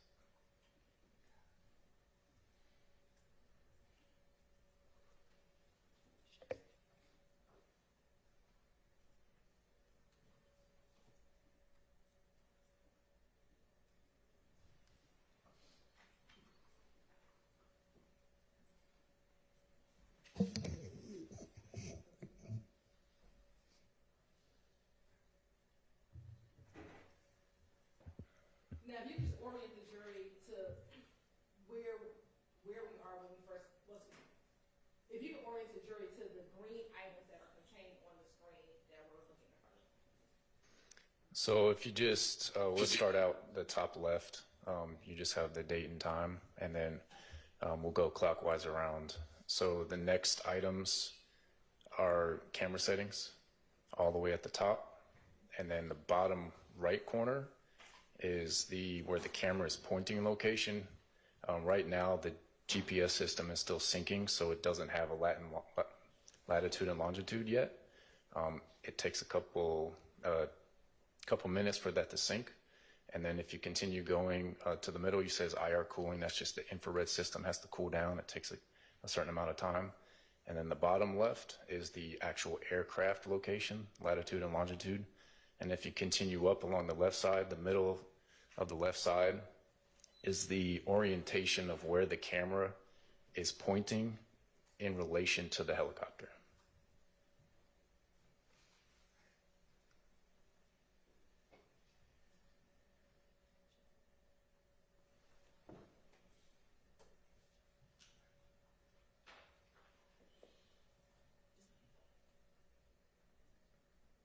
I just have enough UCs in the area. Yeah, I'm at a blunt in Cleveland, so when he pulls out, I can pick him up. I'm at Chevron, just about 285. Calling the first exit, working off on Cleveland. Right there, for defendants. Get to the marshals that's coming. Hide out for a minute. I'm gonna see. That would be across the street.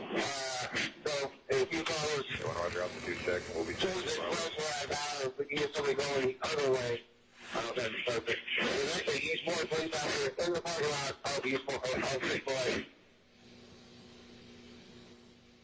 Hey, working at 88.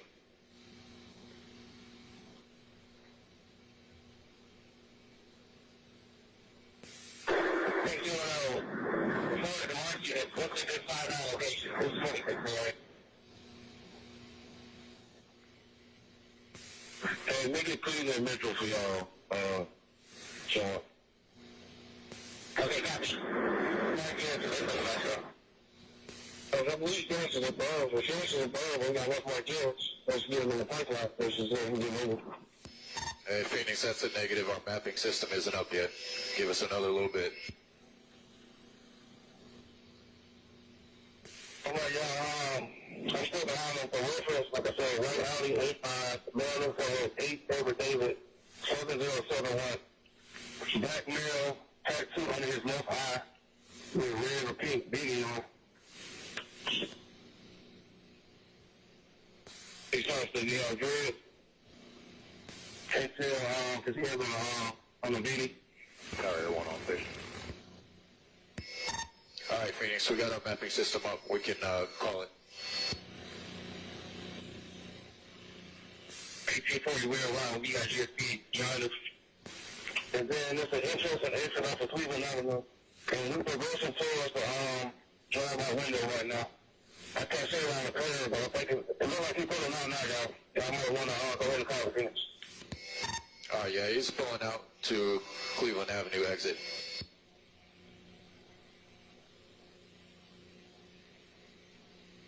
All right, he's making a right turn westbound on Cleveland Avenue. Okay, the units have the westbound on Cleveland. And again, so everybody knows, it's a white four-door Audi. We are going to be in pursuit. We're currently westbound.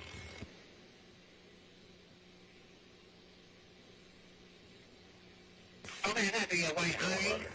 What? Yeah, from radio. I can have the radio. You don't need to, you can cancel the repeat. Coming up to Normanberry, continuing westbound through Normanberry, still westbound on Cleveland.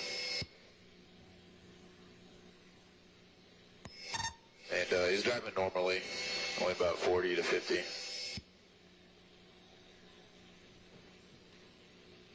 The mark unit, stand by until we get GSP or another mark unit with you before you engage.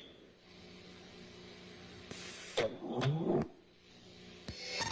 right, he stopped at the red light, Cleveland and Harris, making a right turn northbound on Harris Street from Cleveland.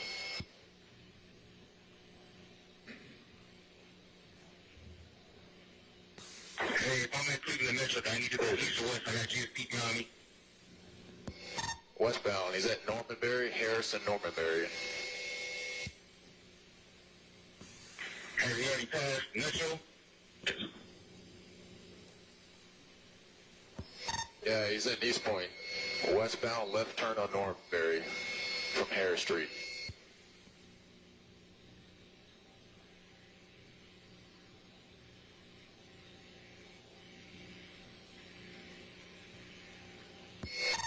All right, left turn southbound on North Martin Street. If anybody can 62 over to MA3, East Point's running a joint detail. They got a bunch of units out.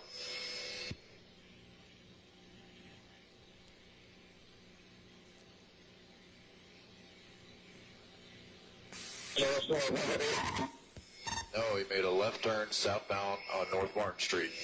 Now he's back at Cleveland Avenue intersection, making a continuing straight southbound on North Martin from Cleveland Avenue.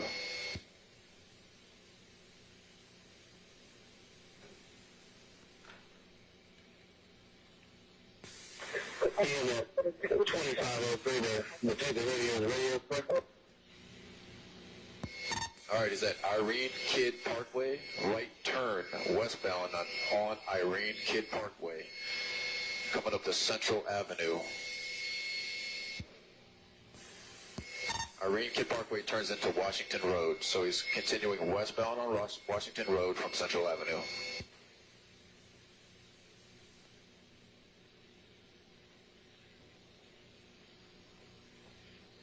All right, he's at the intersection with Main Street, Washington Road and Main Street, making a right turn northbound on Main Street from Washington.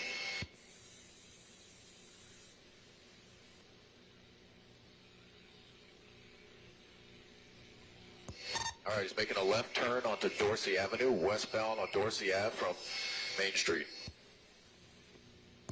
All right, he's coming up to East Point Street. All right, right turn the wrong way, northbound on East Point Street. So he's against traffic, coming up to Thompson Avenue. All right, he's making a left turn westbound on Thompson Avenue from East Point Street.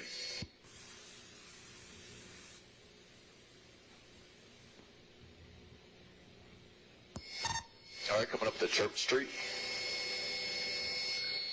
Southbound on Church Street from Thompson.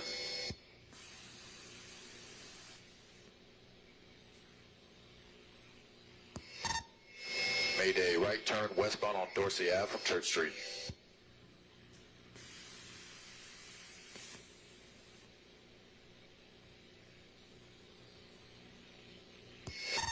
Passing Cheney Street, still west on Dorsey.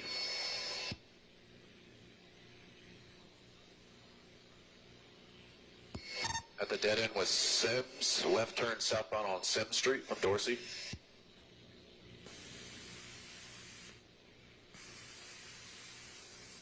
Coming back out to Washington Road. So Washington Road at Sims. Made a right turn westbound on Washington Road from Sims. All right, Tower, please, sir. Well, we're currently westbound, but we're going to slowly be pushing southwestbound from here.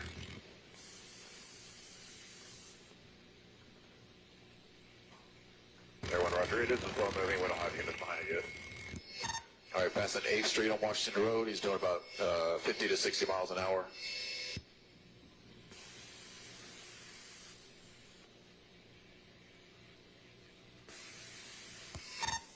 All right, coming up to Ben Hills, making a right turn westbound on Ben Hill.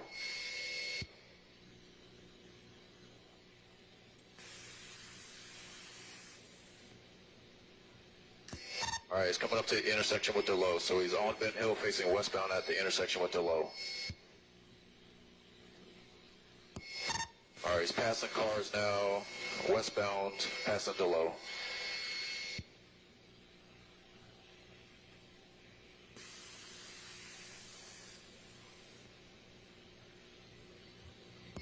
All right, Ben Hill Road, Ben's northbound, so he's north on Ben Hill Road.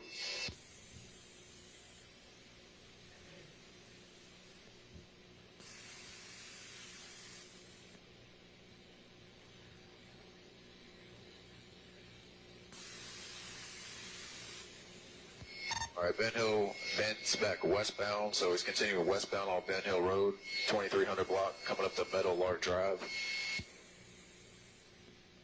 APD was up behind the escalator with a GSP into GSP to Washington 3.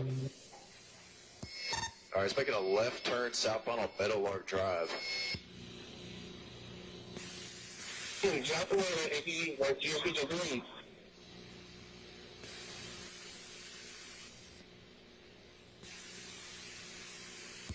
All right, this is a neighborhood he turned into.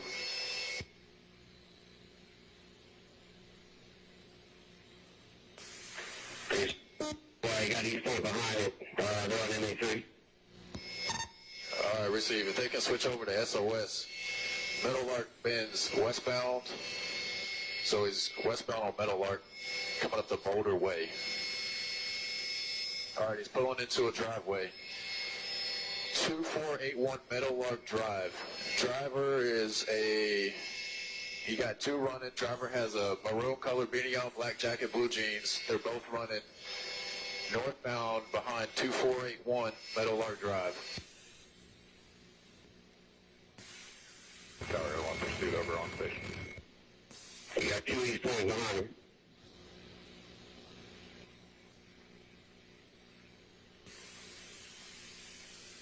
Everyone else will be looking. All right, somebody get behind 2471 Meadowlark.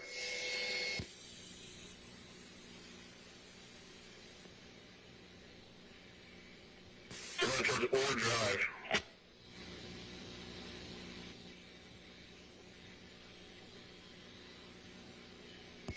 All right, somebody get onto Ore Drive will be the north side of perimeter.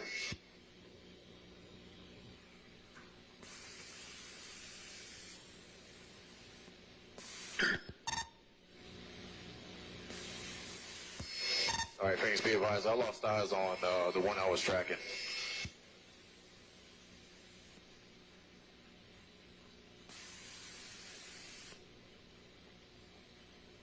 Okay, they advised on MA3, they have several at gunpoint behind their house. They need to go.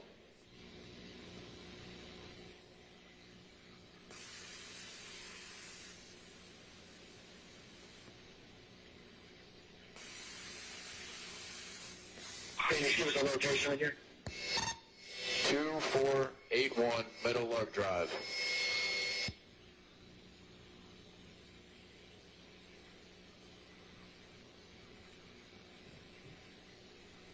It's a White House.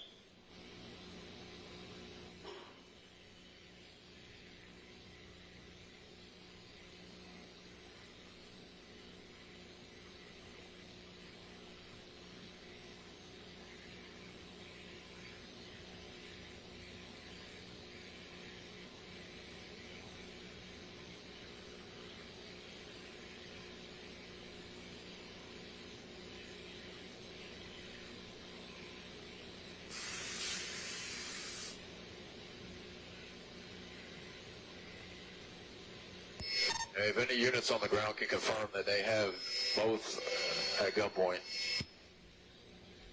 Yes, here they are. All right, copy that. They got both of them. One of them threw a bag directly on the 3 side behind 2481 Meadow Lark, black book bag. Okay.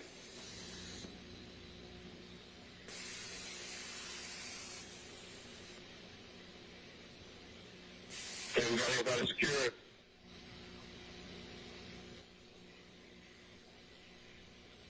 Got a GSP unit here at Meadow Lark. I'm not sure the numbers here with a city hall.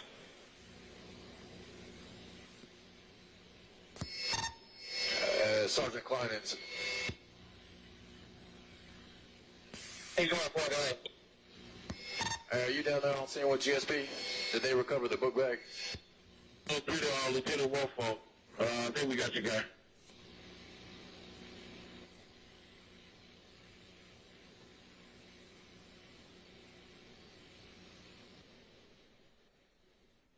Now, just a few questions. When the screen goes from, it changes like black and white or like a grayish color, what is happening there? I'm just switching from what we call the daylight camera to the infrared camera. And what will be your purpose of switching from the daylight camera to the infrared camera? As you can see, with all the tree coverage, sometimes it's easier to continue following the vehicle when you switch to the IR camera.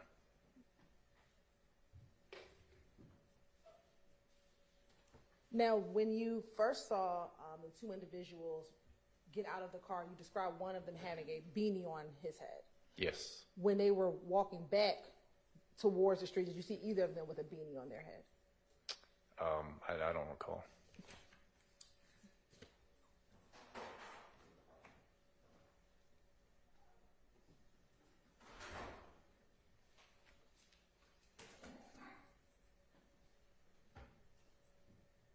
And while we're pulling it up, when you had to switch to MA3, what did that mean? Just switching radio channels.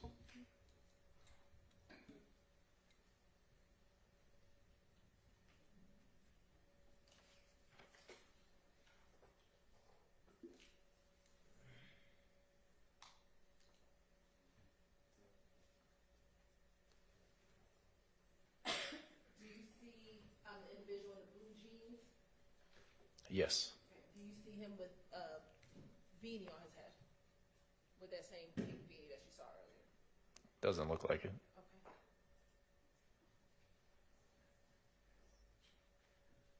And do you see the individual with the white shirt on and the black jacket? Yes. Do you see that individual with the beanie on his head? No. Okay. Of course, indulgence from me. I have no further questions.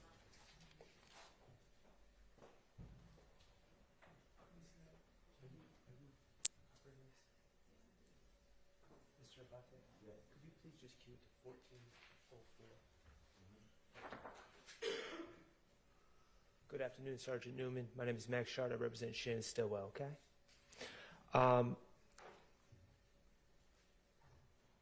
There's a lot of voices on that video, so correct me if I'm wrong. I believe your voice can be heard saying that you saw someone throw something in the bushes or throw a bag in the bushes. Correct. All right.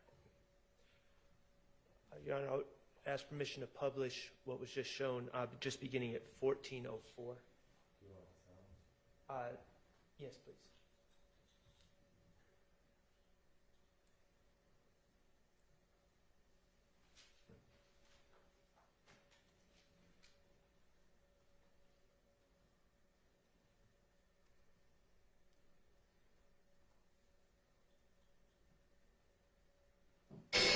Northbound behind 2481 Meadowlark Drive. Tower 1 pursuit over on station. You got 2 East Point behind him.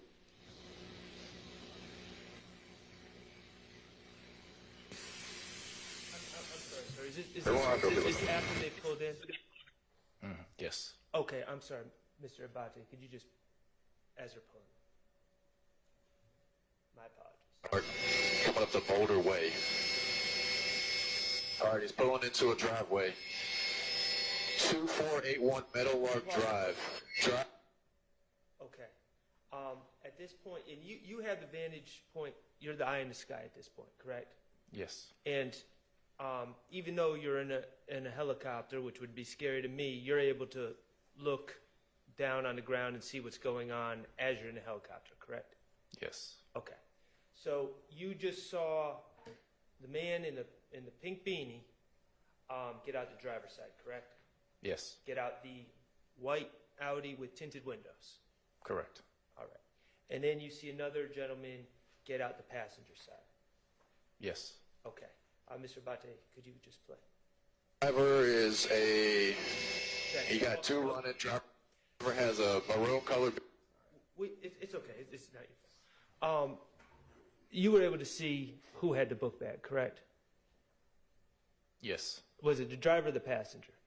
Passenger. Okay. And it's the passenger that you saw discard the book bag into the bushes, correct? Yes. All right. And, that's all I have. Thank you. Anything? Any redirect? No redirect. All right, thank you for your time. You are excused. Call your next witness.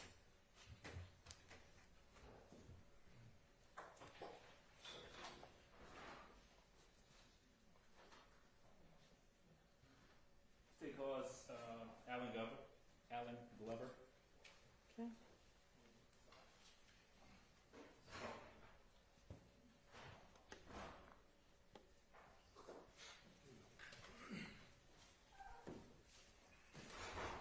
Raise your hand. You swear affirm the testimony you give today the truth, the whole truth, and nothing but the truth. I do. State your first and last name for the course, please. Alan Glover, ALLYNGLOVER. Good afternoon, Mr. Glover. How are you? Doing fine, thank you. Mr. Glover, are you employed? I am not. Okay. And you're retired? Yes. Okay. Where were you previously employed? City of East Point Police Department. And how long were you with East Point PD? 26 years. And were you post-certified during that time? Yes. Okay. Now, as an East Point police officer, would East Point PD at times be requested to assist other law enforcement agencies? Yes. All right. Now, specifically, has East Point PD been requested to assist other law enforcement agencies with apprehension of suspects? Yes. Okay. Now, on March 17th, 2022, did you have the occasion to assist APD with the apprehending 2 suspects? I did. Okay.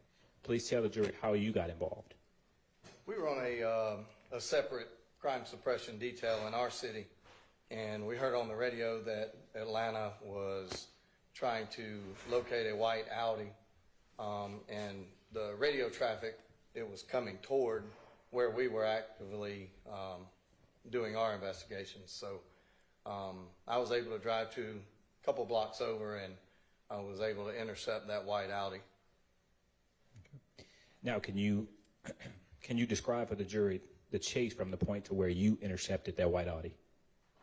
Yes, I pulled out onto Ben Hill Road behind the white Audi. Was calling it out on the radio, turned on my blue lights and sirens.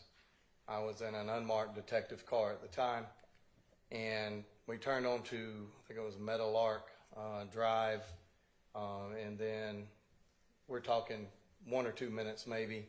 They pulled into a driveway, and 2 males jumped out and ran behind the house. And did you apprehend anyone? I ran behind the house. 2 males did, at my direction, lay down on the ground, and they were both apprehended. And did that conclude your involvement with this case? Yes. Nothing further at this time, Your Honor. Questions for this witness?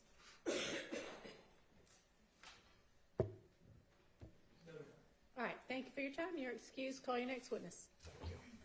State calls GSP Trooper Campbell, Mark Campbell.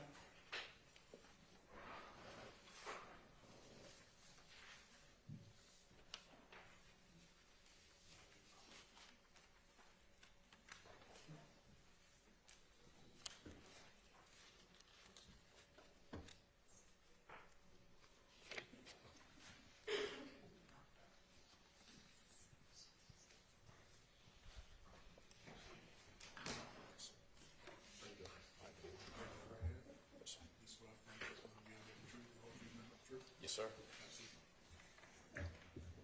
State spell your first and last name. Stop at that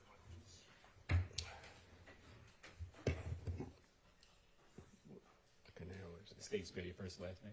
Oh, Mark Campbell, M-A-R-K, C-A-M-P-B-E-L-L. Good afternoon, Trooper Campbell. Hey. Are you employed? I am. And where are you employed? The Georgia State Patrol. And how long have you been employed with GSP? 18 years now. Now, can you tell the jury what your role is with GSP? Yes, I'm a corporal. Okay. And can you tell the jury some of the natures of your duties as a corporal? Yes, I'm a supervisor over troopers who are under me. Okay. And I'm going to just ask you to speak into the mic just a little bit for me. Okay. Okay. Now, as a trooper with GSP, are you assigned a vehicle? Yes, sir, I am. Okay. And is that vehicle equipped with video monitoring? It is.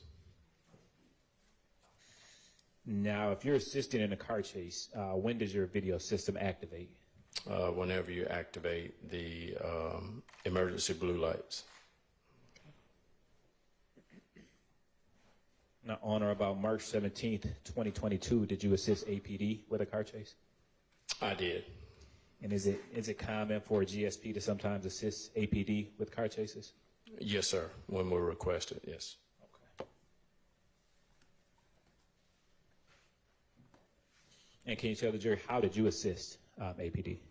I was attempting to catch up to it and just got to the tail end of the pursuit. Okay. Now, was your car video system operable on March 17, 2022? Yes, sir, it was. And did the system record the chase that you were assisting in? Yes, or it recorded me attempting to catch up to it, yes. Okay. And did the car system record the recovery of a gun? Yes, sir, it did. Okay. And have you had an opportunity to review that footage before your testimony today? Yes, sir, I have. Okay. So I've already previously showed you what's been marked as State's Exhibit 228, Victor Victor.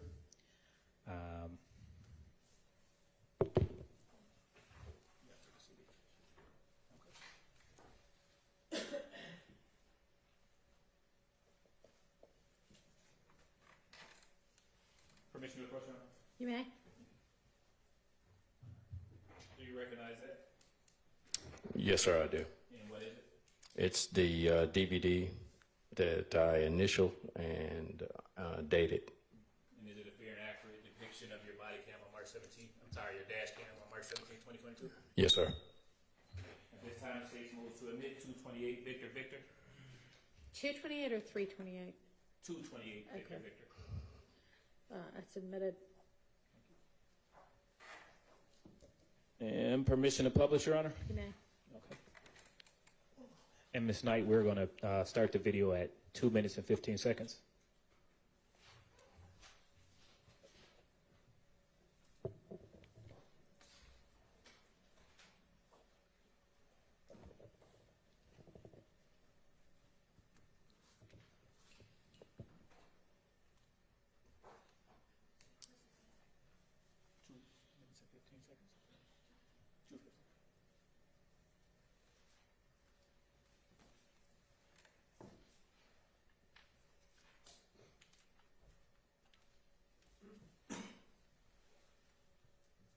In just a moment, it'll pop up in the screen right behind you, Trooper Kimball. I think it'll be on the one in front of you, too. Okay. Thank you, ma'am.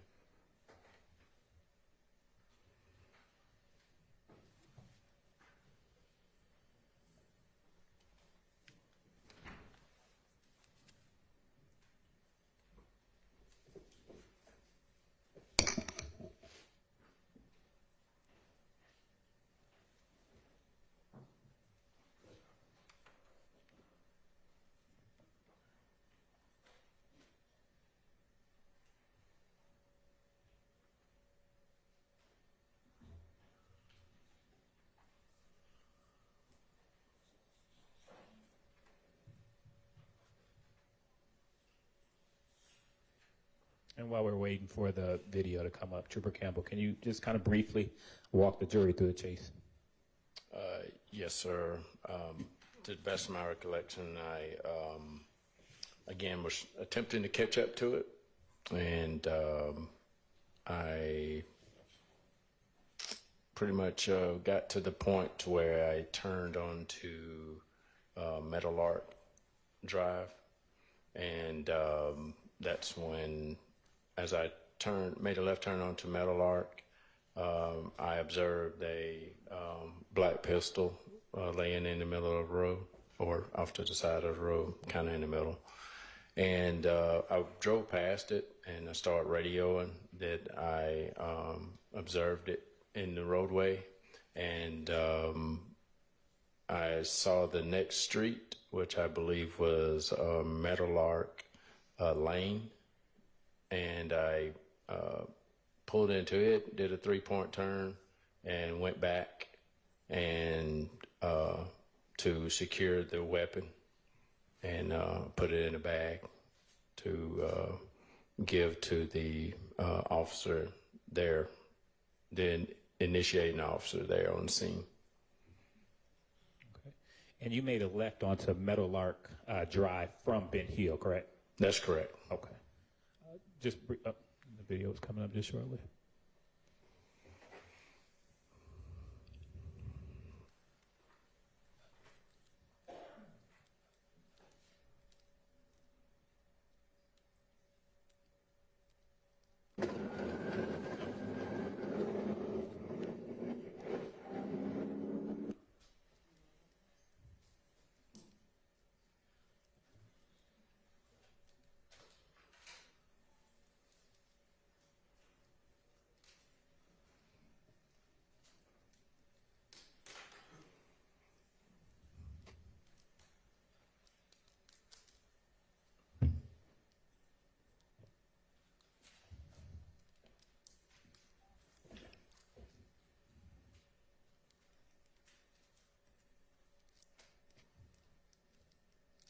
Court's indulged for a brief moment, Your Honor.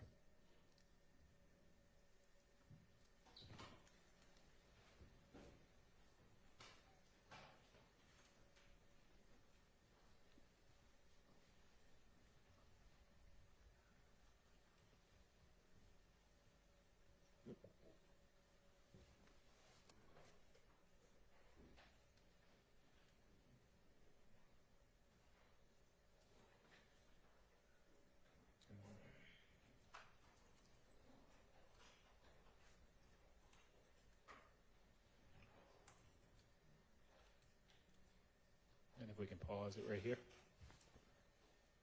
At 2:32, we're paused. Trooper Campbell, is this the intersection of Metal Arc Drive and Metal Arc Lane where you're doing that 3-point turn?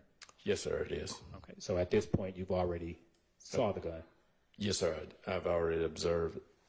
Okay, and you are returning back to where you observed the gun? That's correct. Like you said, and I said, doing a 3-point turn, just going back to the weapon. Okay, we can continue.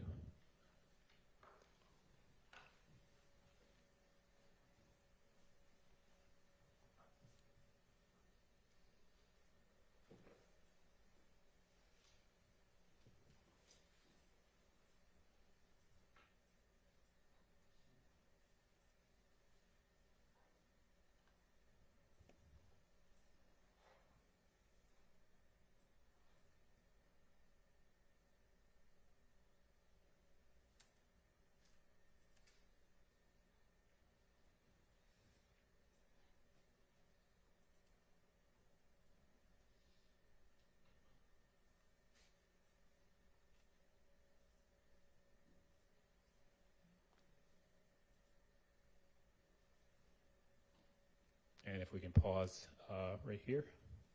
Is this where the, you see an item in the street? I'm sorry. Did you see an item in the street? I did, Okay. yes. And what was that item? It's a black pistol. Okay. And now is this closer towards the beginning of Meadowlark Drive? It is. Okay.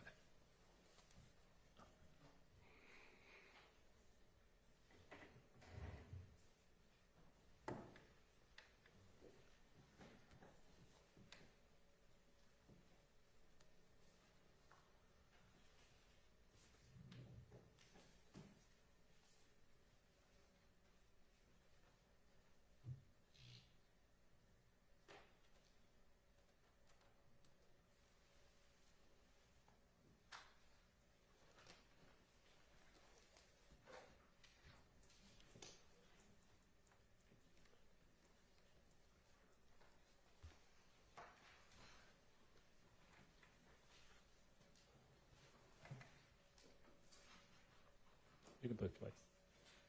Is it playing? Okay.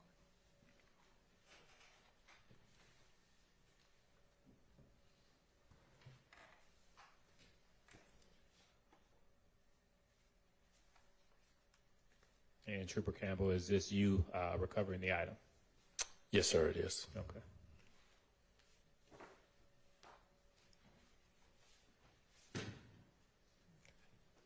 And we can stop it.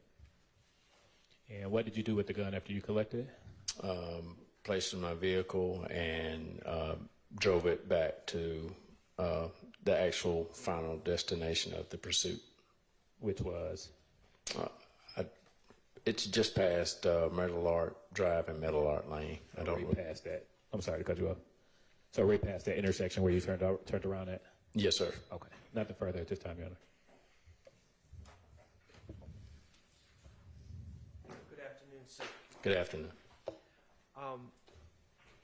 When you were first traveling in that video down Yes. Meadowlark, Yes, sir.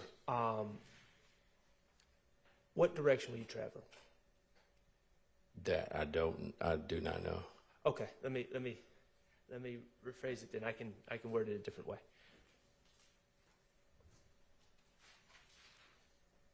When you doubled back and located the gun was in the video, correct? Yes, sir, it was. Okay. You saw it, you pulled up on it. It's that black thing that is in the roadway. Yes, sir. Okay. Going by the way, not after you doubled back and turned around, I'm talking about the original direction you were going. Was that gun on the right side of the road or the left side of the road? Going by the original way you were going? It was more so towards the right. Okay. So if a car was going in that direction, the way you were going initially when you were catching up to the chase or whatever we want to call it, Yes, sir. that gun was on the passenger side of the road. Yes, sir. Okay. And did you see anyone throw the gun or anything like that? No, sir, I at the didn't. time? Okay. No, sir. Okay. All right. Thank you. No further questions. Are you ready to write? No, Your Honor. All right, thank you for your time. You are excused. Call your next witness. Yes, sir. The state calls Angela North to the stand, also known as Angela Camp.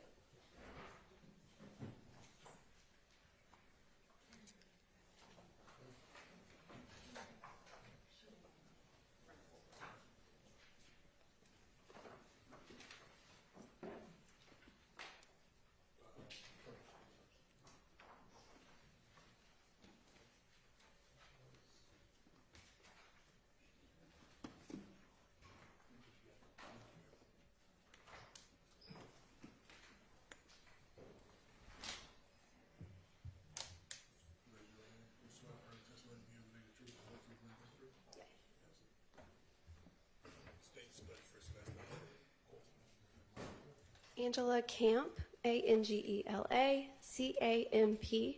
At the time I worked this case, I was Angela North, NORTH. Good afternoon. How are you currently employed? I am currently a high school math teacher. And how long have you been serving as a high school math teacher? This is my second year. Prior to serving as a high school math teacher, what, if anything, did you do for work? I was a firearms and tool marks examiner for the Georgia Bureau of Investigation. And how long did you work for the Georgia Bureau of Investigations? Almost 6 years. If you can tell the jury about your education and training in ballistics and firearms analysis. I have a bachelor's degree in biology from the University of Georgia. Once I was hired with GBI, I underwent a 17-month training program where I learned ammunition manufacturing and development, firearms manufacturing and development, muzzle to target distance determination, serial number restoration, and the majority of my time was spent on a comparison microscope comparing bullets to bullets and cartridge cases to cartridge cases to determine if they were fired from the same firearm. In addition to that, I have completed multiple certified armorers courses, and I have also served as a supervisor for new scientists. And I have toured various manufacturing facilities where they are actually making the guns and making ammunition for the guns as well. When you were working at the GBI, approximately how many cases dealing with firearms did you analyze? Hundreds. And have you ever been qualified to testify as an expert in the state of Georgia? Yes. Your Honor, this time the state would like to tender Ms. Angela Camp as an expert in the area of firearms and ballistics analysis. No objection. All right, she is so qualified and may testify as an expert as that.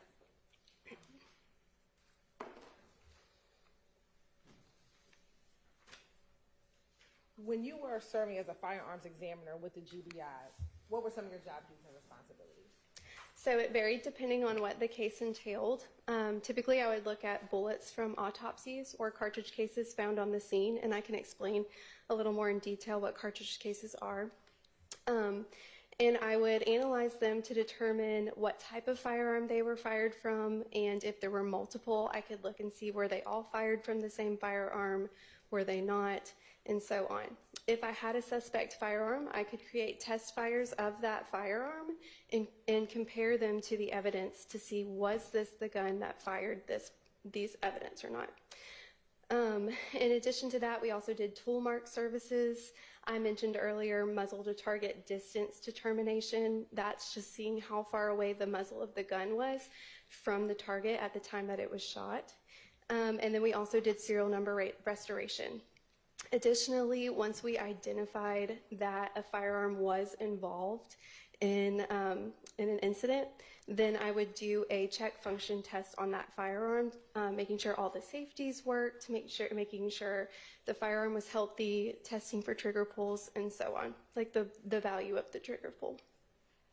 I want to direct your attention to case number, DOFS case number 2022-1007212 and 2022-1008698. Have you had opportunity to review those cases? I have reviewed them. I don't have copies with me now.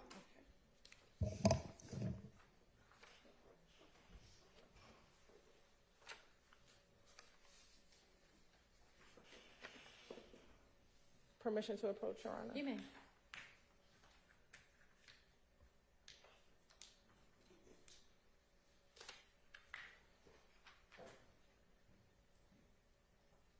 I'm going to hand you what I'm going to mark as 500 BBA and 500 BBB.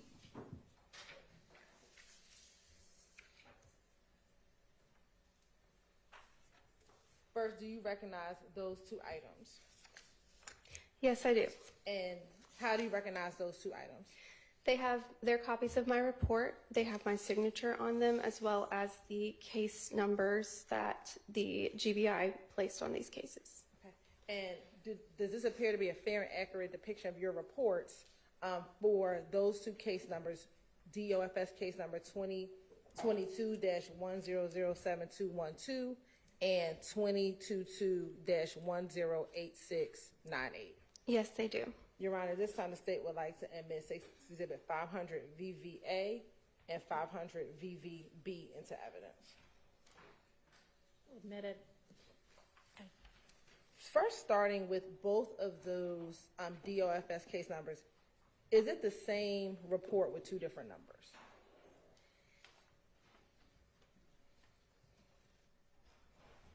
Yes, it is. Okay. And sitting here today, do you know why there will be two reports with two different numbers, the same report with two different numbers? Sometimes when evidence gets submitted, they're not related initially, and so GBI will give the evidence its own case number, and then once it's related later, the evidence will be intercompared, and each one will just have its own case number, but they will be compared to each other. All right. And we will operate then off of 500 BVA, which is 2022-1007212. First, what agency submitted evidence to be tested? The Atlanta Police Department and the Fulton County Medical Examiner. And what is the agency reference number for this case? For the Atlanta Police Department, it is 220-731-882. And who was the victim in the case? Shimel Drinks. And what did you receive to be tested? I received a .40 caliber bullet, and I received another .40 caliber bullet. Okay. Permission to approach? You may. I'm showing you what's been marked as Stacy Exhibit 390 BV and 389 BV. Tell me if you recognize those items.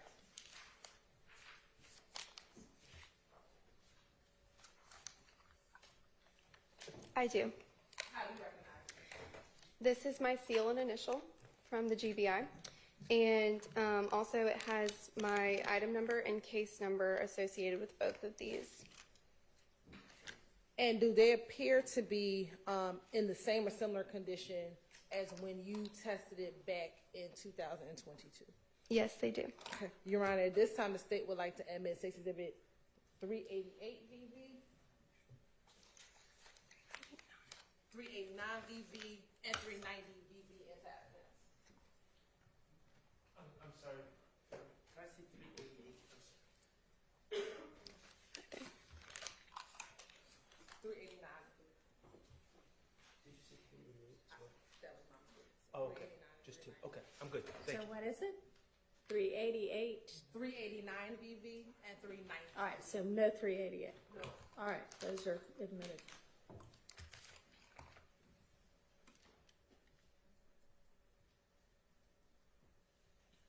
And what type of testing were you able to do with those two items? I was able to compare them to each other to determine if they were fired from the same firearm, and I was able to determine a type weapon list of what may have fired it. And first, were they fired from the same firearm? Yes, they were. And what type of firearm was it consistent from being fired from? Glock .40 caliber pistols. And after doing your report, did that conclude your involvement as it relates to this DOFS case number 2022-1007212? Yes. Right. Did you also do additional testing in this case for DOFS case number 2023-1001777? Yes, I did. And did it also have the same case number? It's also a report with the same case number of the 2022-1007212, a similar report as the 2023 case number? I believe so. Okay. Do you need to look at a copy of? That would be helpful.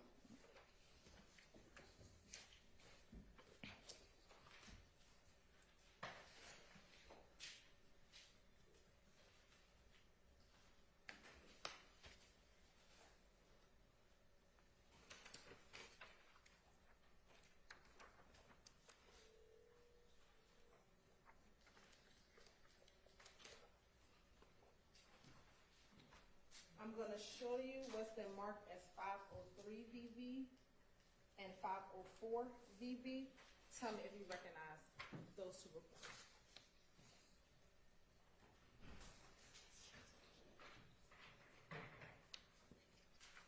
Yes, I do. And how do you recognize those two reports? These are also copies of my reports. And do those appear to be a fair and accurate depiction of your reports that you generated for the items that you tested in this case? They do. All right. Your Honor, this time the state would like to admit Exhibit 503 and 504 VV into evidence. Admitted. And again, looking at 503 and 504 VV, do they appear to contain the similar information in both reports? Yes. All right. We're going to look at the DOFS case number ending in 1007212. Who was the agency that submitted the items for testing? The Fulton County District Attorney. And who was the victim in that case? Shymel Drinks. And what were you given? I received an FN 5.7 pistol, some cartridges, which is unfired ammunition, and 11 cartridge cases, which are fired ammunition. All right. Permission to approach? You may. First, I want to show you what's been marked as State's Exhibit 221 BV. Tell me if you recognize 221 BV.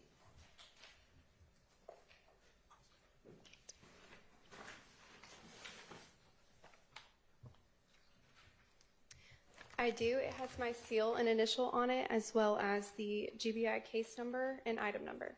And what is contained in 221 BV? This is the 5.7 pistol. And I'm also going to now show you what's been admitted as State's Exhibit 424 BV. Tell me if you recognize 424 BV.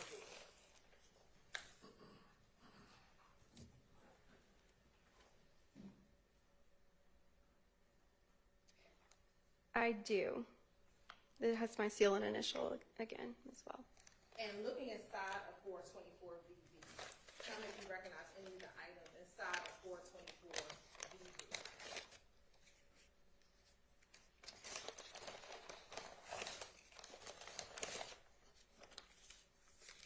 Yes, these have my initials and item number as well as seals on them. And what are those items? These are the 11 5.7 cartridge cases. Okay.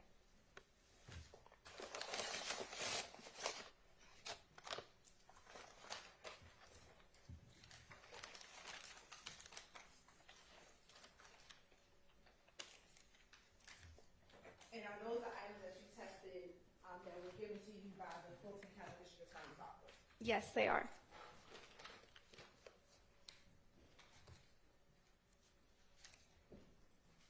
And Your Honor, this time the state would like to admit State's Exhibit 221 VV into evidence. Admitted. No objection. Thank you. It's admitted without objection.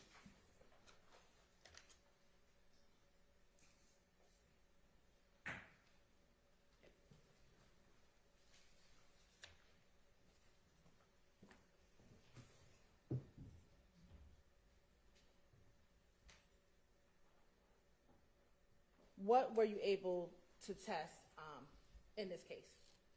I was able to compare these cartridge cases together to see if they were fired from the same firearm. And then I also compared them to this firearm to see if this was the firearm that fired it.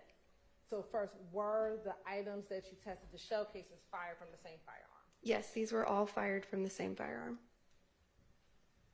And then were those items fired from that firearm? Yes, they were. And you may have said, and forgive me, what type of shell casings were the shell casings that you tested? So they were the caliber 5.7 by 28 millimeter.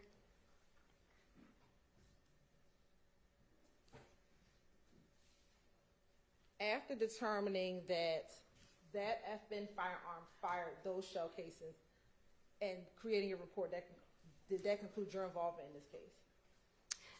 Yes, I did a check function test on the firearm as well, and then that concluded it. And what's a check function test? It was operational. It's where I test the trigger pulls, I test every safety, I take it apart and look at it and put it back together. And what was the conclusion after doing the check function test? It was healthy and operational. Court's indulgence for a moment.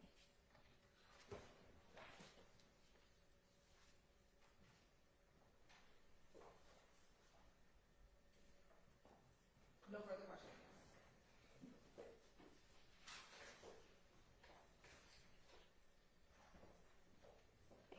Good afternoon, Ms. Camp. Good afternoon. Max Shard is my name. I represent Shannon Stillwell, okay? All right, thank you. Just want to back up before we get into specifics. Seems like you did two different types of tests in this case. You had one situation where you had a firearm and you were comparing the firearm with shell casings, correct? Correct. Okay, now in your line of work, what that test, that matchup, what's that called? Firearms identification. Firearms identification. Okay, and then it seems like also in a separate report, you had two, not shell casings now, not a firearm, but you had two bullets, correct? Correct. And you were trying to determine if those bullets were fired by the same gun, correct? Correct. Okay, what is that test called? That's also firearms identification. Okay, I didn't get very far with parsing those out if they had the same name. Okay.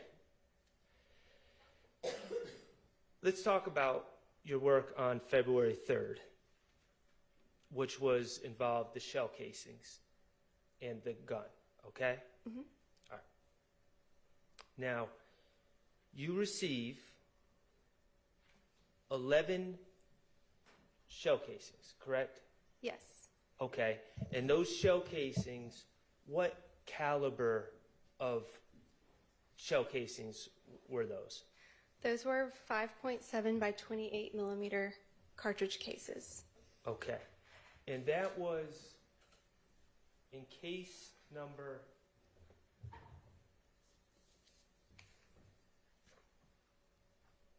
Would you like me to read it? Do you have what I'm trying to figure out is, do you have a cross-reference number so we could compare this to actual incidents to know where those shell casings came from? No, I do not. As far as on the scene where they were collected, Yes. I do not. You received them from APD? Or from the Fulton County District Attorney's Office? Yes, Fulton County DA. Okay. And they gave those to you on January 17, 2023? Correct. All right. And it was 11 of them? Yes. Okay. And then you're also given a firearm, a 5.7 by 28 firearm, correct? Yes. FN. Correct. All right. And you're given those by the district attorney on December 15, 2022? Correct. Okay. And then additionally, you're given 19 unspent rounds. Yes. Okay. So your work on this case, you got 11 spent rounds that were collected.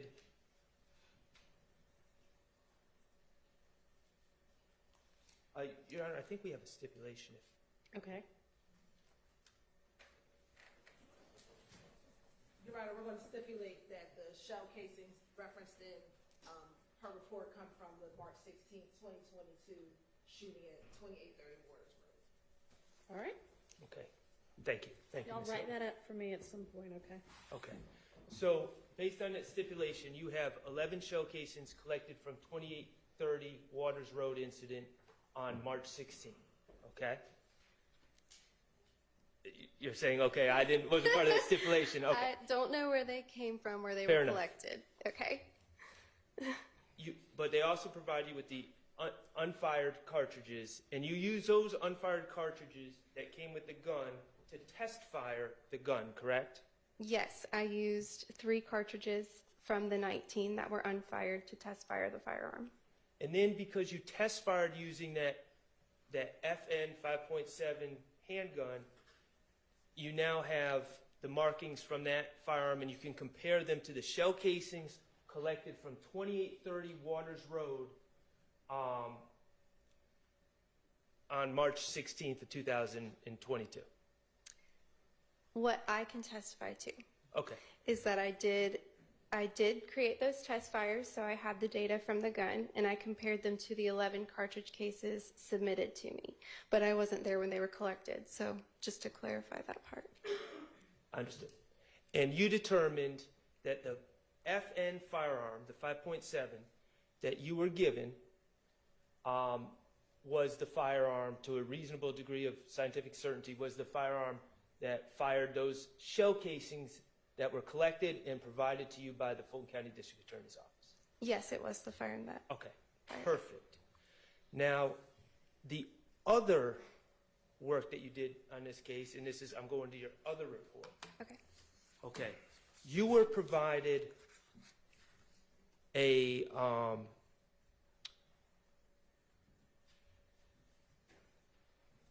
referring to 389 VV and 390 VV. Do you have them up there with you? I believe so. The 40 caliber report. Yes. No, the exhibits. May I approach? You may. Sorry. Oh, it's fine. 390 and 389. This is 389 and 390 VV. Yes. Okay. In this report, when you had 2 bullets and you were trying to determine if they were fired by the same gun, right? Correct. Okay. Even though this was provided by the ME's office, correct? Fulton County ME's office? Yes. Okay. And the ME is the people that perform autopsies. Right, the medical examiners. Okay. Do you have any notes or knowledge of are there 1 or 2 projectiles in this package? There's only one. The other one contained fibrous material. Okay, so you got a projectile and fibrous material in here. And do you know where these came from, other than the ME's office? I know they're from which victim it's from. What's that? Chamel Drinks. Chamel Drinks, okay. And then here is another projectile with victim Chamel Drinks. Correct? Yes. On the same report. That was the victim listed on the report. Okay. And so what you were tasked with, you were given something from the ME's office, a projectile from the ME's, collected by the ME's office and given to you, and then a projectile provided by the Atlanta Police Department. Yes. Correct? Okay. And you were tasked with determining if those 2 projectiles were fired with the same gun. Correct. Okay. And now those 2 projectiles, and when I say projectiles, we're talking about no longer in its casing. They've been fired. They're not in the shell cases anymore, and they may or may not have hit someone. Is that fair to say? Right. It's the part that has traveled down the barrel of the firearm. Okay. Those 2 projectiles that you were comparing to each other, isn't it true that they were both 40 caliber bullets? Yes. Okay. And then you were asked to compare them, and you determined that those 2 fully 40 caliber bullets were shot by the same handgun. Yes. And that handgun was consistent. Your report says consistent with being shot by a Glock 40 handgun. Correct. Okay, and how do you make the determination about specifically, just from those little pieces of metal, that they were fired by a Glock 40? So there's different manufacturers will rifle the insides of barrels differently. And what I mean by rifling is that manufacturers will put a series of lands and grooves on the inside of the barrel to make the bullet spin. And the reason to do that is to make it more accurate and to make it travel further. Well, different manufacturers will do different things. Sometimes they'll have 6 lands and grooves going to the left. Sometimes they'll have 8 lands and grooves going to the right. Sometimes you can tell that the tool was different that they used to rifle them. So all of this data is measurable, and we can enter it into a database maintained by the Association of Firearms and Tool Marks Examiners. That database has also been maintained by the Federal Bureau of Investigation as well. So once we enter the data into the database, it will return to us the list of firearms rifled in that way. These in particular were consistent with Glock in the way that Glock rifles their firearms, the type of tool that they use, the way that the lands and grooves are, the number of them, and the direction that they're twisting as well.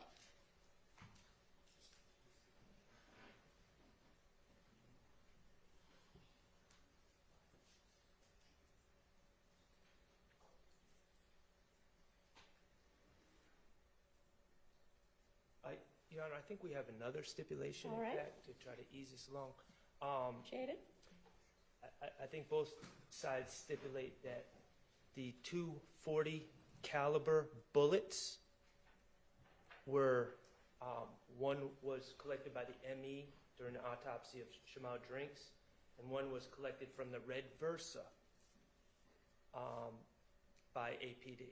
That Red Versa driven by Shamal Drinks. Thank you. Okay, so those 240s based on 240 caliber bullets based on your work on this case, fired by a Glock 40. Yes. Okay, now going back to 221 VV, the handgun in front. Okay. That was okay. That FN 5.7 by 28. Can that gun shoot 40 caliber bullets? No. How about a 45 FN 45 caliber handgun? Could that shoot 40 caliber bullets?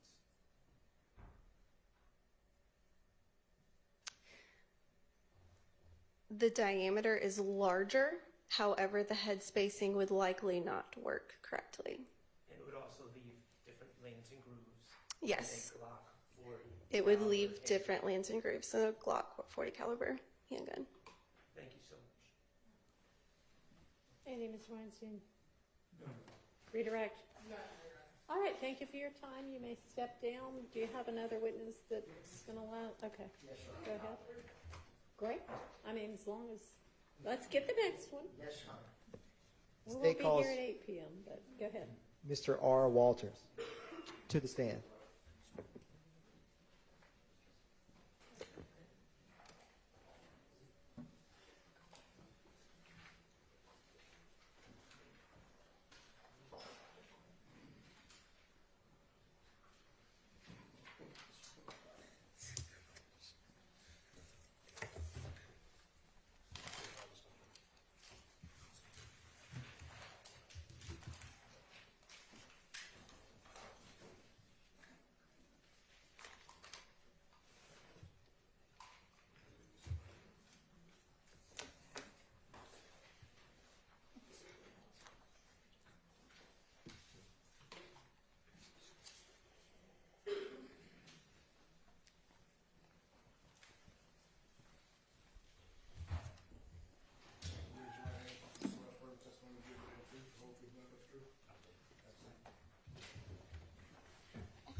Russell Walters, RUSSELL WALTERS. How are you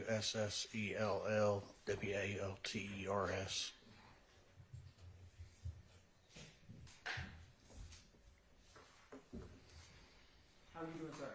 Fine yourself. Doing well, sir. Thank you.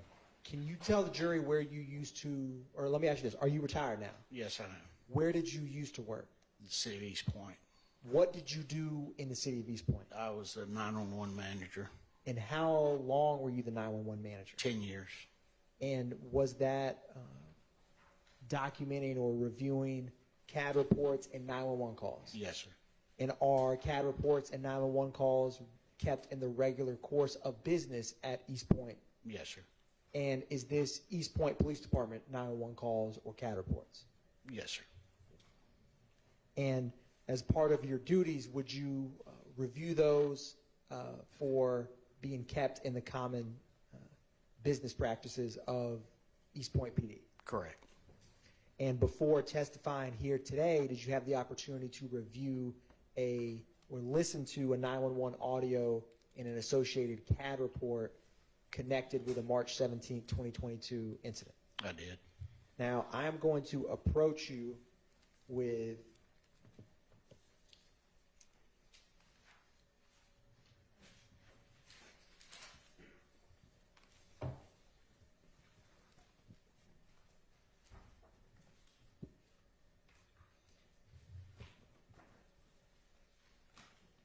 what's been marked as State's Exhibit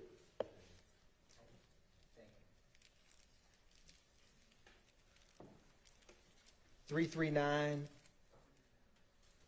Victor Victor and 339 Victor Victor Alpha. And with the disc, sir, were you able to initial that after reviewing it? Yes, sir. Yes, sir, I was. And is that the disc that you reviewed? Yes, sir. And is that the CAD report you reviewed? Yes, sir. Your Honor, at this time, the state moves to tender into evidence 339 Victor Victor and 339 Victor Victor Alpha. Those are admitted. Thank you, Your Honor. Now, starting with and I'm going to publish the CAD report, which is 339 VVA. Yes, sir. What is the date, March 17th, 2022? Yes, sir, it is. Can you explain for the jury with this CAD report, where's the location?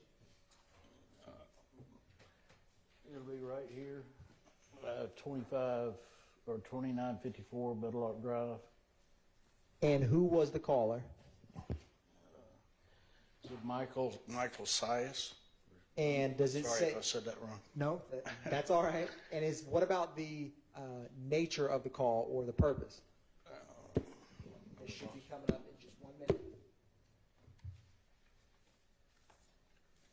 It was an informational report by Signal 39, which is, excuse me, I have to find it myself now.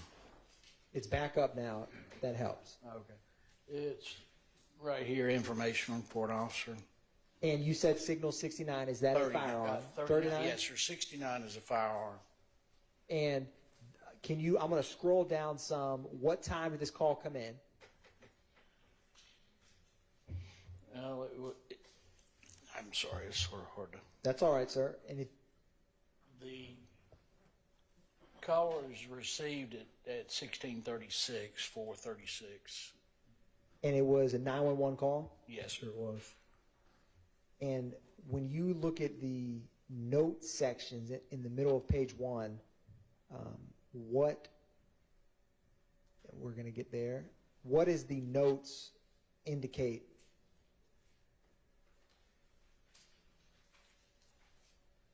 Now you're talking about here?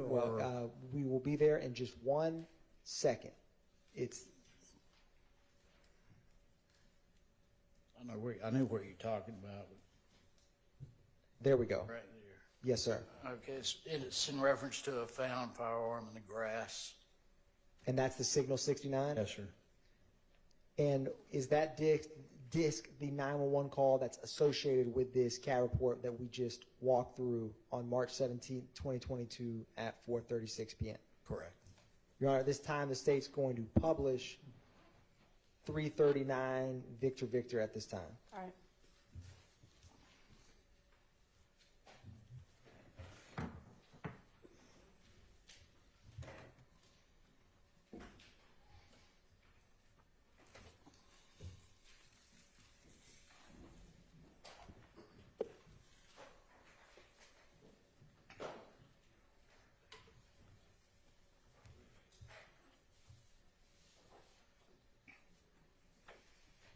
Police for Fire 94.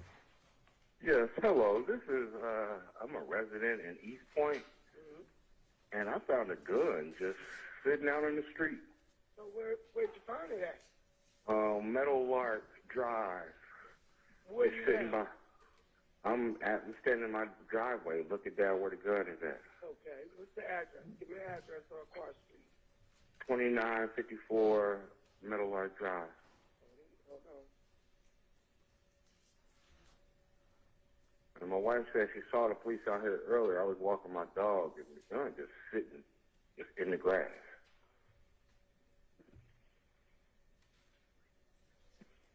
Hold on.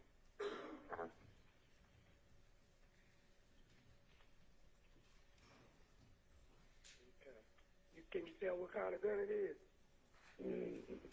I walked past the gun and came on home. Figured I'd do call me a y'all. favor. If you Yes. can keep an eye on it, I don't want nobody to come back and get it before we can get there. Okay. Okay, what's your name? My name is Michael Syas, Syass. All right, we got him coming. All right, I'll be standing out here just watching. Thank you, sir. No problem. East Point Police for Fire 94.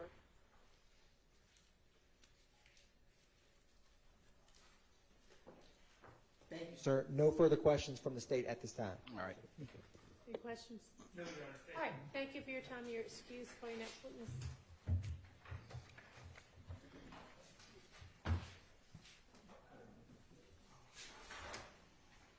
State calls Investigator David Clifner. If those are admitted, let's get them back up here with the court reporter, please. Coming up to the stand.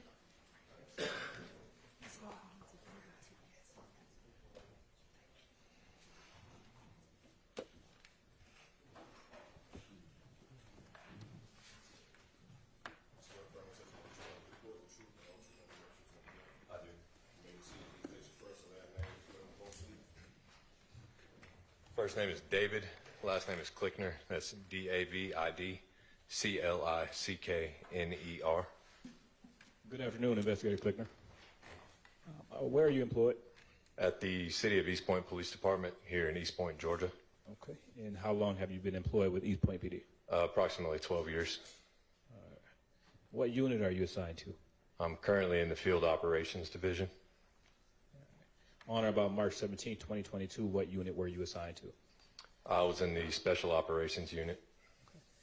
Now, can you tell the jury your role and responsibilities while assigned to the Special Operations Unit? It's primarily drug investigations, but based on the needs of the department, we do a little bit of everything.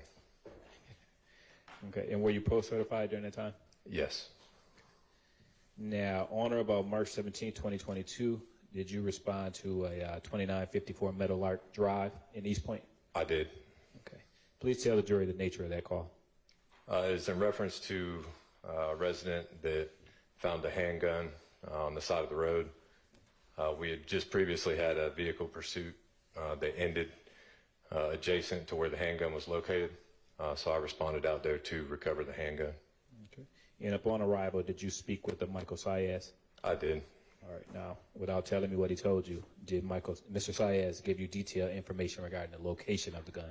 He did. Okay. And where was the gun located? It was just several feet off the roadway, adjacent to like a utility easement where some power lines run. Okay. Did you collect the gun? I just photographed the gun, and then I made contact with Detective Belknap of the Atlanta Police Department. He's the one that came out and actually collected it. Okay. Permission to approach, Your Honor? You may. Thank you.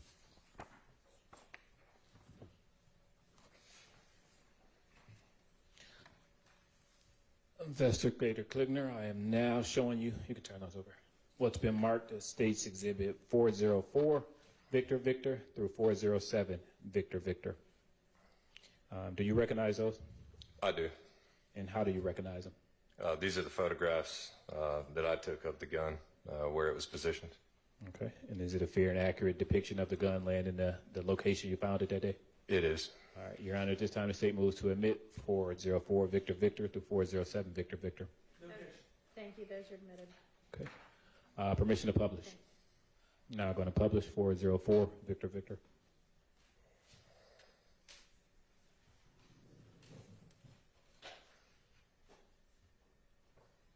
And Investigator Klickner, can you orient the jury what's depicted in 404 Victor Victor? Yes. Next to that utility pole, just left of it, several feet into the grass, is where the gun is laying. It's the handgun itself, and then it's a magazine laying next to it. Okay. Now publish in 405 Victor Victor.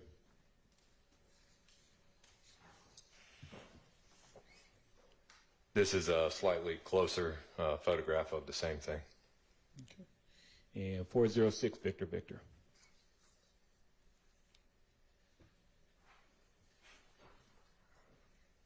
And again, this is a close-up photograph of the firearm. Okay. And 407 Victor Victor. And that's a photograph, an attempted photograph of the serial number. Okay. Do you know what type of gun that is? That is a FN handgun. And Detective Klickner, did you prepare a report in this case? I did. Okay. Court's indulged for a brief moment, Your Honor.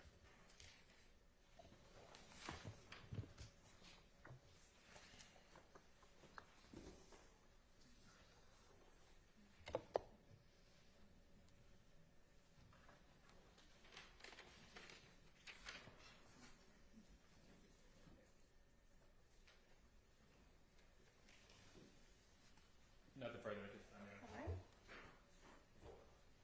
Hello, sir. Hey, afternoon. Good afternoon. My name is Max Shard. I represent Shannon Stillwell.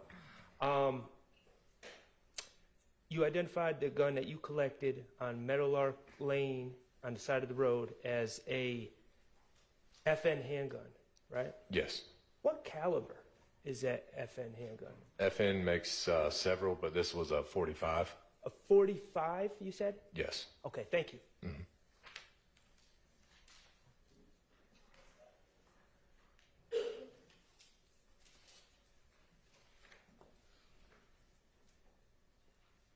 Oh, no, I'm sorry. All right, thank you for your time, and you are excused. Do you have another witness that's not super long? Yes. Okay, go ahead and call them. The state calls Taisha Alexander. All right, thank you.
Okay.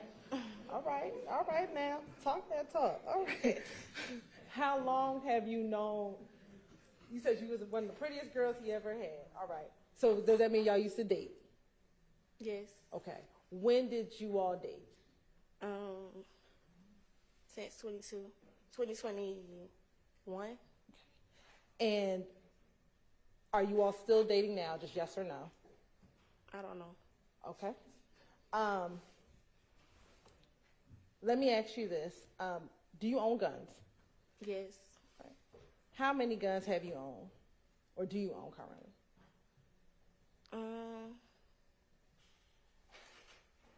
Probably like 7, 6, I think. Specifically, I want to ask you, have you ever owned an FN57 pistol? Yes. Do you remember when did you purchase that gun? December. December I of don't what know. year? I don't remember the year. Okay. Have you had the opportunity to look at the receipt from that purchase?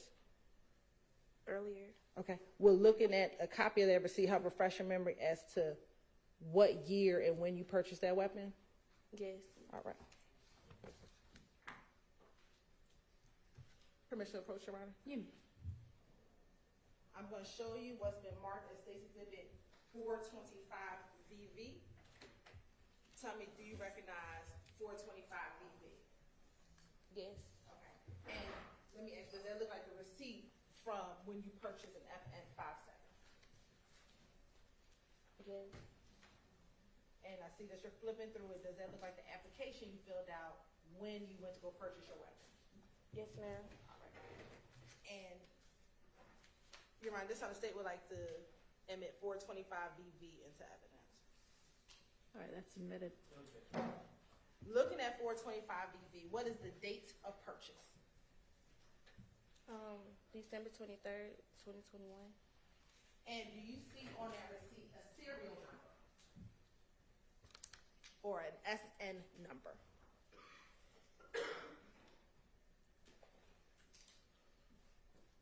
No. I don't know. Oh, yeah, I see it. What is the serial number listed on the receipt? 386-409-184. Okay. I'm going to show you what's been admitted as 221VV. It's going to be kind of tiny. I want you to tell me, do you see a serial number on 221VV on the bottom? Yes. What is that serial number? 386-409-184. Is that the same serial number that's Yes. on the receipt? Yes, ma'am.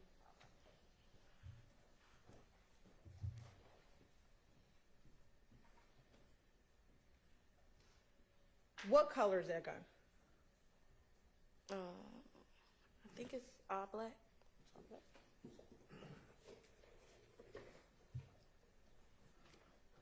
And does this look like the gun that you purchased? Yes, ma'am.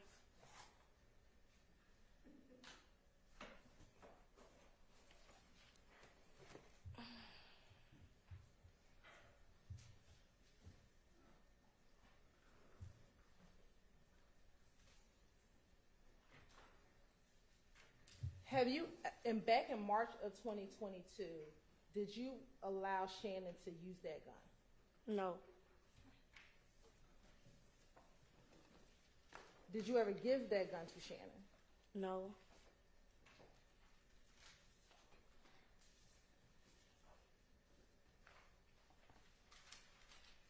Were you aware that he had possession of that gun? No. Do you know someone by the name of Demikion Garlington? Yes, ma'am. How do you know Demikion Garlington? He dated my friend. Do you know if he is a friend of Mr. Jackson? Yes, ma'am. Or Mr. Stillwell? Have you ever spoken to Demikion Garlington on his cellular phone? Yes.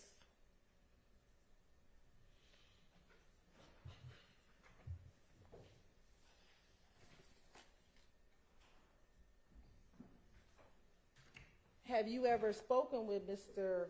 Demikion Garlington in March of 2022 about you giving Mr. Stillwell that handgun? I don't know.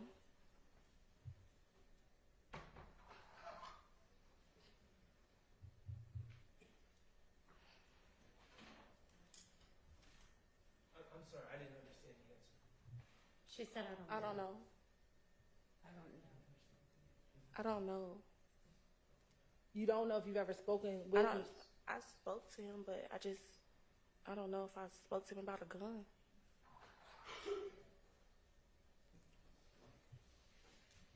Specifically on March 17th, 2022, do you recall speaking to Mr. Garlington about that gun being in Mr. Shannon Stillwell's possession? I don't remember.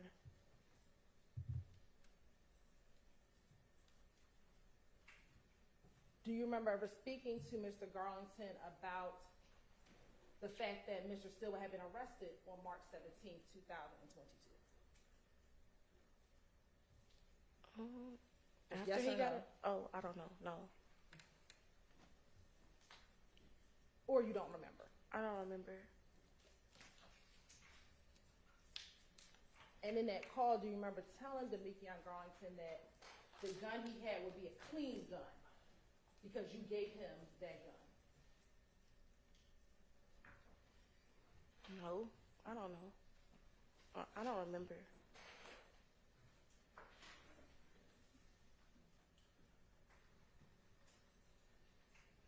I want to take you to March 14th, 2022. Did you ever go to an Alamo rental car facility at the airport with Shannon to rent a vehicle? Yes. And who was the renter of the vehicle? It was me, but we had to switch it because I don't have a credit card, so Shannon. So did Shannon rent the vehicle? Yes. All right. I'm going to show you what's already been admitted as State's Exhibit 188 VV and 189 VV.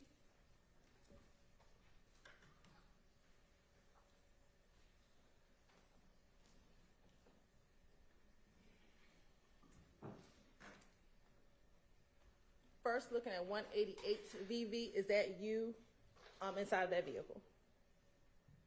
It looked like me. And what type of car did y'all rent in March of 2022? I don't know. Do you remember renting a white Audi vehicle? I didn't rent it. Okay. Do you remember being with Mr. Stillwell Jackson when he rented the white Audi vehicle? Yes, ma'am. Okay. And looking at this picture, 188 VV, does the car appear to have any tint on the vehicle at this time? Probably. I don't know. I don't know. It looked like it on the back. Okay. Are you able to see inside of the car through the glass? Ma'am. I'm sorry, I didn't hear you. Yes, ma'am. Pull that mic over to you and try to talk directly into it if you don't mind for us. And is that Mr. Stillwell Jackson sitting next to you in the passenger seat? Yes, ma'am.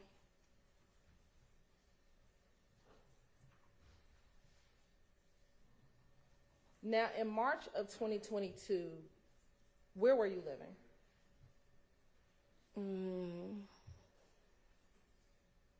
Still. And specifically around March 14, 2022, were you and Mr. Jackson staying in any hotels in the Douglasville area of Georgia? Yes, ma'am. Do you remember when you began staying in hotels in the Douglasville area? I don't remember the day. How long were you staying in hotels? We was staying in a hotel since March 9th. March 9th. Why were you staying in a hotel since March 9th of 2022? Because these girls tried to rob me.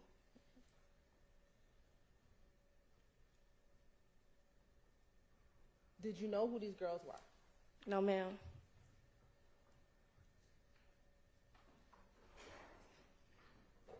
Do you know if these girls were affiliated with any gangs? I don't know.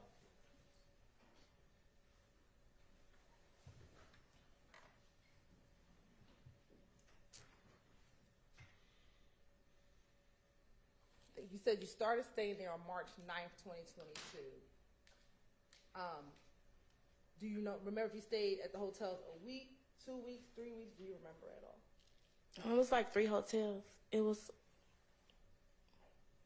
Oh, you want me to keep going? You stayed at 3 different hotels. Yes, ma'am.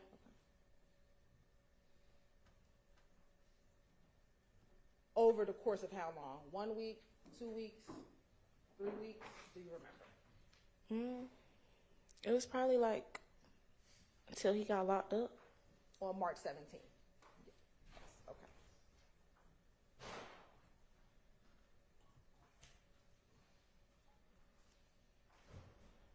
Course indulgence for one on one.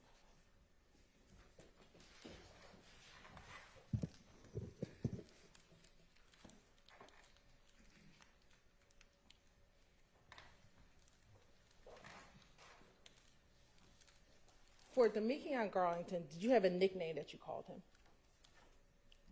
Scarface. Any other nickname? I didn't call him that, but I know his other nickname. What's that? Lil D.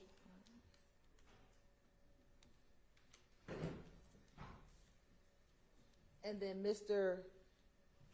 Did you call him Jackson or Stillwell? Both. Okay. Does he have a nickname? Bay. Oh, that's okay. That's your nickname. All right. That's fair. That's fair. Did you ever hear people call him SB? Yes, ma'am. All right.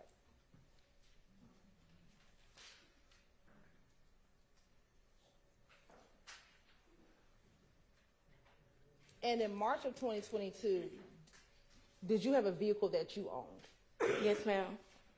And what type of vehicle is that? Scat Pack Charger. And did Mr. Jackson have a vehicle that he owned in March of 2022? We shared the car. And was that you shared that Charger? Yeah. Okay. I have no further questions, Joe.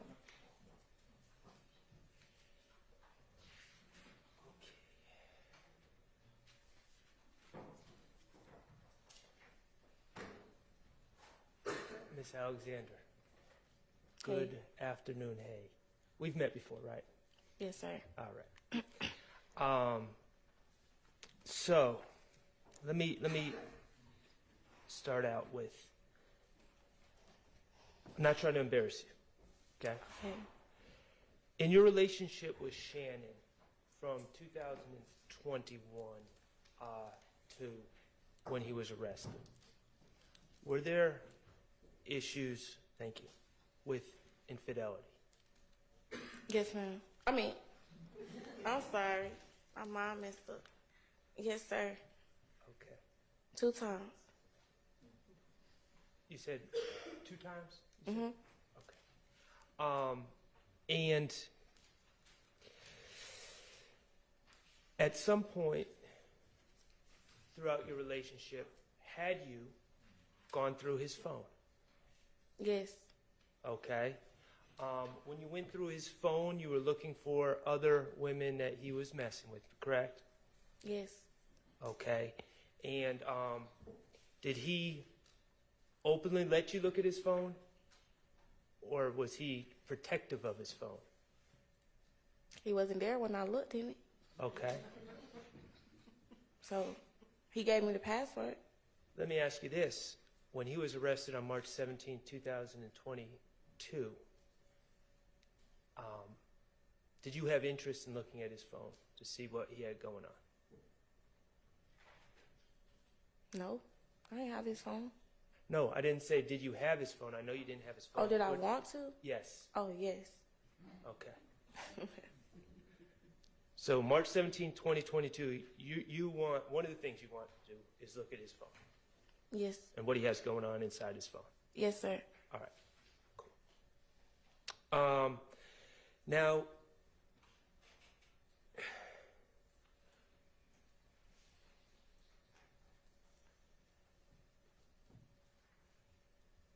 you said something interesting on direct about being robbed. When were you robbed? What day? Yes. Like the 9th, 10th? March 9th or 10th of 2022? I think it was March 9th. March 9th of 2022? Okay. And Ms. Alexander, at that time, you were working in a cash industry, correct? And by that, I mean you would get paid in cash, and you would tend to have cash on you, correct? I dance. Okay. So, yeah. So at that time, you were a dancer? Mm-hmm. Okay. And as a dancer, you get paid cash, correct? Yes. Okay. And that robbery happened at night, correct? Yes, sir. Shannon wasn't with you when you got robbed? No. Okay. And this robbery... I didn't get robbed. They tried to rob me. They tried to rob you. I'm sorry. They did try to rob you. And this attempted robbery, this is all on video, correct? Yes, sir. Okay. And people hid out and waited for you to walk down a hallway, and then they charged you with weapons, correct? They charged me? They charged at me? Yeah, they charged at you. Yes. Okay. And because you were being robbed, you... Shot them. Shot at them? Shot her. Oh, you shot her. Okay. All right. Now, ultimately, the people that were trying to rob you on that video were charged, correct? Yes, sir. By the police? Yes, sir. Okay, and you were never charged because you were acting in self-defense. Yeah, I didn't get charged. Okay.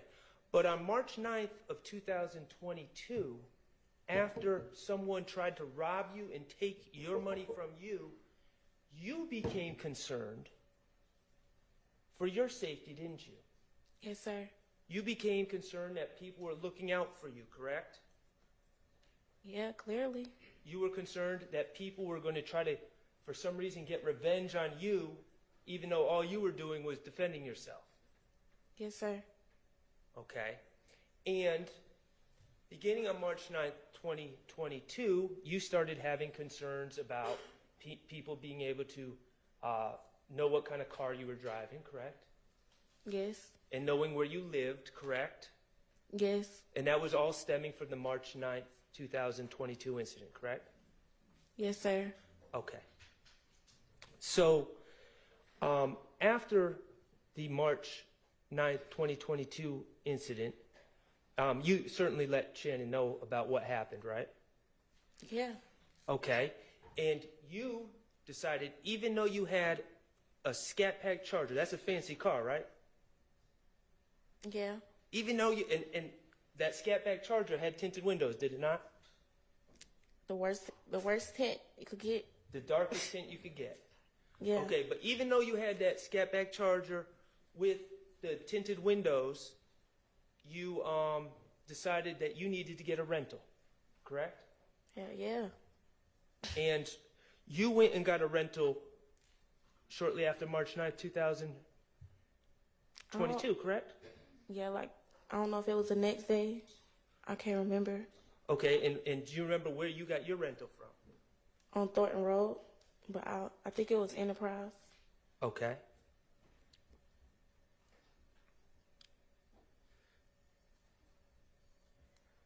I beg the court's indulgence just for a moment.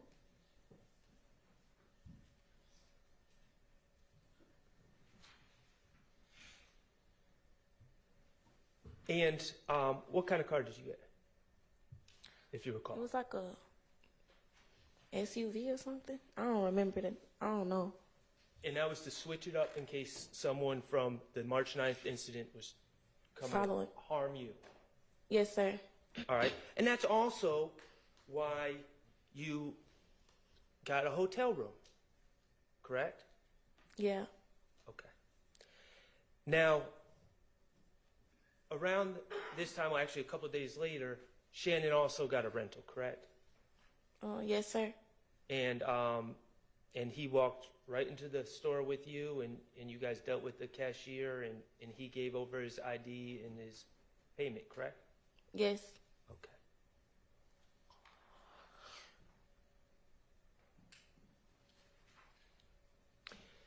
Let me ask you about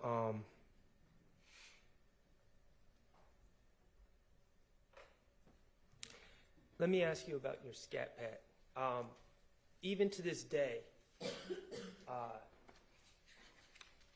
you had that car until recently, correct? I still got it. Okay, you still have it. Even to this day, you've continued to get that car wrapped, correct? Every 3 months. Every 3 months you get the car wrapped.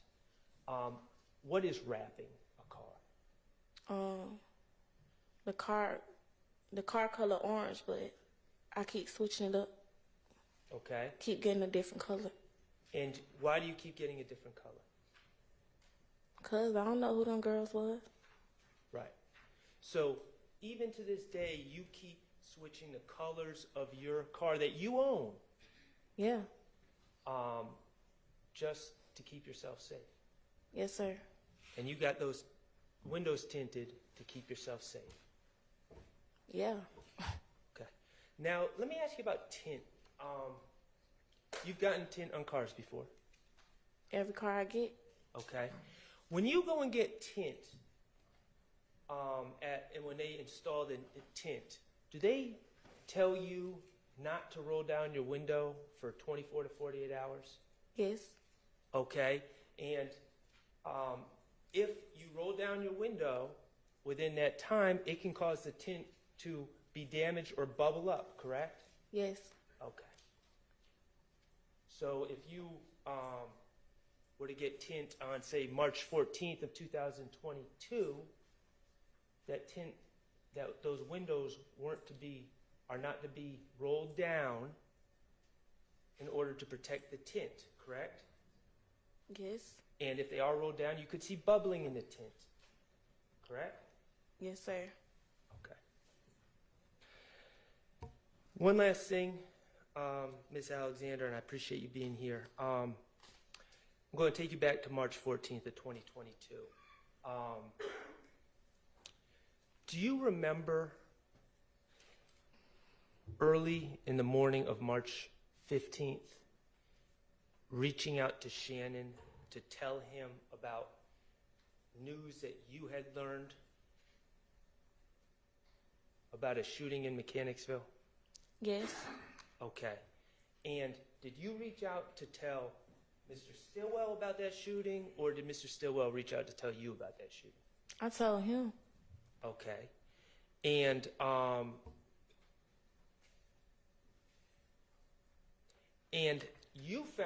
me how you found out about that shooting so quickly. On this girl page, she was riding past. Say it one more time. On this girl page, she was riding past. Okay. So But it was on Instagram. I understand your answer as a girl that you know was riding past Windsor Street and saw the police out there? Yeah, it was police out there. Okay, and then this person reached out or put it on Instagram. Is that Yeah, correct? and then it was, yeah. Okay. All right. By the early morning hours of March 15th, it was not a secret that a shooting had occurred on Windsor Street, was it? No, it was all over Instagram. Okay. And you were concerned about Shannon's safety, correct? Yeah. Okay.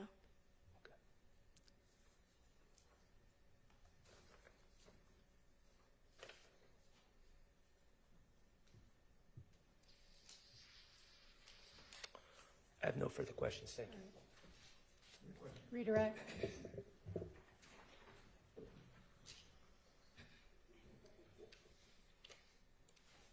You talked about your car, the cars that you get, you tint all of your cars, right? Yes, ma'am. Are those your personal vehicles? Yeah. Okay. Not your rental vehicles? No. You talked about renting a vehicle probably right after March 9th at the Enterprise. Is that fair? What kind of car did you rent at the Enterprise? I don't remember. What was it? It was an like SUV? yeah. Did you ever get tints on that SUV? No. And you kind of frowned up your face. Why'd you do that? Ain't my car. So it's safe to say you wouldn't get tints on a car that's not yours. Not my car. Now, when you went with Shannon to get the Audi, did you ever go with him to get tints on the Audi? No. And you frowned up your face again. Why'd you do that? I just didn't go with him.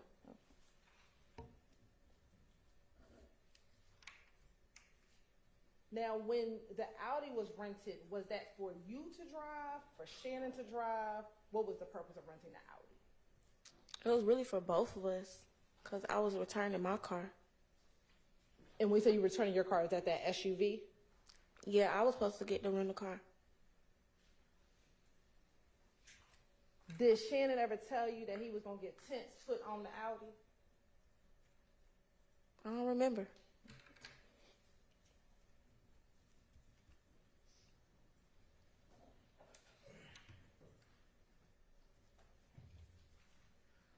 After driving the Audi out of the rental facility, where did you go? To my car. Which car is that? My Charger. Where was the Charger at? At the airport. So did you drive the Charger to the airport and then you all picked up the Audi from the airport? What? Yeah. I was following him.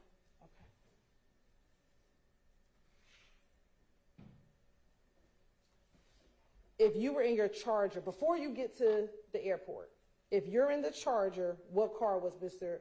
Jackson driving? The rental car. The SUV.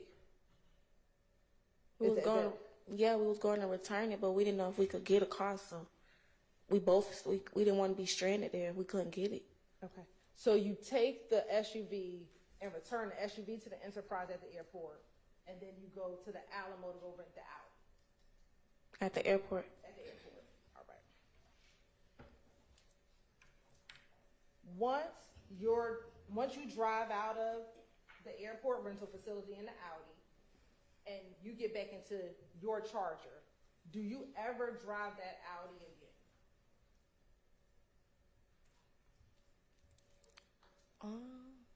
Probably around Douglasville or something. I don't know. I don't remember.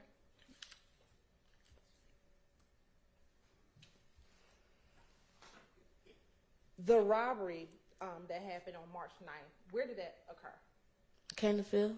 In Mechanicsville? Were you staying in Mechanicsville at the time? No. Where were you when the robbery took place?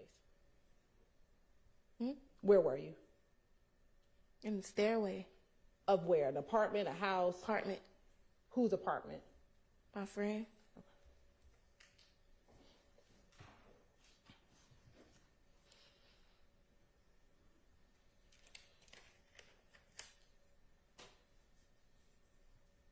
Do you know any individuals who are members or associates of YFN, the Young Fly N-Words gang? Yeah. Okay. Who? I stayed over there. You stayed over in Summerhill?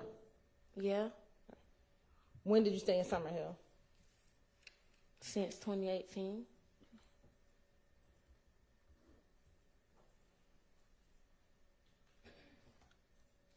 Do you know a person, I might pronounce the name wrong, Teedrick Glass? I heard of him.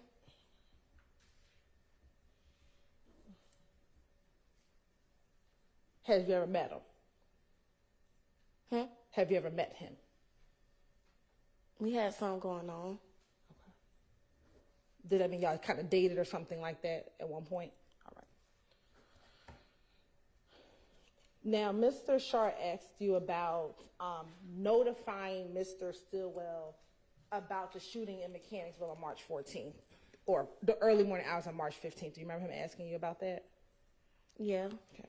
When you spoke with Mr. Stillwell, did he ever tell you that he was in the Mechanicsville area around 10 o'clock p.m. that night? I don't remember that.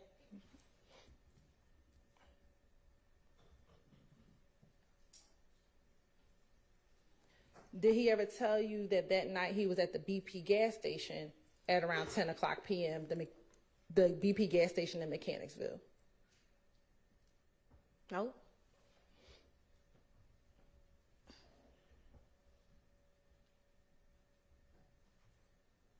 When you spoke to Mr. Stillwell that morning, in the early morning hours, do you know where he was?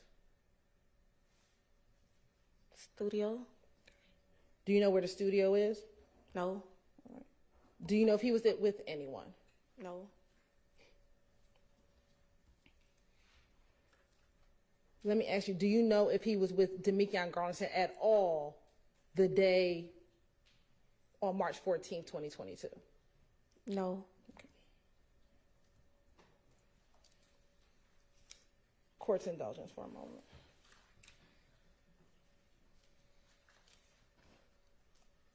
Did you know Christian McMiller and Darius Ford? No. Or McMahon or Big? No. Court's indulgence.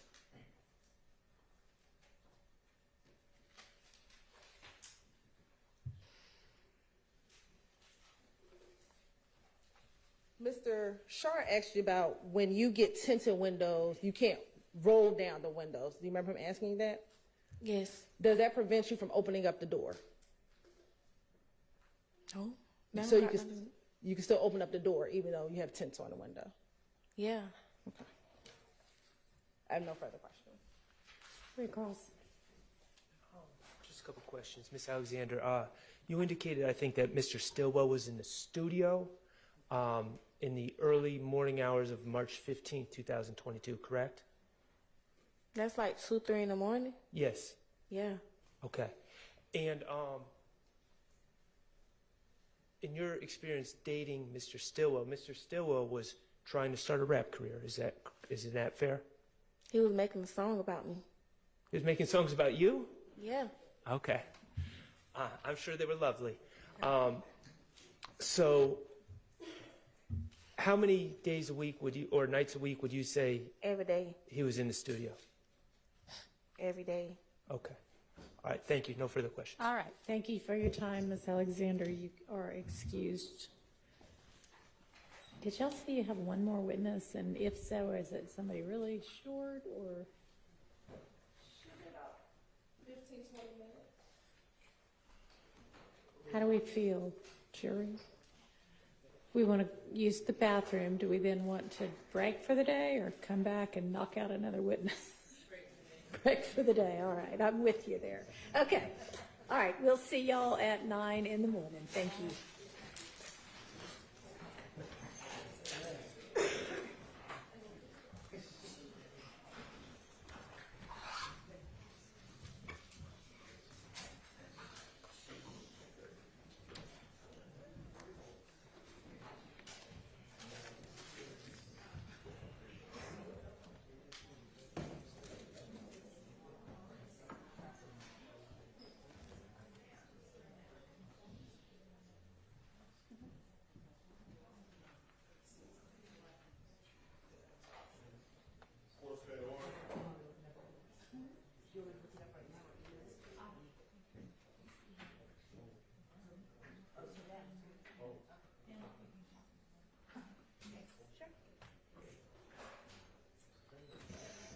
Okay, as to the two stipulations, Ms. Weaver's going to do y'all a favor and give you a rough of what y'all said, and that way y'all can have it when you're putting together the written stipulation.